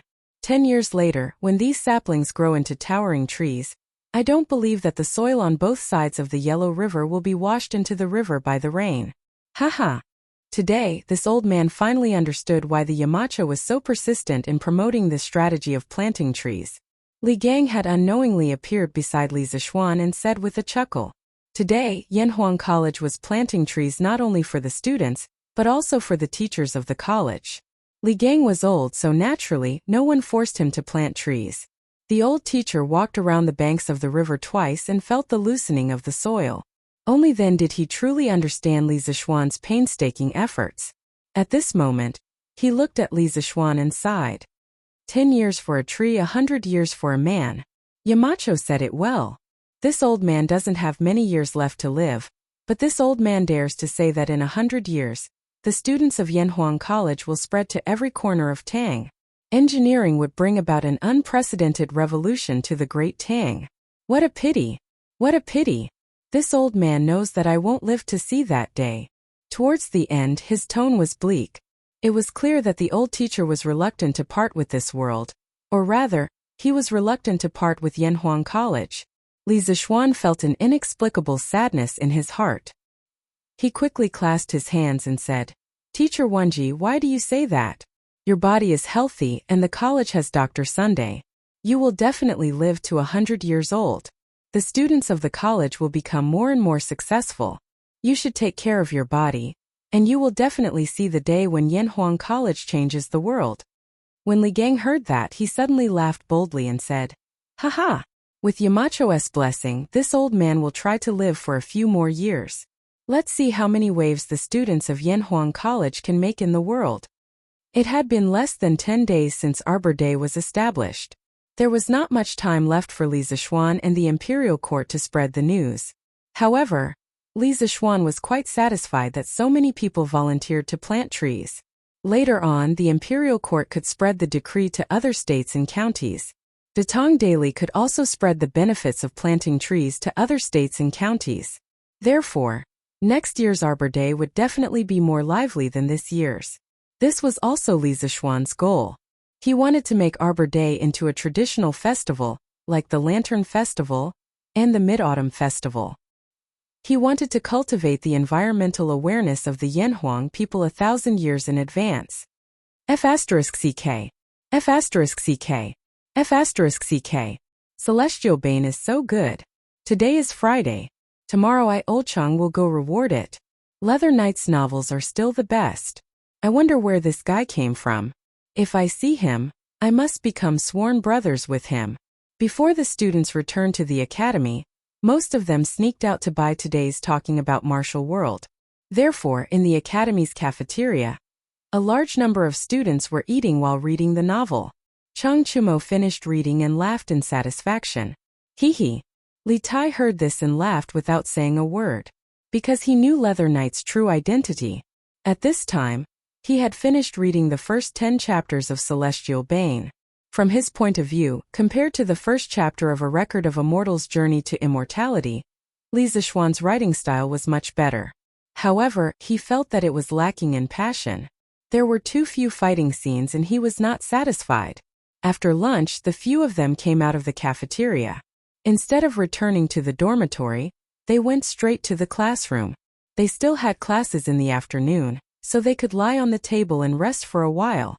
Li Tai, who had not had enough of Celestial Bane, did not feel sleepy. He picked up Talking About Martial World to see if there were any new novels that he could read. Although there were no new novels this month other than Celestial Bane, there were no new novels. There's a new novel today? As he flipped through the pages, Li Tai's eyes suddenly lit up when he was about to finish reading this issue of Bragging World. This was because he had discovered a new novel. Looking at it, he saw the title written in large letters, Dream of Great Qin. A Golden Millet Dream. Huaziyu, a young engineering student from Tang Dynasty's Yanhuang College, dreamed that he came to the Great Qin from 800 years ago and became a powerful ranger. At that time, the Great Qin Empire had just pacified the 6 states and was awe-inspiring. However, the remnants of the 6 states were restless. As a wanderer of the Great Qin Empire, how could Huaziyu stir up a storm in this era? Chapter 1293. Ouch! It hurts. Where am I? When Huaziyu opened his eyes, he found himself lying in a thatched hut. Outside the hut, it was raining heavily. The most important thing was that his entire body was aching. When he wanted to get up, he felt dizzy. He couldn't help but mutter to himself, "Hee hee. Young hero Hua, you're finally awake." At this time, an old man wearing a wet brown robe and straw sandals came in. His hair was white and he wore a bamboo hat. When he raised his head, one could see that his skin was dark and his face was full of wrinkles. Huaziyu was taken aback. Just as he was about to prop himself up, he felt weak all over and was unable to do so. He strenuously said, "This old mister, you recognize me? Where am I now?" "Young hero, you don't recognize this old man?" The old man frowned when he heard this. He walked over to the bed and grabbed Huaziyu's wrist. Then, he closed his eyes and checked Huaziyu's pulse. "Young hero's pulse is weak. You must have been seriously injured the day before yesterday and lost too much blood. In addition, young hero's head was injured after falling off the cliff, causing young hero to be unable to remember what happened earlier." After the old man finished checking Huaziyu's pulse, he said gently to Huaziyu. When he was checking Huaziyu's pulse, Huaziyu looked at the old man several times. He found that the old man's clothes were not the clothes he usually saw. Moreover, he carefully searched his memory and found that he had never seen this old man before. At this moment, he was convinced that the old man had mistaken him for someone else. As for why he was in this thatched hut in the wilderness, only the heavens knew. Because he was on holiday yesterday, he had just returned home from Yanhuang College. He remembered that he had gone to bed after eating. How did he end up here? That's right, Huaziyu was a student of Yanhuang College. During the entrance exam of Yanhuang College in the first year of Zhengguan, he got 3rd place and was admitted to Yanhuang College. He wasn't from a rich family. His father passed away early, and it was his mother who brought him up. He planned to wait until he had some achievements in Yanhuang College before taking the exam to repay his mother. But where was he now? How was he going to go back? "Oh, mister, who are you? Why am I here?" Huaziyu shook his head and said to the old man. The old man thought that he was seriously injured and had lost his memory, so he replied, "Young hero Hua, this old man is Xiang'an. You are now in Jiang County. 2 days ago, when the Qin army was encircling our clansmen, at the critical moment, young hero, you drew your saber and helped us. In the chaotic battle, young hero, with your strength alone, you blocked the Qin army and let us retreat first." Later on, this old man asked around and found out that the Qin army had sent a Chu expert to the bamboo cliff, and it was unknown whether he was dead or alive. "That's why I brought people to Bamboo Peak Cliff and pulled a rope through the night to look for you, young hero." Sigh. Wait. Huaziyu was dumbstruck when he heard this. Jiang County Qin Army Xiang Clan. These words caused an ominous feeling to arise in his heart. He hurriedly interrupted the old man and asked, "Old sir, what era is it now?" Xiang'an's eyes widened as he asked incredulously, "Huh? Young hero, don't tell me you don't even know what year it is now?" Seeing Huaziyu's confused face, Xiang'an could only reply, "Today is the 1st year of the 1st emperor, and Yingzheng had just ascended the throne." "What? This is the Qin dynasty?" "Hey, Qin class is starting. Hurry up and put away talking big world." After an unknown period of time, Li Tai was completely immersed in this very interesting story. At this moment, he vaguely felt that someone was pushing his arm and calling him. He hurriedly came back to his senses and looked up. The person who pushed and called him was Sun Zifan. At this moment, the classroom was already filled with students. The mathematics teacher, Su Hongji, had just walked to the door of the classroom. It was obvious that the class was about to start. "Thank you." Li Tai thanked Sun Zifan. then hurriedly put away Talking Big World, and took out the mathematics textbook to prepare for class. Hey, no matter how good Celestial Bane is, Ching Kei, you shouldn't have taken so long to finish reading it, right? Sun Zifen muttered softly. It's not Celestial Bane. Li Tai was about to explain when Su Hongji had already stepped onto the podium. He could only shut his mouth and prepare to listen to the class. It's just that the novel and unheard of wonderful plot he saw just now was still lingering in his mind. He couldn't help but think, if the current him went to the Qin dynasty through the dream, how would he survive? In the first 19 days of March, no new books appeared in Talking Big World. In addition, it was common knowledge that Leather Knight released a new book today. Therefore, those who bought Talking Big World would first read Leather Knight's new book, Celestial Bane. No one would read other books. That was because they thought they had read all the other books in Talking Big World. Naturally, they would not have thought that a new novel with a non-cultivation theme would appear in Talking Big World today. Even if a small number of people read it later, they only felt that the novel was novel. They did not realize that Dream of the Great Qin would create a new genre in the Tang Dynasty's novel world. And that was the genre of transmigration. Although this transmigration was a little unconventional and forced, it was undeniable that it was a huge innovation in the subject matter. Hee. Interesting. Interesting. I didn't expect that one of the three could give me such a big surprise. In the Yamacho office of Yanhuang College, Li Zixuan was the same as Li Tai. He only found out that there was a new novel in Talking Big World at noon. Coincidentally, the novel also had 10 chapters released on the first day. After reading the first 10 chapters, Li Zixuan's heart was filled with astonishment. Of course, there was also some excitement.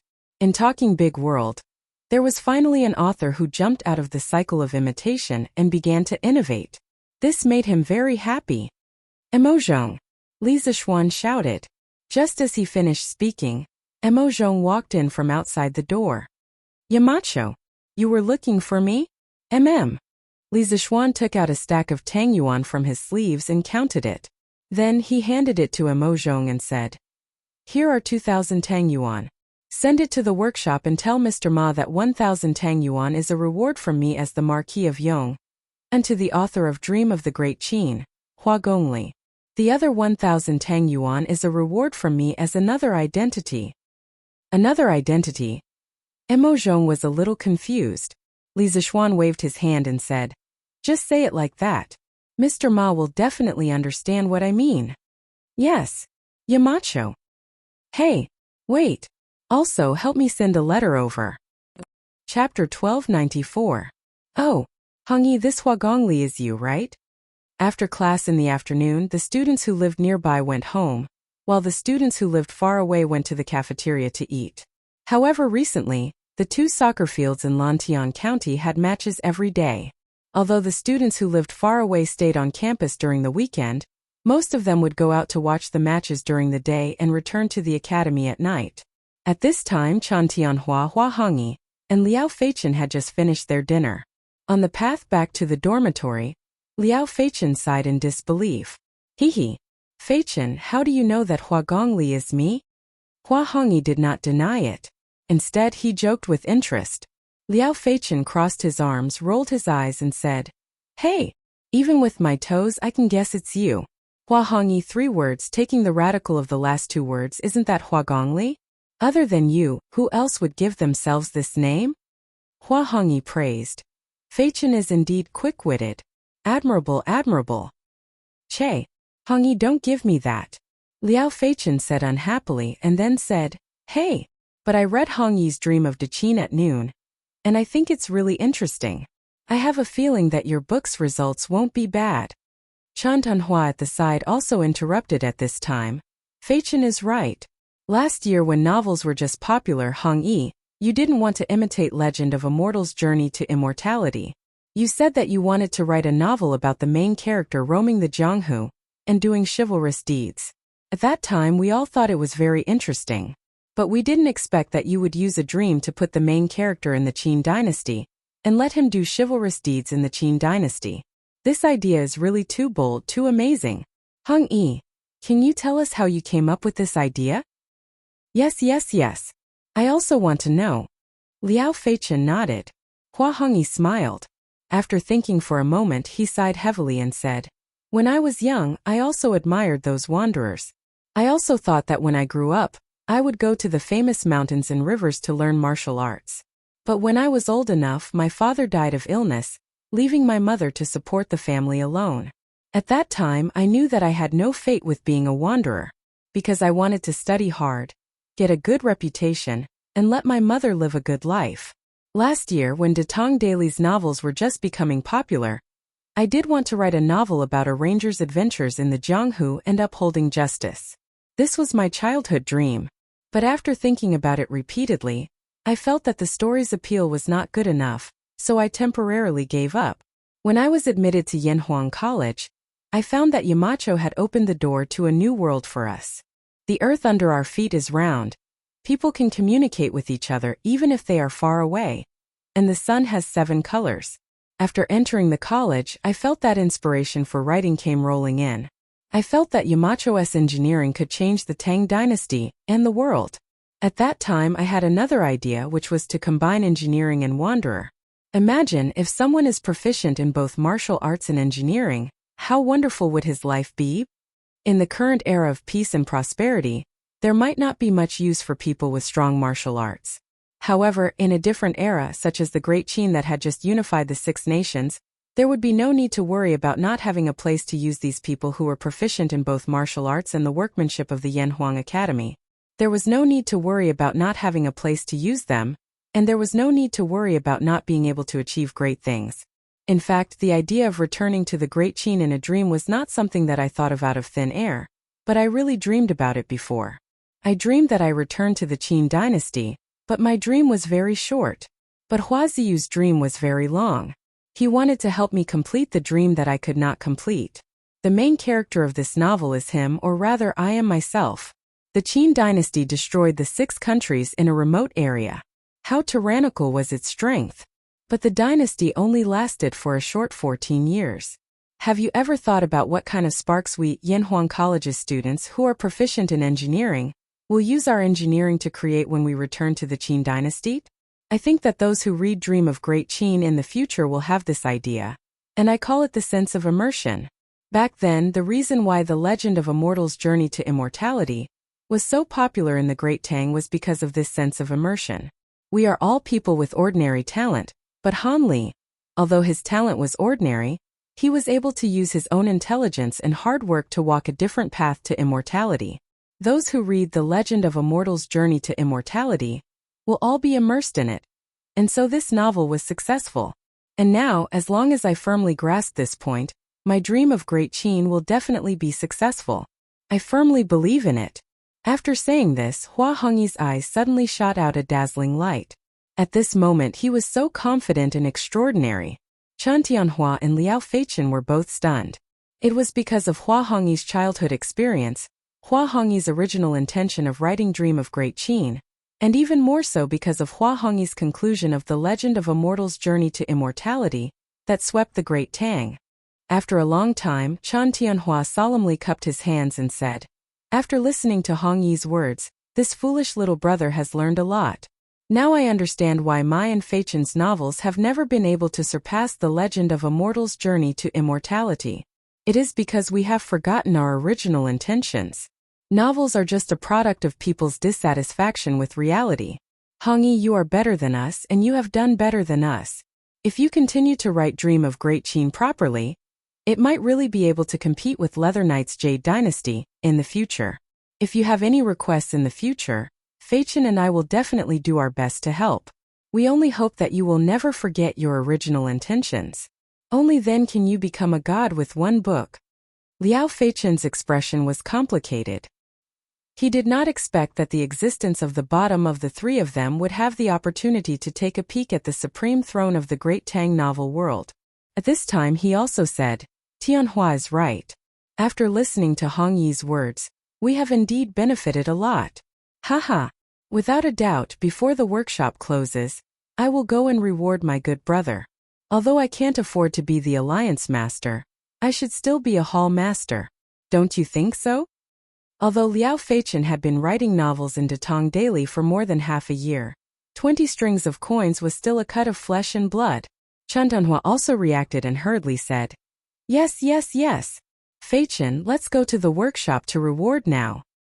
Hey, don't. We are all good brothers. Why are you treating us like outsiders? Hua Hongyi stopped the two and then said with a smile, If you two good brothers want a reward, why don't you just give me 20 strings of coins each? If you send it to the workshop will have to split it in half. Get lost. The two angrily said in unison. Chapter 1295. Guanqing County Yang Square. There was a house with 3 entrances with the words House of Yi written on it. There were 2 servants guarding the door. Looking at this house, it was obviously a rich family. As night fell, 2 lanterns were lit at the entrance of the house, illuminating the street in front of the house. In a side room in the backyard of the House of Yi. Monk, I heard from your second uncle that Guanqing County was attacked by a large number of bandits a while ago, so the security in the city was handed over to the state government. But I feel that this is not the case, something is not right. In the side room, little Yuer and Yi Fashion sat opposite each other. The dim candlelight shone on their faces, and there was a hint of depression in the silence.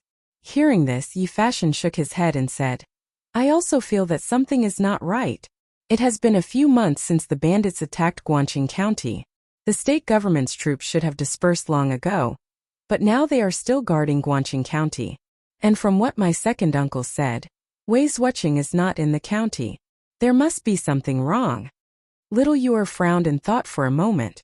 Suddenly, her eyes lit up and she said, Monk, could it be that your second uncle is hiding something from us? I saw that when he mentioned Wei Zuoqing. His face was a bit unnatural. He even advised us not to ask about things that we should not ask about, or else he would not be able to protect us. Today, I went to the city to ask a few people about Wei Zuoqing's whereabouts, but the people said that Wei Zuoqing left Guanqing County a month ago and returned to the capital to report on his mission. How is this possible? If it is really as they said, we would definitely have seen Wei Zuoqing County in Chang, and before coming to Zhengzhou. Yi Fashion closed his eyes. After a while he opened his eyes and said, Miss Liu, your analysis is right. But the reason why my second uncle deliberately hid it from us is because he wants to protect us. The situation in Guanqing County is very delicate now, and anyone can see that there is something wrong. Although my second uncle is only my distant uncle, he has always been close to the Yi family, and he has always been an upright person. He would never harm me. Aya, Monk, what are you thinking? I did not say that your second uncle wants to harm us. Seeing that Yi Fashion seemed to have misunderstood, little Yuer hurriedly explained, I just wanted to say that your second uncle might think that we are still young and is afraid that we will be implicated in Wei Zuoqing's disappearance and meet with misfortune. However, I can directly reveal my identity to your second uncle, and say that I was sent by the Marquis of Yong, and to investigate the disappearance of Left Deputy Wei. Once your second uncle knows of my backing, he will definitely tell me the truth. Absolutely not. Yi Fashion's expression changed, and he shook his head without thinking. Miss Liu, your identity is special, and my cousin has a blood feud with the Cui family. Even I have to deliberately conceal myself in my second uncle's house, and I don't want to see outsiders, let alone you. You don't know how powerful the Cui family is in Zhengzhou. They have many spies in Guanqing County. If old Cui finds out that you were sent by my cousin, he will definitely bring people to kill you. When that time comes, even my second uncle won't be able to protect you. What's more, the inner city of Guanqing County is heavily guarded. Only people can enter and not leave. Even if they kill you and me, my cousin won't be able to get the news in a short period of time. Therefore, your identity cannot be easily revealed. Do you understand? Little Yuer bit her lips and nodded. Yes. Fashion, from what you're saying, you also think that the delicate situation in Guanqing County is caused by the Cui family? Yi Fashion said in a deep voice. If it's not the Cui family, who else could it be? This Zhengzhou provincial governor Pan Jinhua was a retainer of the Cui family. With him around, if old Cui wanted to mobilize the state's army, wouldn't it be easy for him to do something? Little Yuer frowned. Then do you think that Left Deputy Wei's disappearance was caused by the Cui family? Yi Fashion stood up with his hands behind his back. It's very possible. The most important thing now is to find Left Deputy Wei as soon as possible. I think he should know something that the Chui family doesn't want him to know. Yes. Great minds think alike, I think so too. Little Yuer blinked her eyes playfully, and then frowned. But where should we go to find Left Deputy Wei? When Yi Fashion heard this, he fell into deep thought. Then his eyes suddenly lit up and he shouted, "Who is it?" Before he could finish his sentence, his whole body had already rushed out of the door, leaving a series of afterimages in the air. Little Yuer turned pale with fright and hurriedly followed him out. She saw a person wearing a servant's uniform being stepped under Yi Fashion's foot. "Who are you? Why were you sneakily eavesdropping outside the door just now?" Yi Fashion asked with a gloomy face. The servant hurriedly waved his hand and said, "Young master, I didn't eavesdrop. I was ordered by my master to bring you tea and snacks." After saying this, he was afraid that Yi Fashion would not believe him, so he pointed at the teacups, plates, and snacks that were scattered not far away. Yi Fashion frowned. At this time, the commotion here had already alerted the rest of the Yi family. Yi Fashion's second uncle, Yi Minglei, was hurrying over from not far away. "Fashion, what happened?" Yi Minglei hurriedly walked over and asked when he saw this scene. Yi Fashion's expression changed. He then took a step back and let go of the servant on the ground. He saluted Yi Minglei and said, "Second uncle, it's nothing. It's just a misunderstanding. Just now, this person came to bring tea and snacks to the Fashion, but the Fashion mistook him for an assassin. The Fashion was reckless. I hope you can forgive him." "Oh, so that's what happened." Yi Minglei looked at the servant on the ground and waved his hand with a smile. "It's all right. It must be the servant in second uncle's residence who did not follow the rules and caused you to misunderstand. Now that the misunderstanding has been resolved, Fashion and Little Yuer, you should rest early." "Yes, second uncle." "Yes, Uncle Yi." Yi Fashion and Little Yuer saluted one after another. Yi Minglei nodded and looked at the servant. He said sternly, "You are Wang He, right? Next time be more efficient. If I see you not serving the young master well again, I will chase you out of the Yi family." Yes. I know my mistake. Thank you, master, for your forgiveness. Thank you, young master, for your forgiveness." The servant's face was filled with panic as he knelt down and kowtowed. You may leave." Yi Minglei waved his hand and said, "Yes, master." The servant picked up the scattered snacks and cutlery on the ground and quickly excused himself. Yi Minglei saw that there was nothing to do here. He said a few words of concern to Yi Fashion and then left. Little Yuer opened her mouth and was about to say something when Yi Fashion quickly gestured for her to keep quiet. He pointed at the door and said softly, "Let's talk inside." After saying that, he led the way into the house. Little Yuer looked around carefully and then followed in. Chapter 1296.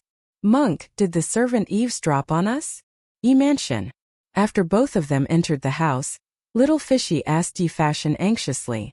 After listening to Yi Fashion's analysis, Little Fishy knew how deep the waters of Guangqing County were, and how dangerous their current situation was. Hence, she became more cautious in her words and actions. Yi Fashion frowned and shook his head. "I'm not sure either, but I felt that something was wrong with his expression. Miss Liu, you should go and rest first. I'll keep an eye on Wang He tonight to see if he has any tricks up his sleeve. As for Wei Zuoqing, if we can't find any news about him within 3 days, I'll go to the provincial governor's mansion secretly to see if there are any clues." Yi Fashion noticed someone outside the door and subdued Wang He in a split second. Today was the first time Little Fishy saw Yi Fashion reveal his martial arts skills, but she was still worried.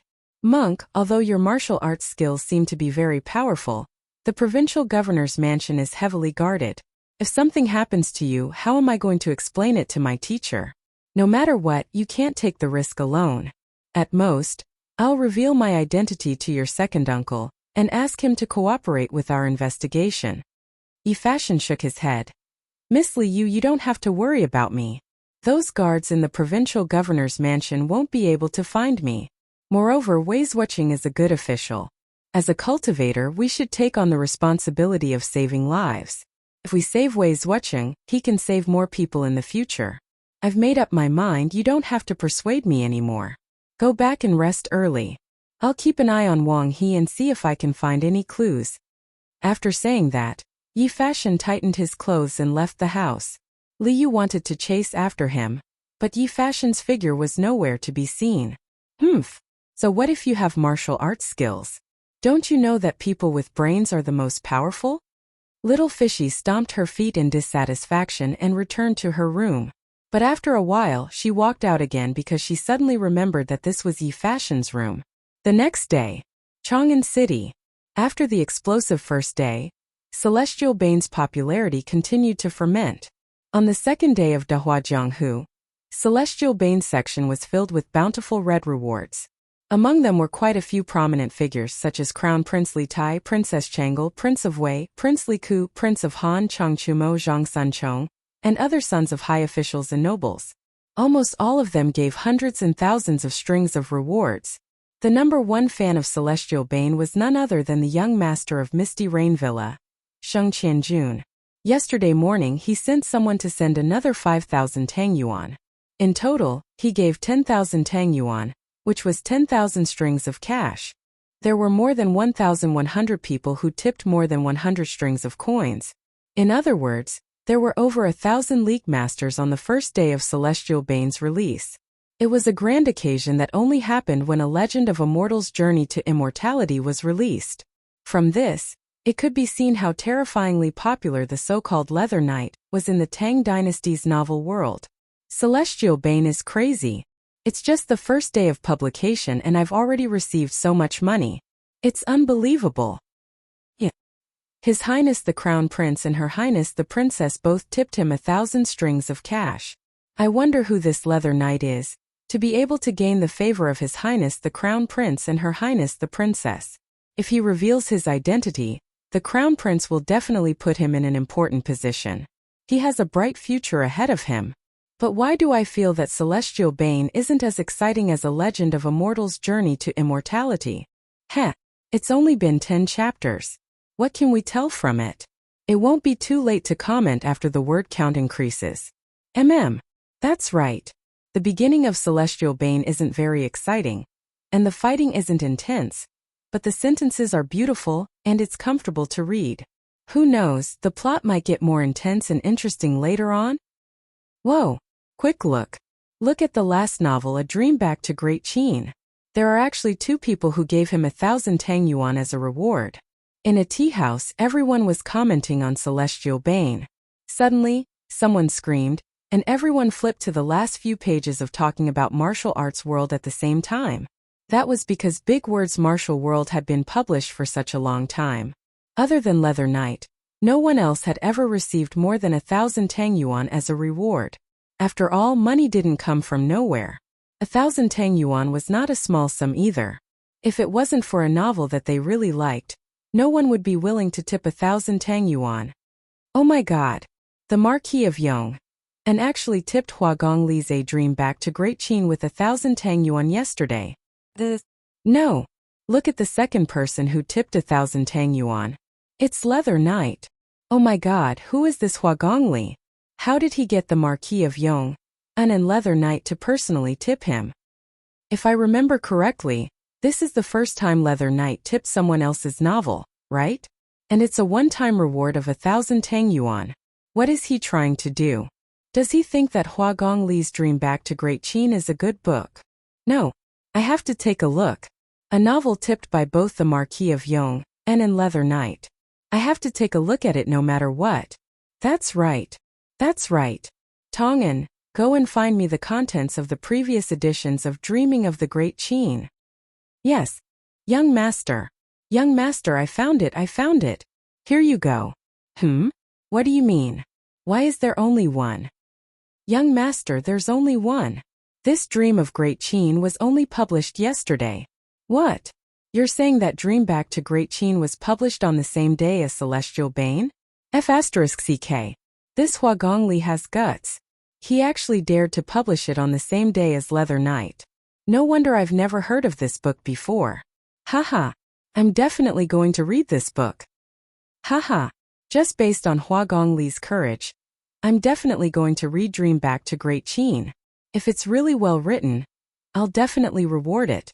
After all, even though Leather Knight writes a lot every day, it's still not enough for me to read. The news of Leather Knight and the Marquis of Yong, and working together to reward a newcomer's novel quickly spread throughout Chang'an City.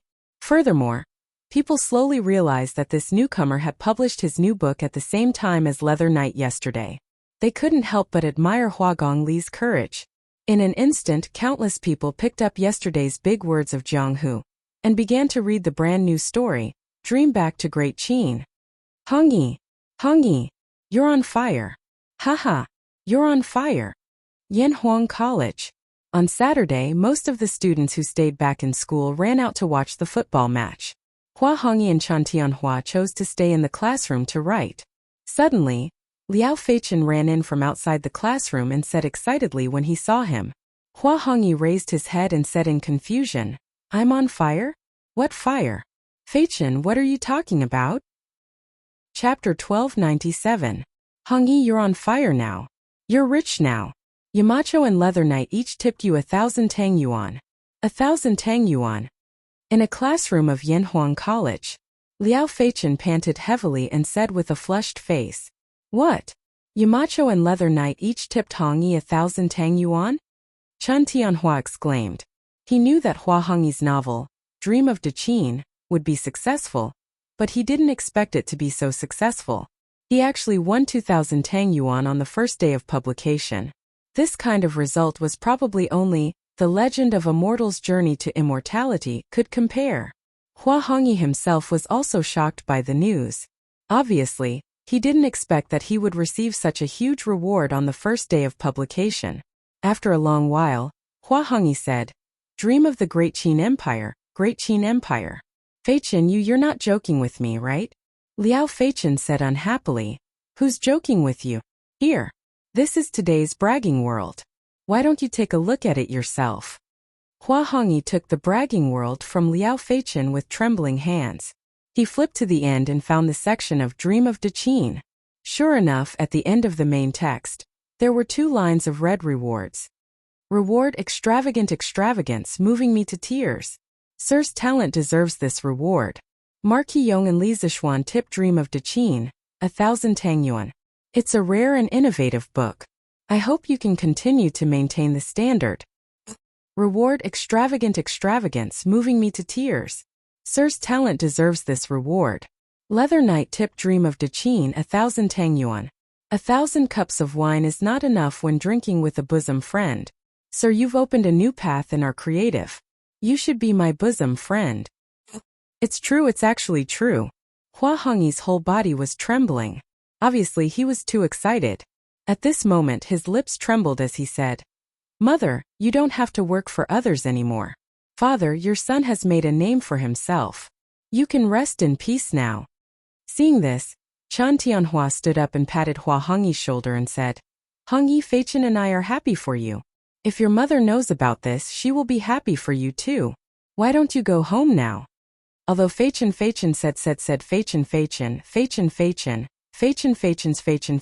Feichen, if my mother saw so much money, she would definitely ask me where I got it from. If she knew that I earned that money by writing novels, she would be furious. Why? Liao Feichen frowned and didn't understand. Hua Hongyi frowned and said, Because my mother's biggest wish is for me to study hard and pass the imperial examinations. To her, writing novels is not a proper occupation.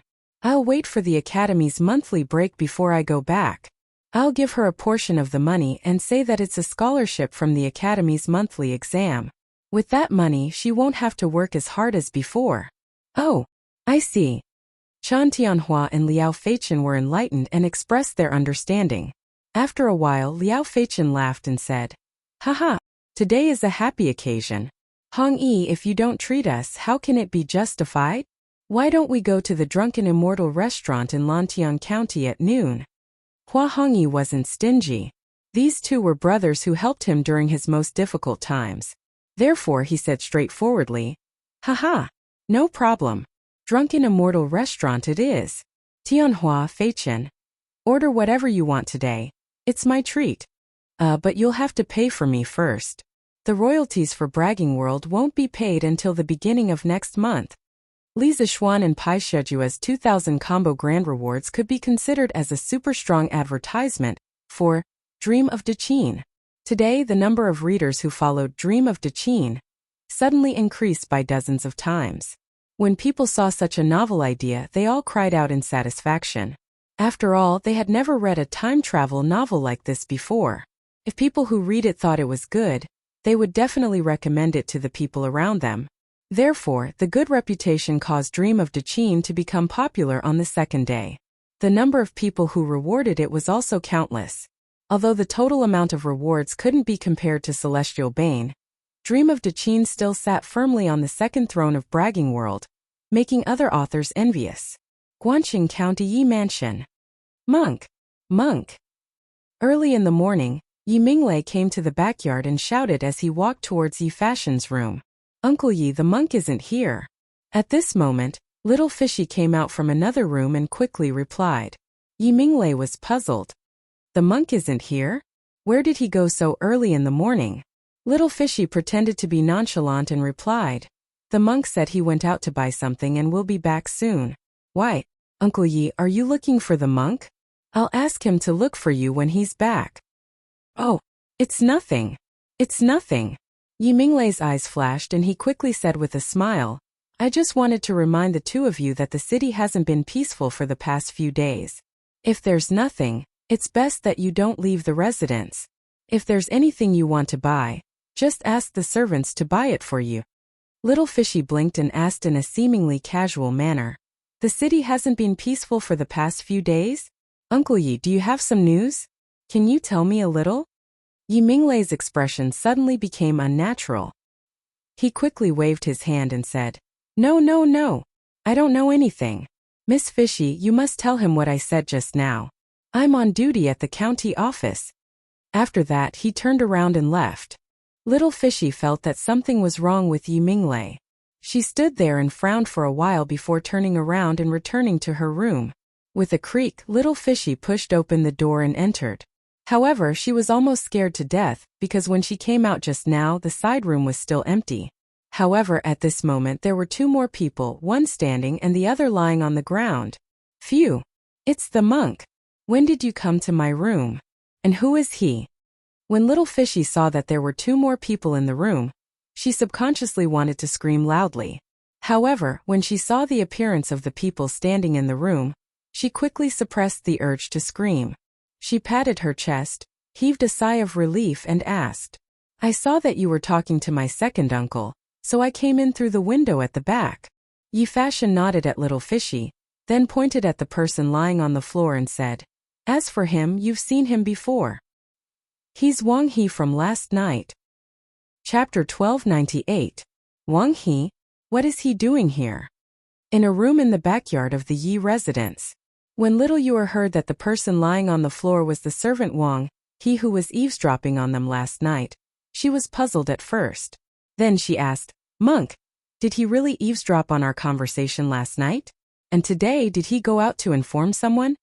Yi Fashion looked at Little Yuer with admiration and nodded. Yes. Last night, it was already late so he did not leave the residence. But this morning he left the residence through the back door.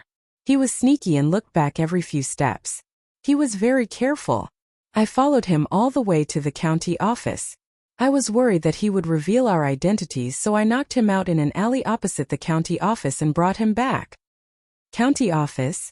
Little Yuer frowned and said, Monk, are you saying that Wang He's master is a member of the county office? That is to say, someone sent him to hide in your second uncle's residence to gather information? Yi Fashion looked serious and said, Although there is no conclusive evidence, it is not far from the truth. However, before we came here, we didn't inform my second uncle. This Wang He has stayed in the Yi family for more than 3 years, so he definitely isn't hiding in the residence just to investigate our identities. At least you are not too stupid. I think so too. Little Yuer smiled and analyzed. I think Wang He is your second uncle's rival in the county office. He must have unintentionally eavesdropped on our conversation last night. After that, he thought that our identities would be useful to his master, so he went to inform him. Tell me, am I right? Yi Fashion looked at Li Yu and asked curiously, why did my cousin want you to be a reporter in the Datong Daily editorial department? Why not go to the Yamen as a constable? I think this is more suitable for you. Humph. The Yamen is filled with a bunch of stinky men. I am not going. Little Fishy wrinkled her nose, snorted and said, Hey, seriously Fashion, think about it.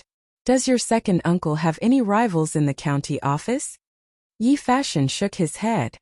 How would I know? I haven't been to Guangqing County for many years. Besides, second uncle wouldn't tell me about this. Li Yu said unwillingly. Then what should we do? It wasn't easy to find a clue, but now it's broken again. Isn't it easy for Miss Li Yu to find out who the other party is? Why don't we just ask him? Yi Fashion pointed at the unconscious Wang, he on the ground, and said indifferently. Yeah. Little Fishy's eyes lit up. She then looked at Yi Fashion with a strange expression and asked, But Fashion, as a Taoist, shouldn't you be kind to others and not kill easily? Yi Fashion said faintly, Stopping killing with killing is also a meritorious deed. Miss Li Yu, please get a basin of cold water. Yes, all right. Li Yu looked at Yi Fashion in surprise, then left the room. A moment later, a basin of cold water was splashed on Wang He's face. Wang He finally woke up. Where am I? Huh. Little young master, you. What are you trying to do? Someone help? Wang He looked into the room and his face was filled with panic. He wanted to shout for help, but the moment the word help left his mouth, he stopped abruptly because there was a cold dagger on his neck. You're just a servant of the Yi family. Even if I kill you, second uncle won't say anything and the government won't find trouble with me. If you still want to shout, then go ahead. Yi Fashion suppressed the discomfort in his heart and said coldly. Although he had spoken nicely to Li Yu just now, this was the first time he had done something like this. As the direct descendant of the Yi clan of Nanyang, he had never seen blood in his life. However, in order to help Li Yu, in order to find Wei Zheng's whereabouts, and in order for them to leave Guangchong County safely, he had to make himself cold and ruthless. Spare my life. Little young master, spare my life. Wang He, who was in a life-and-death crisis, didn't know that Yi Fashion was just putting up a strong front. Feeling the cold dagger on his neck, he was so scared that he almost wet his pants. Little young master, I don't have any enmity with you. Why do you want to kill me? Please spare my life. Shut up. Next I'll ask and you'll answer. If you say another word, I'll... While speaking, Yi Fashion suppressed the fear and uneasiness in his heart and pushed the dagger on Wang He's neck. In an instant, there was a blood mark on his neck. Good. Little young master, please ask. If I know, I'll tell you everything. Wang He said with a face of fear. Yi Fashion's face was cold as he asked, Let me ask you. You were sneaking around this morning. What were you going to do? Wang He rolled his eyes and said, Little young master, I wasn't sneaking around. I was going out to buy some fish for the kitchen. Little young master, please understand. Humph. Still lying? Yi Fashion snorted and said, You should go to the market to buy fish. Why did you go to the county office? Don't think that I don't dare to kill you. After saying that, he pushed the dagger in his hand into Wang He's neck. Blood immediately oozed out from Wang He's neck. Little Yu covered her mouth and didn't dare to look anymore. Wang He was scared out of his wits. At this moment he really felt the threat of death. He hurriedly cried and begged, Little young master, please spare my life. Little young master, please spare my life. I'll tell you everything. Please spare my life. Humph. Then hurry up and say it. Yi Fashion secretly heaved a sigh of relief. Although Wang He's neck was cut, it didn't break any blood vessels. It wasn't a big deal. He had a sense of propriety. From the beginning to the end, he had never thought of killing anyone.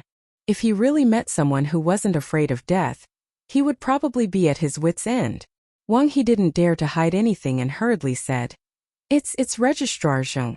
I went to report to Registrar Zheng.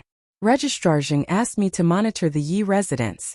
If I discover anything that's unfavorable to Old Master, I have to report to him. Unfavorable to my second uncle? Yi Fashion frowned and asked, What did you eavesdrop on last night? Wang He hesitated for a moment and gritted his teeth. I heard that Miss Yu was sent by Duke Yong. and to look for left Deputy Wei. In this month, everyone who came from Chang and was arrested by the provincial governor's residence. Old Master hid you in the residence. If the provincial governor knew about this, Old Master would be sentenced to prison. So I wanted to take this information to Registrar Zhang to exchange for money. I know my mistake. I hope little young master will spare my life. Humph. You're a traitor who lives off me. Yi Fashion was furious when he heard this. He couldn't help but punch Wang He in the stomach. The latter instantly arched his body in pain. Bam! Yi Fashion used his palm to chop the back of Wang He's head. The latter made an ugh sound and fainted again. Miss Liu, help me find a rope. I want to tie him up and hand him over to second uncle. Chapter 1299. 2-in-1 chapter. Monk, you want to hand Wang He over to your second uncle? Then are you going to tell your second uncle about the purpose of our trip? Liu asked cautiously. Yi Minglei's words in the morning and the collusion between Wang He and the county magistrate made her feel that the current situation in Guan City was complicated and confusing. It was like the calm before the storm. Miss Liu, take a look at this first. I bought it on my way back. Yi Fashion shook his head and did not answer Liu's question directly. Instead, he took out a roll of paper from his sleeve and passed it to her. What is this? Little Yu took it and read the content clearly. She could not help but be shocked. Zhengzhou Daily? Monk, who is so bold to print newspapers privately?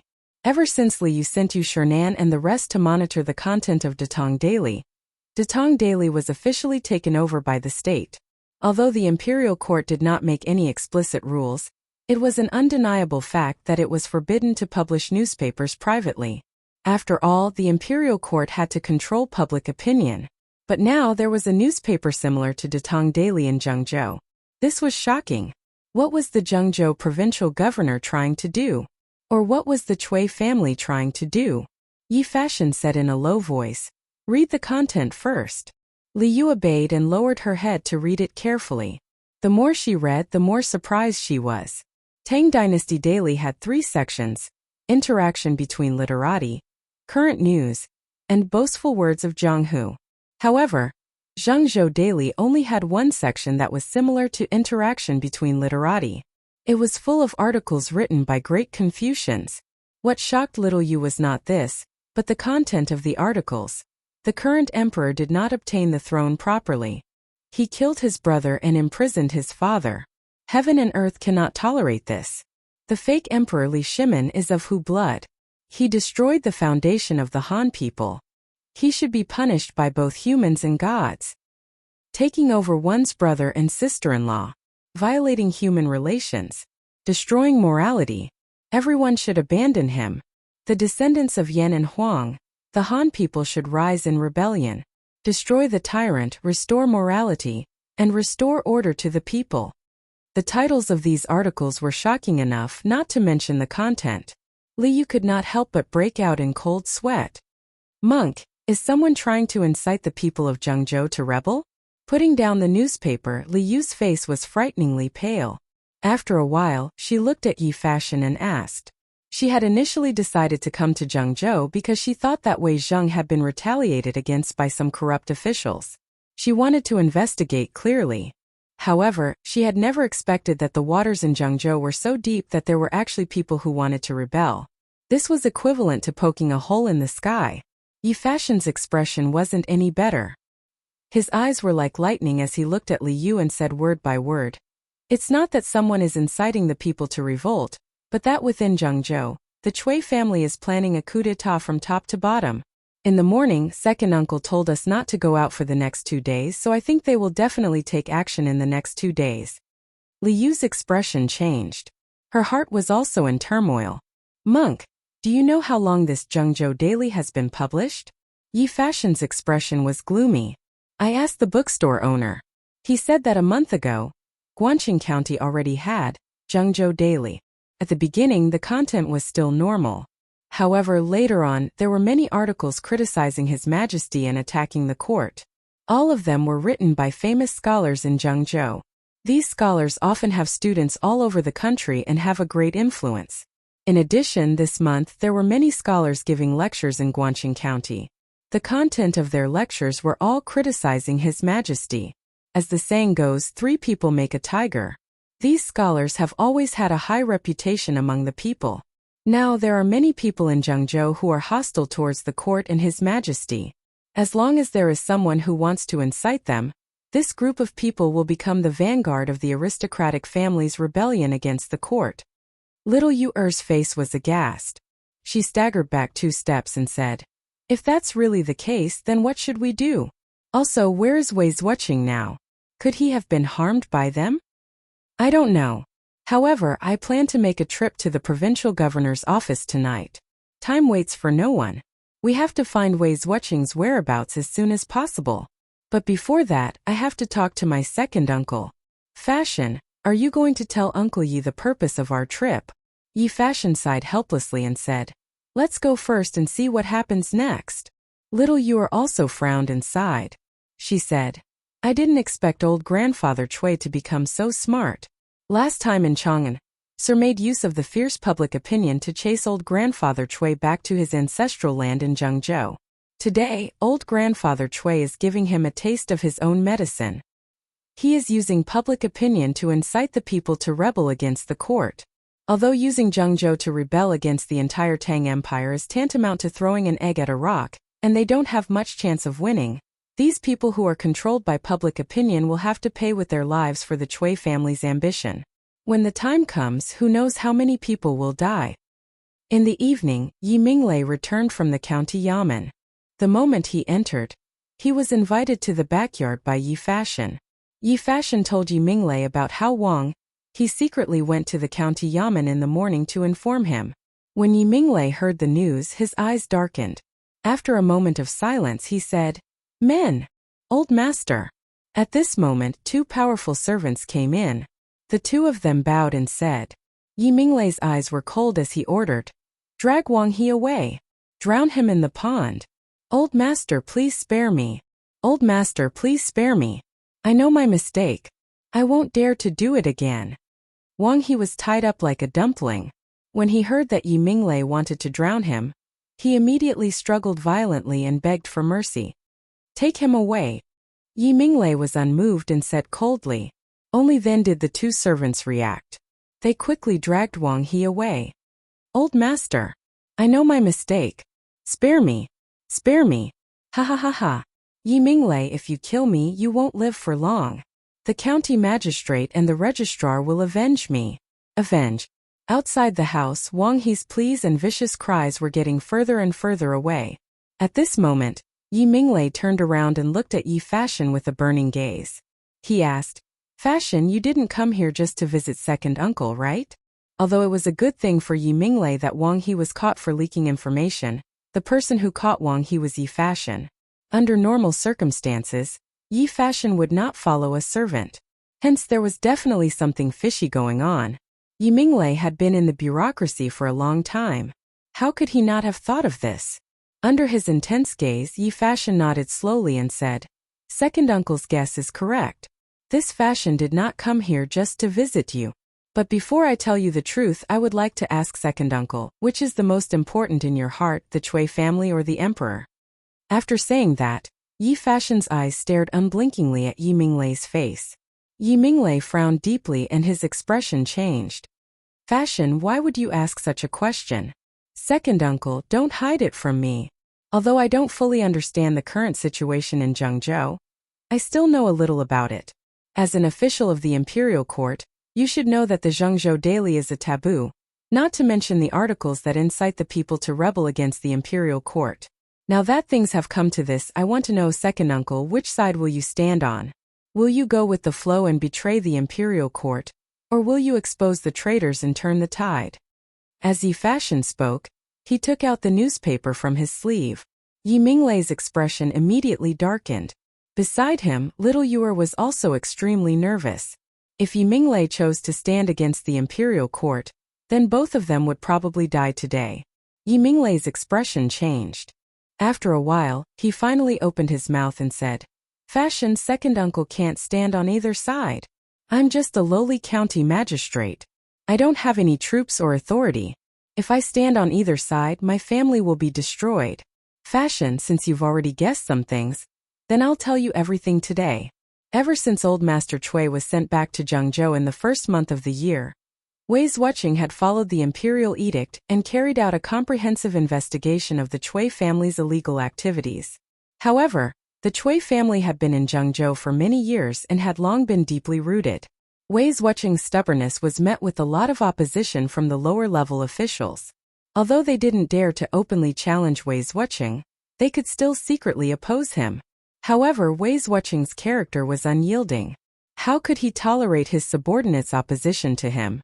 Using the power granted by the emperor, he dismissed the county magistrates of 5 counties in Zhengzhou. In a short period of time, the officials of Zhengzhou were in danger. Just as Wei Zuoqing was about to wield the butcher's knife against the Cui family, on the 15th of the first month, a group of bandits near Meishan, numbering at least a few hundred people, infiltrated Guangqing County in batches and suddenly exploded. Thousands of people were injured and Guangqing County was in chaos. Zhengzhou's provincial governor, Pan Zhinyue, urgently ordered 6,000 state troops to enter the city to eliminate the bandits. After the commotion was quelled, Wei Zuoqing went missing. The imperial guards who came with Wei Zuoqing were all killed. When the provincial governor learned of this, he was furious and ordered the provincial government to lock down the city. No one was allowed to leave. Li Yu and Yi Fashion couldn't help but widen their eyes. They never thought that so many things would happen in the few months that Wei Zheng had been in Zhengzhou. Crazy. This group of people is crazy. They actually dared to collude with the bandits and murder an important official of the imperial court. This is a serious crime that can lead to the execution of 9 generations of the family. Li Yu's eyes were filled with shock. With her intelligence, she almost instantly understood where the bandits came from. It was nothing more than the Cui family wanting to remove Wei Zheng, this stumbling block. So they deliberately colluded with the bandits to create chaos. However, Wei Zheng was the dignified left prime minister, one of the important officials that Li Er relied on the most. Since the Cui family dared to do this, it meant that they were prepared to rebel against the imperial court. Yi Minglei shook his head and said, "Even Miss Li you could see through this matter. How can others not see through it? How can this old man not see through it?" However, the Cui family is powerful, and together with the provincial governor of Zhengzhou, the news can't be spread. This month, Provincial Governor Pan ordered the Guangqing County Yamen to organize people and set up the editorial department of Zhengzhou Daily. The content of the newspaper will be written by his right-hand men. The editorial department is only responsible for typesetting and printing. I'm sure you have seen the articles written by the provincial governor's right-hand men. In addition, they will also send scholars to each county to give lectures and spread the news that the emperor is not righteous and cruel. Not only that, all the entrances of Zhengzhou's official roads will be guarded by state troops to prevent people from leaving Zhengzhou to inform the imperial court. This old man is just a small county deputy without any troops or authority. In such a dangerous situation, other than protecting myself, what else can I do? If I join the Cui family in rebelling against the imperial court, then I will definitely lose my reputation and be exterminated. After all, although the Cui family is powerful in Zhengzhou, it is difficult for them to contend against the imperial court. Failure is only a matter of time. However, if this old man opposes the Cui family and goes to inform the imperial court, then my entire Yi family will die without a burial ground. Therefore, this old man can only help no one. I will try my best to avoid any involvement and try my best to distance myself from any involvement. In this way, even if the imperial court blames me, I will only lose my official position. However, the dozens of people in the Yi family will be spared. Yi Fashion and Li Yu couldn't help but fall silent after listening. It turned out that Yi Minglei was a bystander. Although he didn't have much power, his heart was as clear as a mirror. He had already seen through the situation in Zhengzhou. What he wanted was very simple. He just wanted to protect the lives of his entire family. Second uncle, it's not wrong for you to choose to protect yourself. However, have you ever thought that when the Cui family really wants to rebel, they will not tolerate a subordinate who wavers between two sides? Those who achieve great things will plan before acting, let alone something as big as a rebellion. Fashion dares to guarantee that before the rebellion, the Cui family will force you to make your stand clear. When that time comes, what will you do? In the room, the three of them were silent for a moment. Then Yi Fashion looked at Yi Minglei and said in a low voice. Yi Minglei's face instantly turned ugly. Obviously, he hadn't thought of this point. Perhaps, although he had thought of it, he was still holding on to the hope that he could numb himself. To put it bluntly, he was running away. Fashion, you've grown up. However, in this situation, what can this old man do? Since I'm going to die either way, I might as well drag this out a little longer. Perhaps there's still a chance of survival. If I agree with the Chui family now or turn against them, then there will be no turning back in the future. Yi Minglei said with a pained expression. He was now in a dilemma. If he stood on the Chui family's side now, then when the imperial court came to settle the score, he definitely wouldn't be able to escape. If he turned against the Chui family, then he wouldn't be able to escape now. Therefore, all he could do now was drag this out. Uncle Yi, instead of waiting for death, why don't we fight with all our might? Perhaps there's still a chance of survival? At this moment, Liu stood up and said. Yi Fashion opened his mouth, wanting to stop her. However, Liu returned a reassuring look and then looked at Yi Minglei with a serious expression. Only then did Yi Minglei look at Liu. After a moment he narrowed his eyes and said, Miss Little, your identity shouldn't be simple, right?